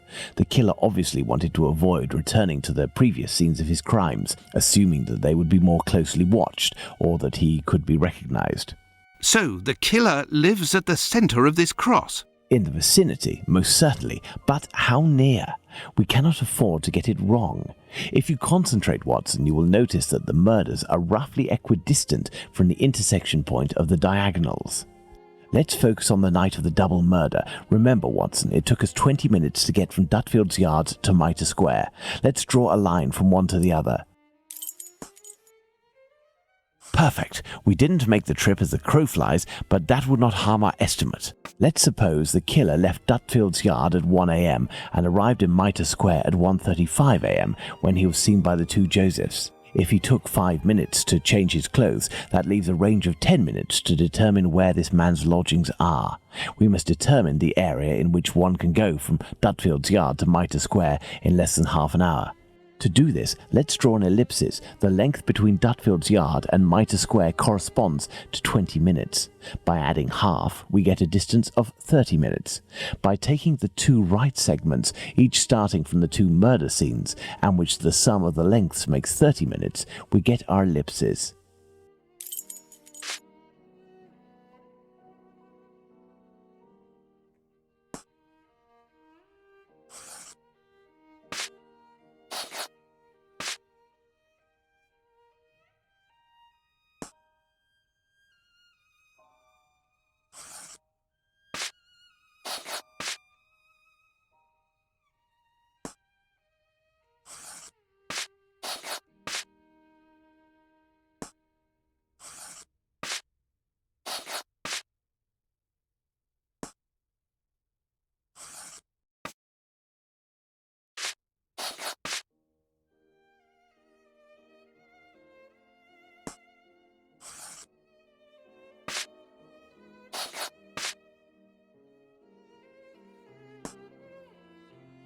There we are, Watson. Our killer lives in this area. It's still rather a vast area, Holmes. Yes, indeed, and our goal is to reduce this area as much as we can. We must consider the fact that the murder at Mitre Square was committed under a certain amount of pressure, given that the killer knew he was wanted for the acts he committed not long before. We can assume that he had to do it in a safe zone, that is, an area not far from where he lives.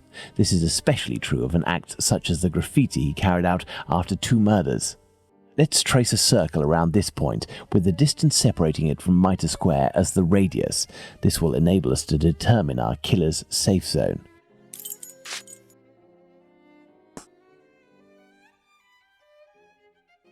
Our killer must surely live inside this circle. Now, let's intersect it with the ellipsis that we previously determined.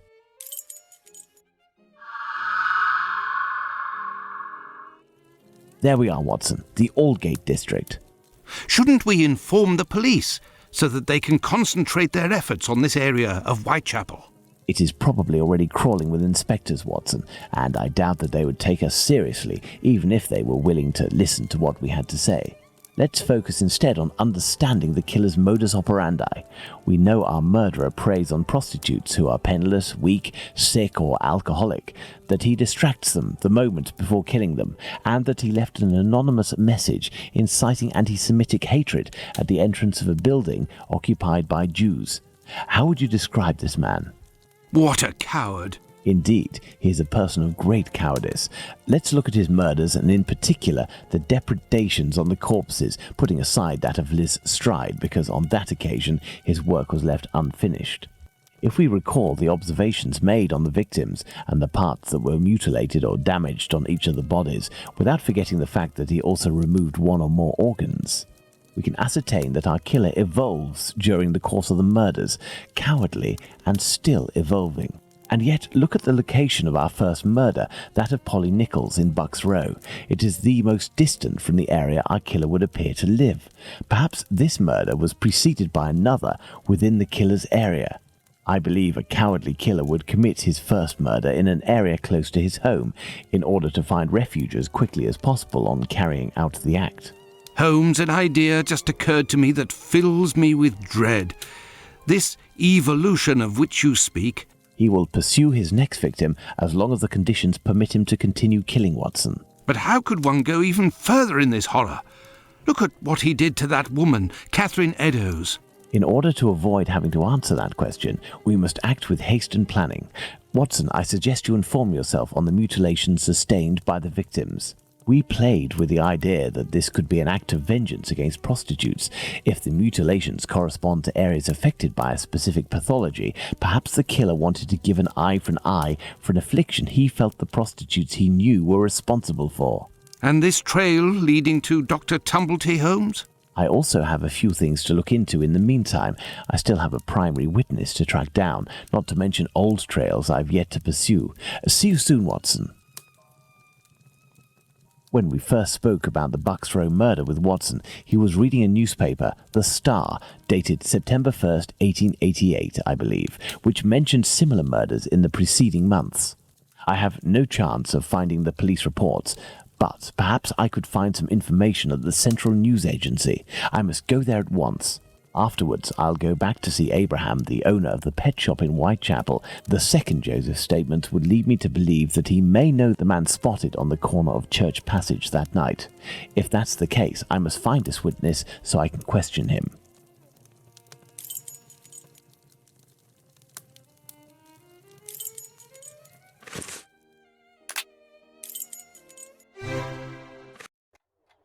Ah, Bulling is there. It won't hurt just this once. Hello, Mr. Bulling. So, did your colleague tell you about the tip? What tip? Ah, I see. I gave him an explosive tip and he went without you?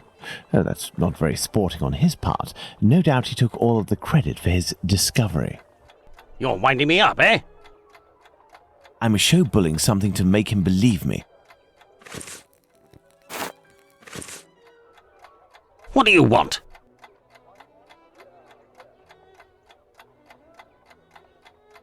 I'm not winding you up. The proof is that he gave me this advance on the debt. The traitor! He owes me, if I find him! Before I leave, can you do me a favor? Heck, tell me. I'm looking for some reliable info on the murders committed in Whitechapel in the months before Polly Nichols' attack. Reliable? Ha! You really think you'll find that here? Fine. I'll be honest with you. We have folders that group the dispatches from the current year into categories. In the police law category, you'll find the transcripts from the trials and investigations that we sell to the newspapers that ask us. Perfect. Sadly, I am out of time. I'll leave you to solve it, eh? You're the detective, aren't you?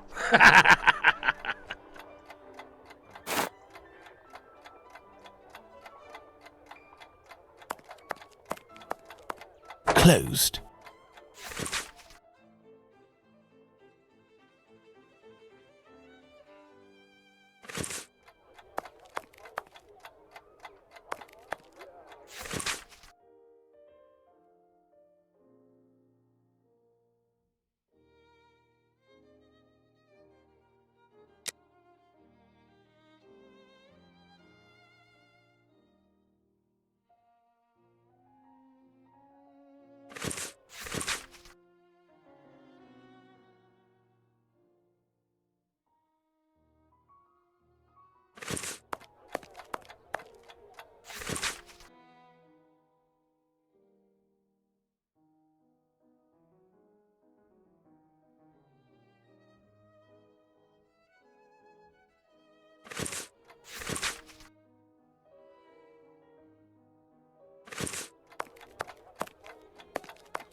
The dossiers are full of papers in dated envelopes. I can't open them. That would be too obvious.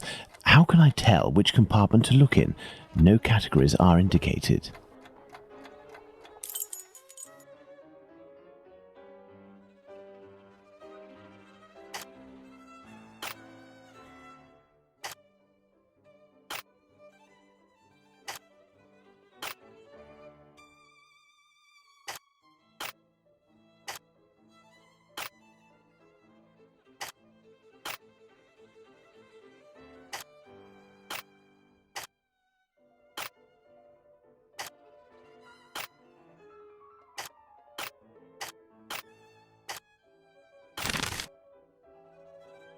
These envelopes contain dispatches of police and judicial cases.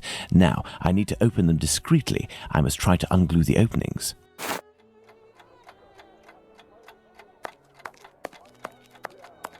Water.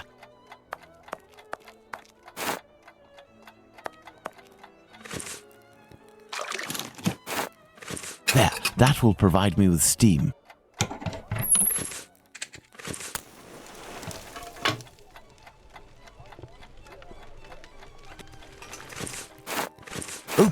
and it looks like I'm in luck. This envelope contains precious information.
The information excludes the murder of the first woman, Miss Smith. Jack the Ripper can't be the author of that crime. On the other hand, there are enough similarities to suggest he may be the killer of Martha Tabram. I must go to the pet shop.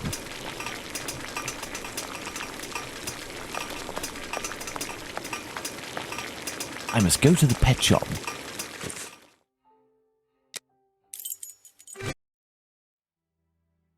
I must go to the pet shop. Closed until further notice. Abraham isn't there. No luck.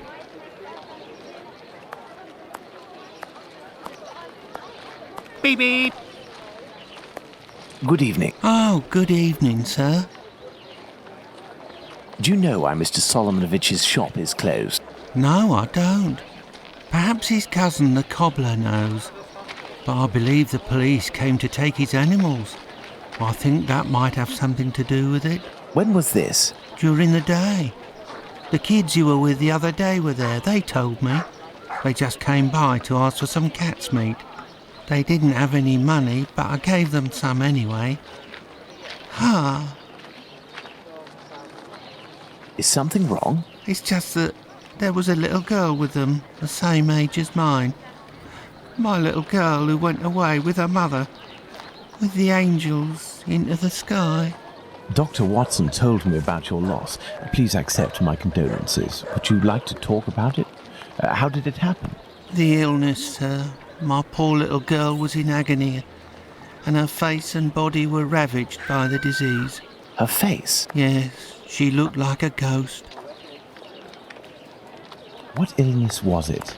Dr. Gibbons tried to explain when I took my little girl to see him, but I didn't understand. I'm sure that he was trying to insinuate it was my fault. I'm sorry, but I don't want to talk about it anymore. I understand. Farewell. Let's go and see Dr. Gibbons.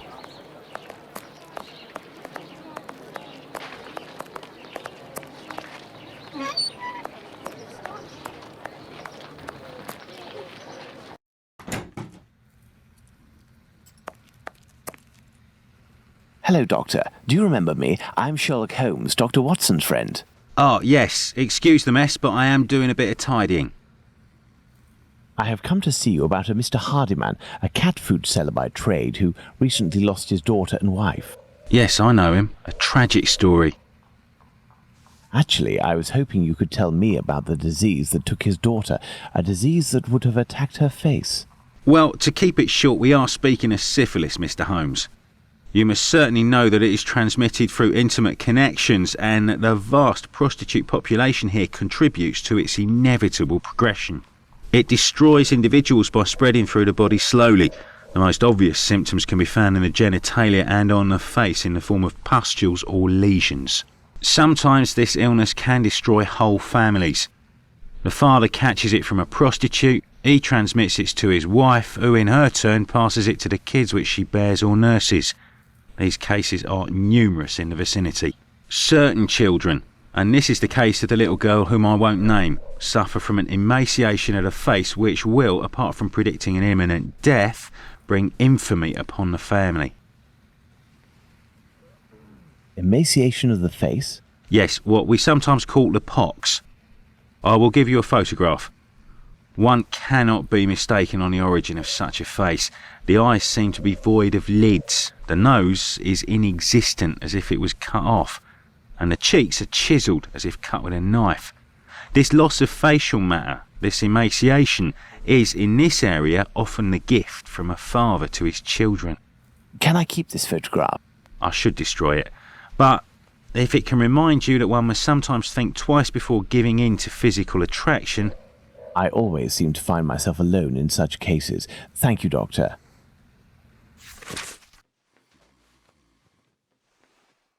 Let's go to the cobbler's.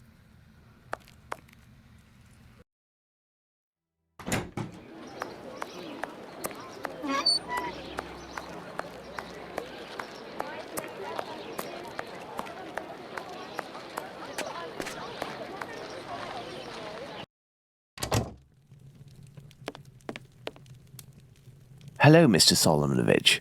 Ah, Mr. Holmes, how are things with you?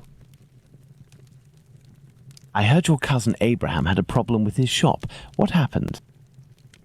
Ah, if I didn't know you well, I would tell you that it's Jewish business that doesn't concern anyone but the Jews. But as you have a little bit to do with it, you have the right to know what is going on. Ah, would I have something to do with it? Someone had seen Abraham telling you something and making big gestures near the Imperial Club. A vicious rumor quickly spread, and it has caused him great injustice. A slanderous denunciation attracted the authorities' attention to my cousin's shop. Abraham must be in the process of answering their questions. I did, indeed, speak with your cousin the other night. I'm shocked at the consequences of this discussion. As I was saying, it's the story of the Jews. In the face of adversity, we are united, but amongst ourselves, it's like anywhere else. As soon as our people take a dislike to someone, for right or wrong, we can be without pity and quite cruel. This is all very worrying. Your cousin knows one, or rather two, of the men who were at the Imperial Club on the night of the Mitre Square murder. One of the two, a butcher in Aldgate named Joseph, is probably withholding information of the utmost importance. I must find this man. Perhaps you can help me. But there are dozens of Jewish butchers around Aldgate, half of which must be called Joseph. And you know, Mr. Holmes, we Jews prefer to remain in the background of this murderer business, this Jack the Ripper thing. All of London is pointing their fingers at us, saying, it's a Jew who disemboweled these women. Our community is in great peril, you know. There was the business with Lipski and Leather Apron.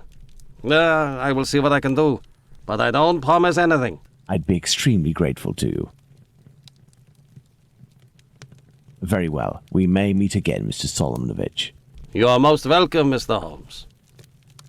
I've paced up and down Whitechapel enough. I should return to Baker Street in order to reflect on the new facts that I have discovered.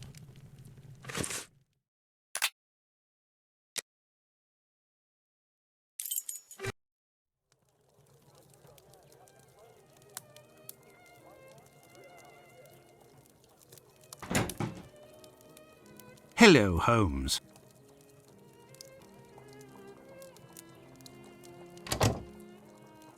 Good day, Watson. Listen, Holmes, I know I should have got here sooner to give you a report on my research, but this case has led me to neglect my patients and my wife more than I care to admit. I've been able to sort things out over the last few days, and now I am ready to pursue this investigation. You don't have to justify yourself, Watson. Whilst I do tolerate you as an observer, and despite your occasional help with more menial tasks, may I remind you that you are by no means an indispensable part of this case. Oh, you tolerate me as an observer, do you? Oh, you're too much, Holmes. Well, Mr. Detective, despite my absence, I have been working on this case, putting my relationship on the line in the process, and I happen to have a confidential letter that only passed from one lord's hand to another. What it contains is extremely serious and concerns Dr. Tumblety and his collection of uteri. Let me see that.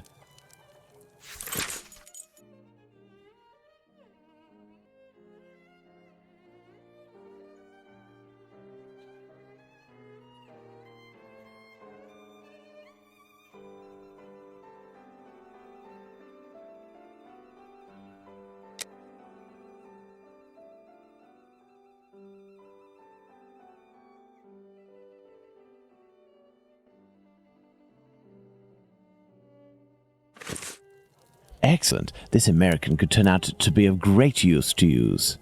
That's right, and that's not all.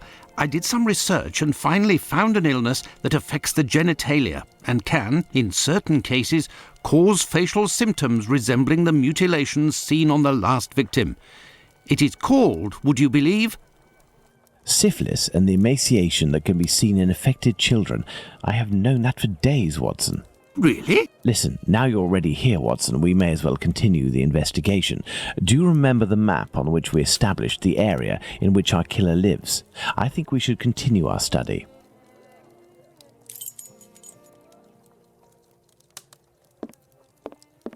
Well, I discovered the case of another murder before that of Bucks Row. It happened in George Yard. We shall put it on the map in order to see if it corresponds to our area of research. We must place the murder of Martha Tabram in George Yard on the map. That is where Martha Tabram's murder took place. There's no point going there. I already have all the information we need on that matter. You see, this murder took place in the area in which our killer lives, his safe zone. Nonetheless, there are two major differences between the murder of this Martha Tabram and that of Polly Nichols. Firstly, the blows inflicted are not the same. And the second difference? It follows on from a doctor's opinion. He claims two weapons might have been used, and if there is one group of people we absolutely must not trust in this business, it's doctors. Don't you agree, Watson? Watch it, Holmes. Tabram's murder took place in an area where the murderer, whose cowardice is clear, was able to make a quick getaway, that is to say, near his home. For his second murder, he would have wanted to go further afield, so the police would not link these two cases.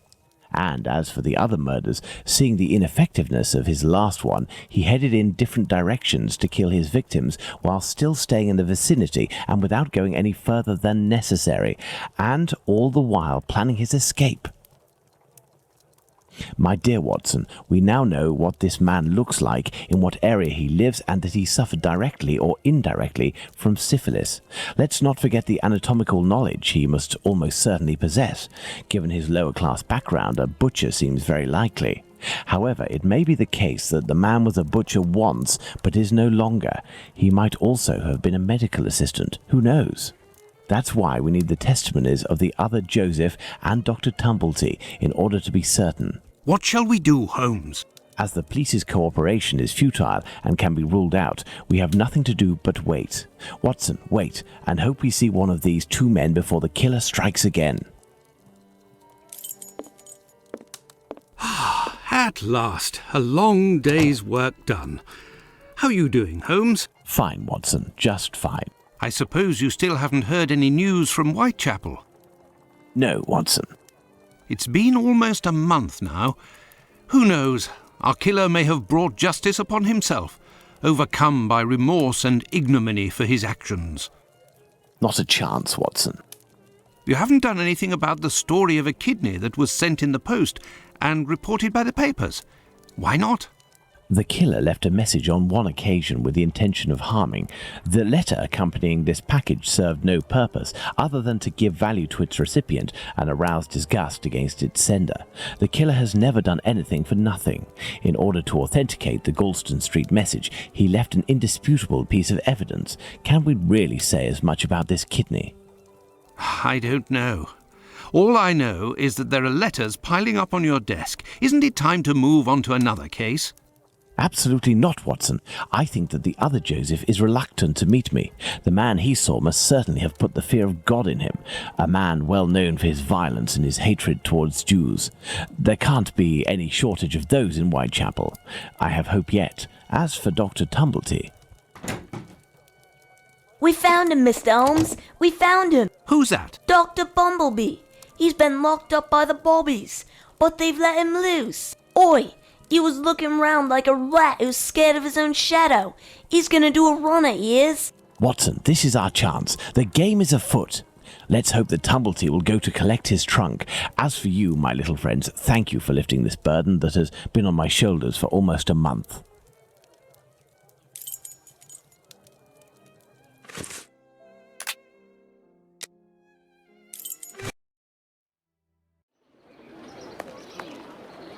He is here. The doctor is here, up in his room. Peeking through my door, I saw him go up the stairs, and I think that he has a pistol. Regarding the trunk, did you do what I told you to? Yes, I jammed the lock and filled the trunk with stones. Should we call the police? Absolutely not. Go home, lock your doors, and if you hear a gunshot, shout as loudly as you can. Watson, we must disarm this man at all costs before attempting to confront him. Come, have your pistol at the ready and stay alert.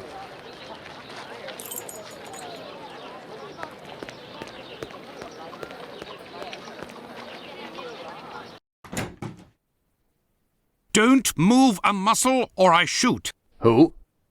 But what is going on? Bravo, Watson. I take back everything I ever said about your less than full involvement in our investigations. Listen, Mr. Policeman. I already told everything to your colleagues at the station, so... Don't you believe it, sir. We're not with the police. We are here to talk about human organs, an area in which you seem to have a great deal of interest. What? But who are you? We are the ones holding the pistol. Listen, Tumblety, tell us everything you know and you will be spared from the noose or a bullet. Have you tried to get hold of any female genitalia from someone during these past months? So that's it. You English. Listen, as it happens, I do have a collection of female genital organs which I hold dear and never miss the chance to show my friends whatever the occasion. If you knew what I feel when my eyes meet the young men's as they contemplate with astonishment and disgust this soft and flabby skin that they worship and place at the center of all their passions. Women repulse me, gentlemen. They are one of nature's greatest mistakes. Lying, haughty, and most of all, nauseating. No, sirs. Men, mankind, we are not made to soil ourselves with such animals, and it is my task to educate my peers, like the ancient Greeks used to do, and put them on the path to masculine relationships, the only kind worthy of our intelligence. My God, this man has lost his marbles, Holmes. You haven't answered my question. Did you attempt to obtain any female organs? Indeed, but a long time ago. I was living in Liverpool at the time. A few of my specimens were starting to lose their freshness. But despite the sum proposed, the heads of the university hospitals refused to accede to my demands. The fear of what others would say, certainly. I know nothing more similar to an arrogant fowl than an English doctor. Yakety-yak, always showing off in the courtyard with their haughty airs. And as soon as... Shut it, Tumblety. So, was it you who killed all of these women? Yes or no? I regret to say that it was not. If I had really wanted a few more uteri, I would have had them brought in from the United States, where it would cost me much less than here. Or I would have shown a few gold coins in the hallways of a morgue or a hospital in London, and they would have kissed my feet to sell them to me, and not taken the least risk. But kidneys are all the latest, aren't they? I think that I could find one tomorrow for less than £1. In short, gentlemen, I do not know your killer, and I don't know why he's doing that. But if you come across him one day, please send him my friendship and my deepest respect. You've gone too far this time. Come, Watson, let's not get carried away now. Thank you for your assistance, Doctor. If I may offer some advice, you should leave England as soon as possible. Each day that you remain in this country is a risk that an intelligent man would not take. My pistol? Without that, it will be even more risky. Can we believe this man, Holmes? He can't be the murderer, and his story regarding the organs fits. But we can't afford to take the slightest risk. I will ask the Baker Street irregulars to follow him. Listen, lads, when Tumblety leaves here, follow him discreetly and come and tell me as early as possible tomorrow where he is currently residing. Understood? Understood, Captain. You are already ready, Holmes. What is going on? I have been waiting for you for at least an hour, Watson. It would appear that a new drama has unfolded. The youngsters came to give me this address, but I have some doubt as to the actual location we are going to. Let's try anyway. At worst, we may come across the Baker Street irregulars to put us in the right direction.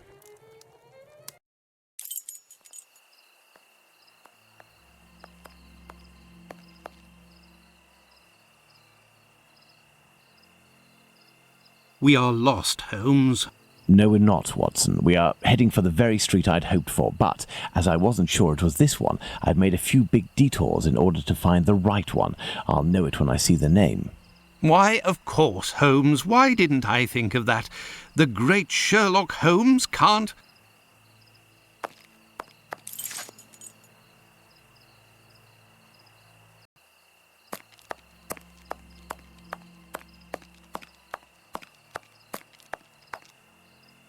How are you, my friend? Are you not feeling well?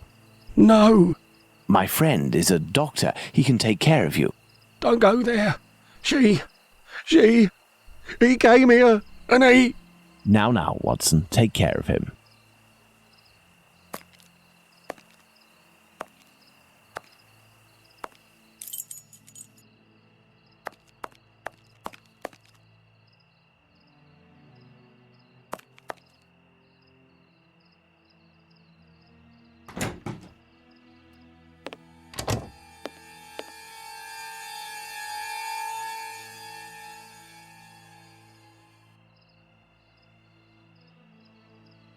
My God! What happened? Can't talk. Wait for the coppers. Are they coming? My eyes are crying. No. Go find them too, mister. I'll stay here and keep an eye out. Go! No, I must await my friend. Ah, here he is. Watson, are you there? How are you? Fine, Holmes, and you? What happened? Hello, sir. Where are we, Watson? In Whitechapel, Holmes. This must be Dorset Street.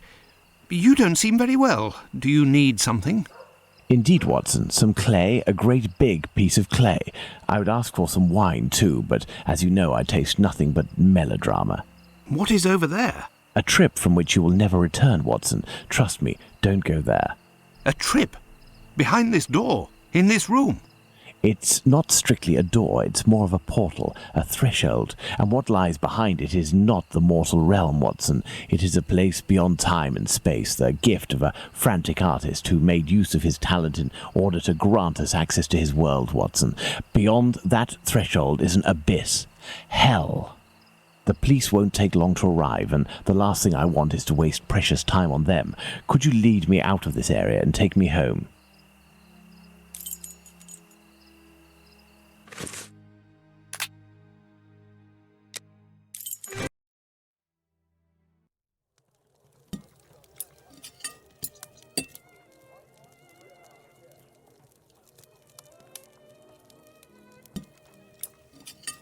You should come and eat, Holmes. Mrs. Hudson has worked wonders.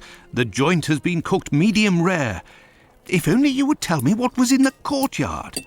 The answer, Watson. The answer, Holmes? Yes, the answer to a question that you asked me a few weeks ago. How the devil can the answer to a question I asked you be found in that courtyard? And what question are you referring to, Holmes?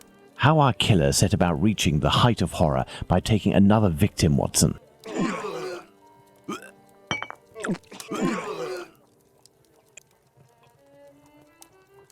Did I not tell you that I wanted to avoid melodrama? Do you mean to say that... Yes, that's what was in that room. You helped towards the colour. All that's missing is the odour, but I shall let that pass. The mutilations almost all resulted in large removals of flesh. My photographic memory noted them all in great detail, the shape, size and location, and thanks to the softness of this clay and your medical knowledge, I believe we can attempt to determine what is missing from this lady. Don't you think we should wait for the medical examiner's opinion? Surely not, Watson. This massacre has gone on long enough. I can assure you that I will do everything in my power to get our hands on Jack the Ripper before this night is out. Watson, we shall reconstruct the body of this poor woman and inspect it in detail as well. Your help as a medical man will be invaluable. Holmes, I feel a bit unwell. Well, I understand. I will manage on my own. Her throat was slit just like the others. The wound is particularly deep. There were incisions in the rib cage as if to inspect the lungs.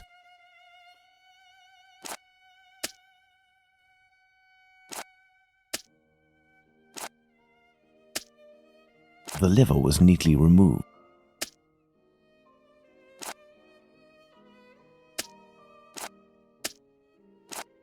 An organ is missing, apparently. I must specify which organ this is on my list.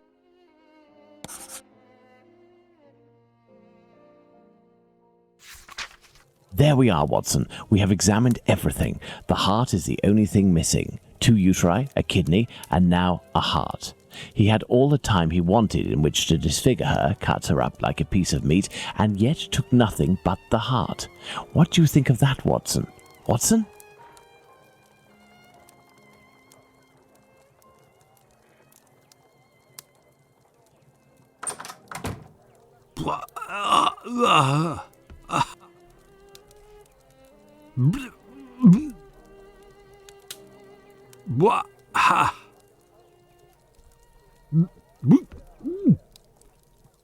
I dread to think how you'd react if you saw a corpse. I'm returning to Whitechapel, Watson, to Isaac's. If the heart tells you to come with me, if the heart tells you a little wordplay there. Let's go to the cobbler's.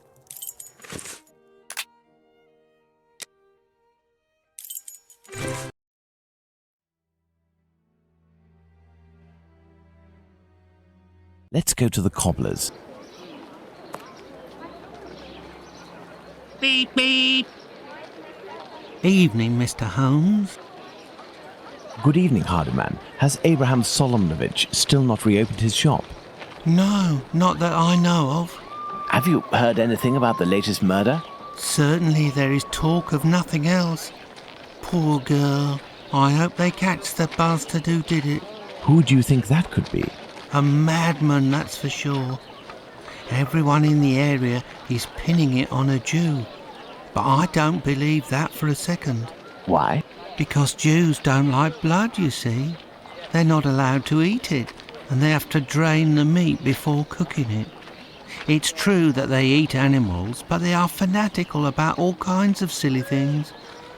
I don't know much about their rituals and all, but I know that a Jewish butcher can't just do whatever he pleases with his knife.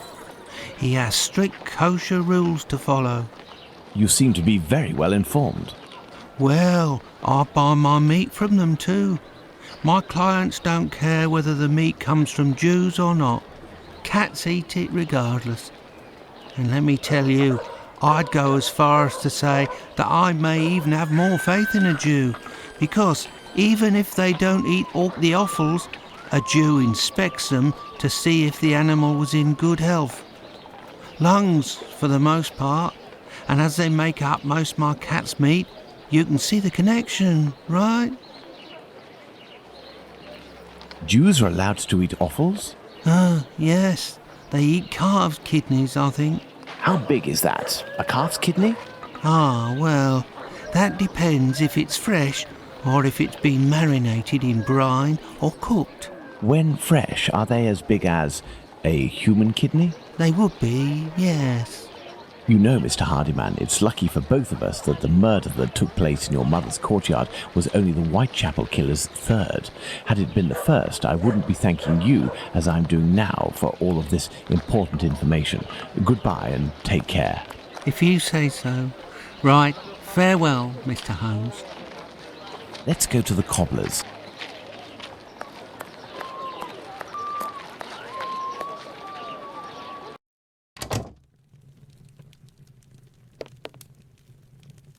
Good evening, Mr. Solomonovich. Evening, Mr. Holmes. If you've come about the business of my cousin, I hate to say...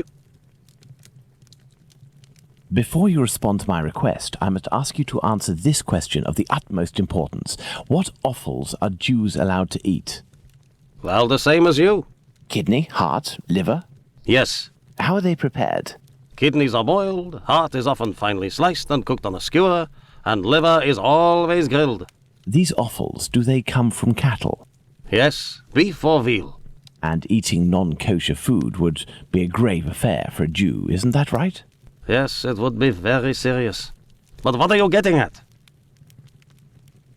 If I were to tell you what I'm thinking, Mr. Solomonovich, you would pull out your own eardrums to not hear the end of my sentence. It goes against the beliefs of hundreds of members of your community, and for some, perhaps even worse. I will ask you one last time before involving the authorities, who I assure you will be far less discreet than myself. Do you know who the second Joseph is, the Aldgate butcher, who your cousin knows from the Imperial Club? His name is Joseph Hyam Levy, but I don't know where he lives. I know nothing about him, other than he's a member of the Imperial Club on Duke Street. That street is after Church Passage, coming from Mitre Square, am I right? That's it. Thank you. You have been an enormous help to both of us. Now, listen carefully. I need you to find 4 or 5 strong men among the members of your family who you trust wholeheartedly, and to wait here with them until my arrival, or you receive a message from me. Is that clear? But if you will tell me... Later, Mr. Solomonovich, later. Let's go to the Imperial Club.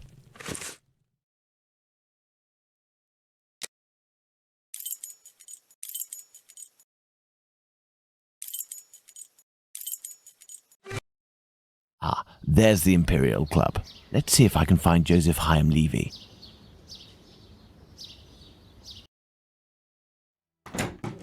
Hello, sir. Hello. Can I help you, sir? Indeed. I have an urgent message from Mr. Joseph Levy, the Aldgate butcher. I regret, sir, but Mr. Levy is not at the club at present. You can wait for him if you wish. I thank you. Do you know where I can find him? His home address, perhaps? It is a very urgent matter. I am sorry, sir, but we do not give out information regarding the club members to people outside the group. I understand. I must find a way to enter the Imperial Club without having to go through the entrance hall. A note encouraging members of the Jewish community to remain prudent and vigilant after rumours about the Whitechapel murders.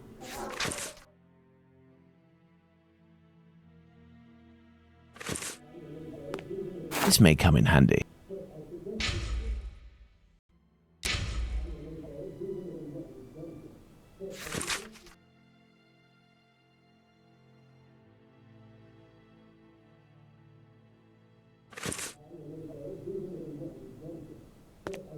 Judging by the sound of voices and applause, there is a meeting going on at this very moment. I'll have to be very cautious. Pardon me, sir, but the club is only open to members. I must find a way to enter the Imperial Club without having to go through the entrance hall.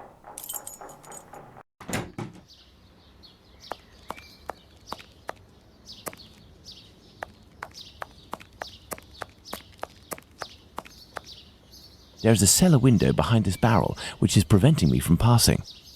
Coal. It's a service door and firmly locked. There must be a stock room in the cellar beneath this room. If I can just get into the coal cellar, I shall be in the place.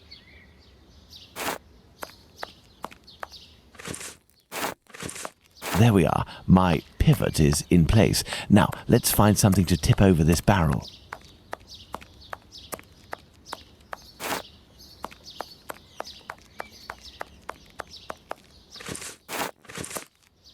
should be able to make it tip over.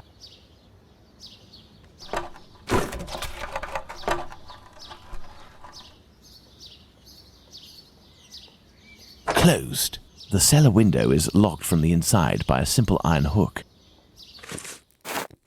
Let's go. Good. Let's try to find the exit that leads to the club.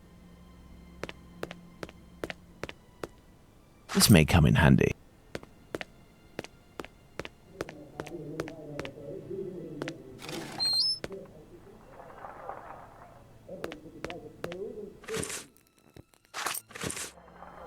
Let's hope that it really is the key to this door. Administration. Perfect. This must be where the information on club members is kept.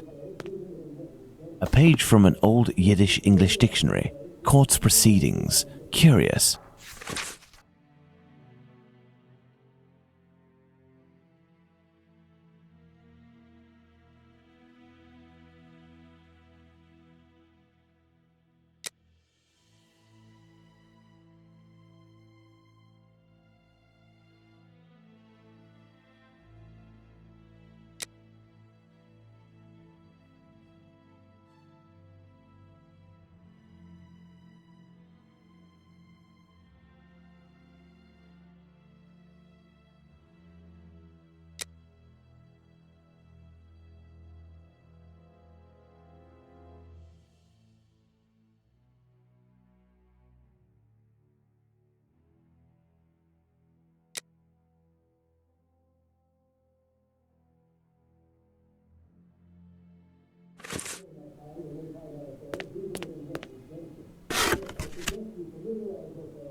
Some square metal tokens.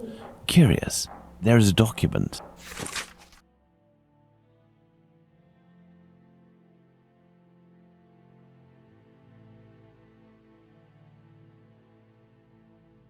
There must have been litigation between Joseph Hyam Levy and Jacob Levy.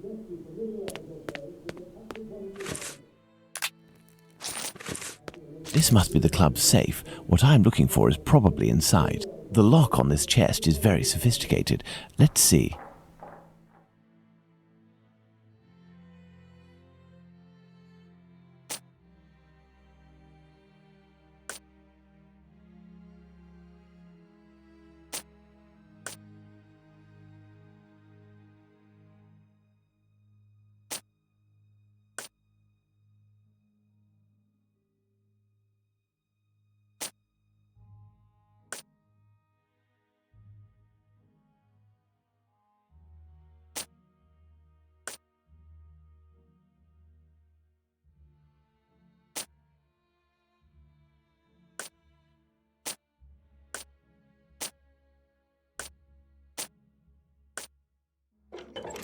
Elementary. I need something. These documents contain some words in Yiddish, which reads from right to left.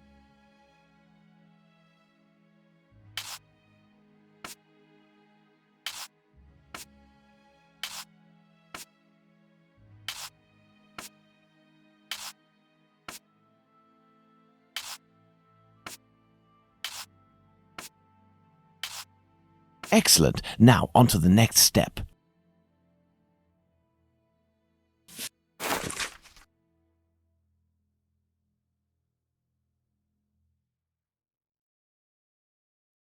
Here we are. I have the address of this Joseph Hyam Levy, 36 Middlesex Street. Now, let's try to get out of here without being seen. This may come in handy.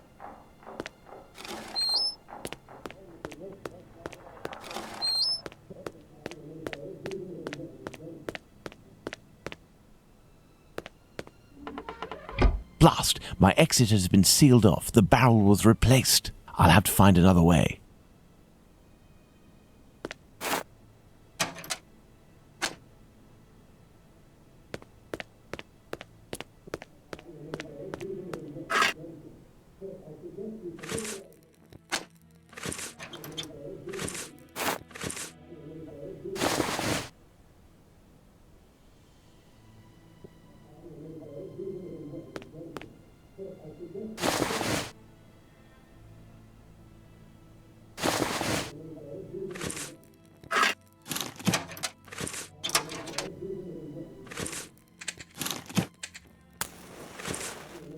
Now let's quickly hide in administration.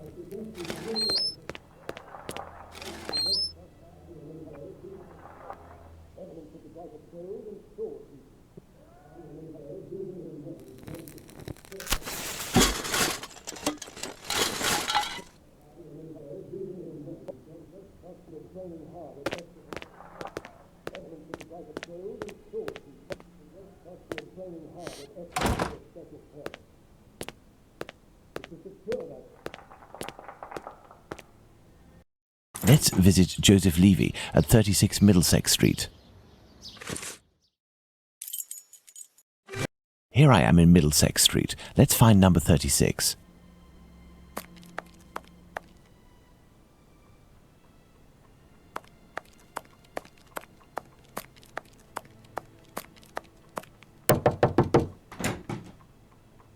Hello, sir. What do you want? Hello, ma'am. I would like to speak with Mr. Levy. Do you know if he's in? I am Mrs. Levy, his wife. He's not arrived yet. Do you know when he'll be in? No idea. You know, he works at the butcher's and helps at the slaughterhouse. It often happens that he doesn't come in until early morning and then leaves right away. Well, listen. As soon as your husband Joseph returns, tell him that... My husband isn't called Joseph. You aren't the wife of Joseph Hyam Levy? No, of course not. I'm the wife of Jacob Levy. Mr. Hyam Levy used to live here with his parents, but he moved. Mummy, who is the man that you are talking to? But this poor child has syphilis. He carries the mark on his face. Leave us, children. Go back inside with your brothers and sisters. Yes, Mother. As I was saying, Mr. Hyam Levy doesn't live here. He works in a butcher's near Aldgate, but I don't know exactly where. But if you find him, he will surely live next door. Butchers always live near their work. Could you possibly give him a message on my behalf? I don't see him often, and... Well, even though we know him, we aren't on friendly terms, you see? Is he bothering you, Mummy? No, Simon, not at all. That's a handsome boy you have. It's strange that he has light hair. He takes after his father. Strong, with light hair. Wait, he sounds familiar to me. A man of about 50 years old, very big, at least 6 feet tall, and left-handed, correct? You are mistaken yet again. My husband is only 32 years old, no taller than 5'3", and he's right-handed. Obviously, there are many Levys in the area. I will leave you, and I pray that you'll excuse the disturbance. Perhaps we will have the pleasure of meeting again. Farewell, ma'am. Goodbye, sir.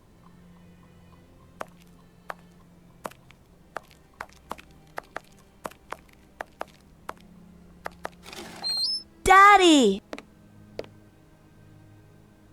I must return to Baker Street. Let's go to Baker Street.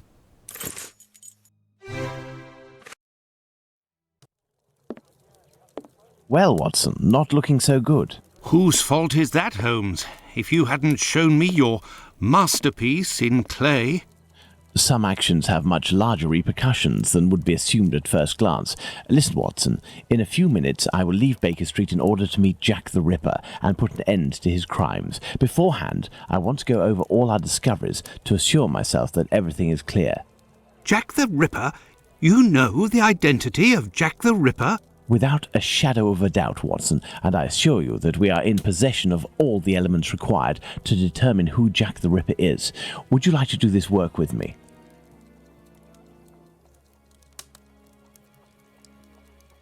Well, we are still missing certain information in order to finish this investigation, Watson.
Perfect, Watson.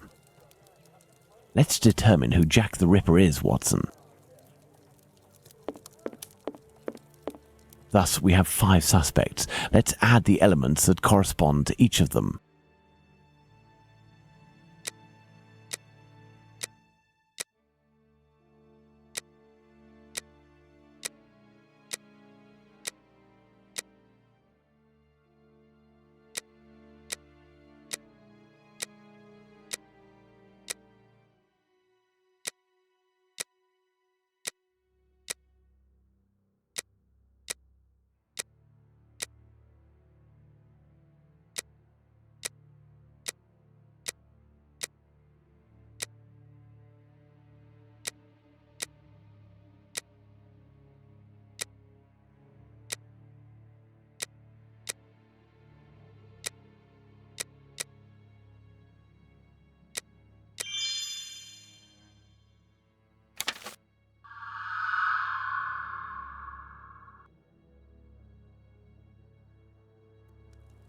And there you go, Watson. Jacob Levy, Jack the Ripper. Fantastic, Holmes. And terrifying. But some aspects of this case are still unclear, at least for me. For example, Watson? Why does the man only kill prostitutes? The man kills prostitutes because he blames them for the misery of his life. He must have frequented them assiduously, and, during these nocturnal visits, he contracted syphilis, which he passed on to his spouse, and via her, at least one of his children. He is an angry man in despair following a mistake that cannot be fixed. Why does he only kill such miserable prostitutes? He never had the means to afford prostitutes of higher standing than Nichols, Chapman and the others. At one point in his life he was forced to steal to make ends meet. This indiscretion cost him dearly. He was imprisoned and exiled from his community. He had frequented low-class prostitutes. Thus, it was they who infected him, and they who must pay. But why did he remove the organs? To take vengeance on his own community, which rejected him and had more success than he. He is a man who bore the burden of a sinister reputation, that of a thief and a madman, because of his internment. So he took his vengeance in the most cowardly and horrific manner imaginable. He rubbed his knife on the uterus of a sick prostitute before using it. He passed Edow's kidney off as a veal kidney. Why did he disfigure the faces of the last 2 victims? Revenge yet again, Watson. This is what you did to my child. You will suffer the same fate. And the piece of apron and the message at Goulston Street? The only reason to have placed the piece of apron incriminating the message and attracting attention towards himself is that the people that Levy holds responsible for his arrest live in this building. The butcher's where he committed the theft is found in Goulston Street, and the majority of the butchers who denounced him surely live close to their workplaces. But finally, Holmes, why didn't his wife or anyone else notice anything? His wife has many children and must be very busy. The man is a butcher, which must facilitate things when one is questioned by the police in the street and must justify the bloodstains on oneself. Furthermore, butchers often work during the night as the meat must be sold fresh each morning. His nocturnal absences were easily justifiable. Finally, he works in the butchers or slaughterhouses. Nothing could be more simple than slipping a kidney in here and using a knife oiled with human blood there. This story is frightful, Holmes. Indeed, Watson. Lies, infidelity, venereal disease, murder, mutilation, and finally cannibalism. A complete anthology of what humans at their most vile are capable. Let's go at once to Whitechapel and put this madman where he can do no more harm, Holmes. Let's, Watson.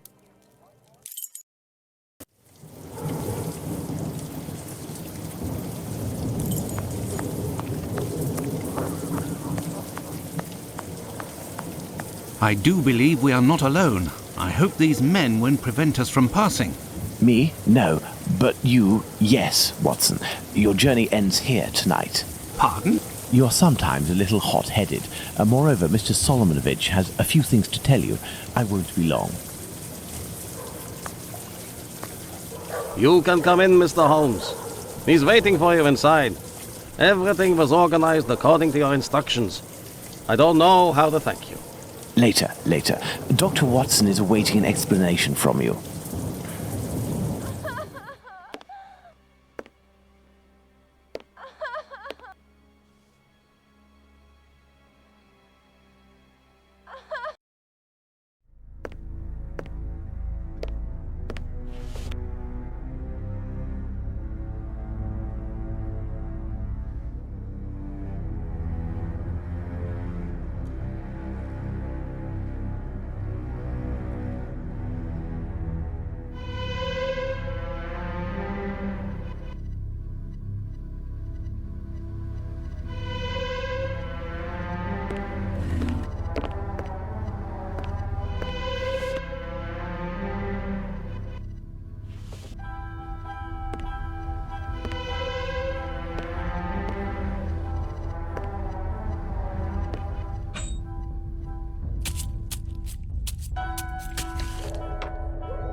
Hello, Watson. Holmes, have you the slightest idea what you are doing?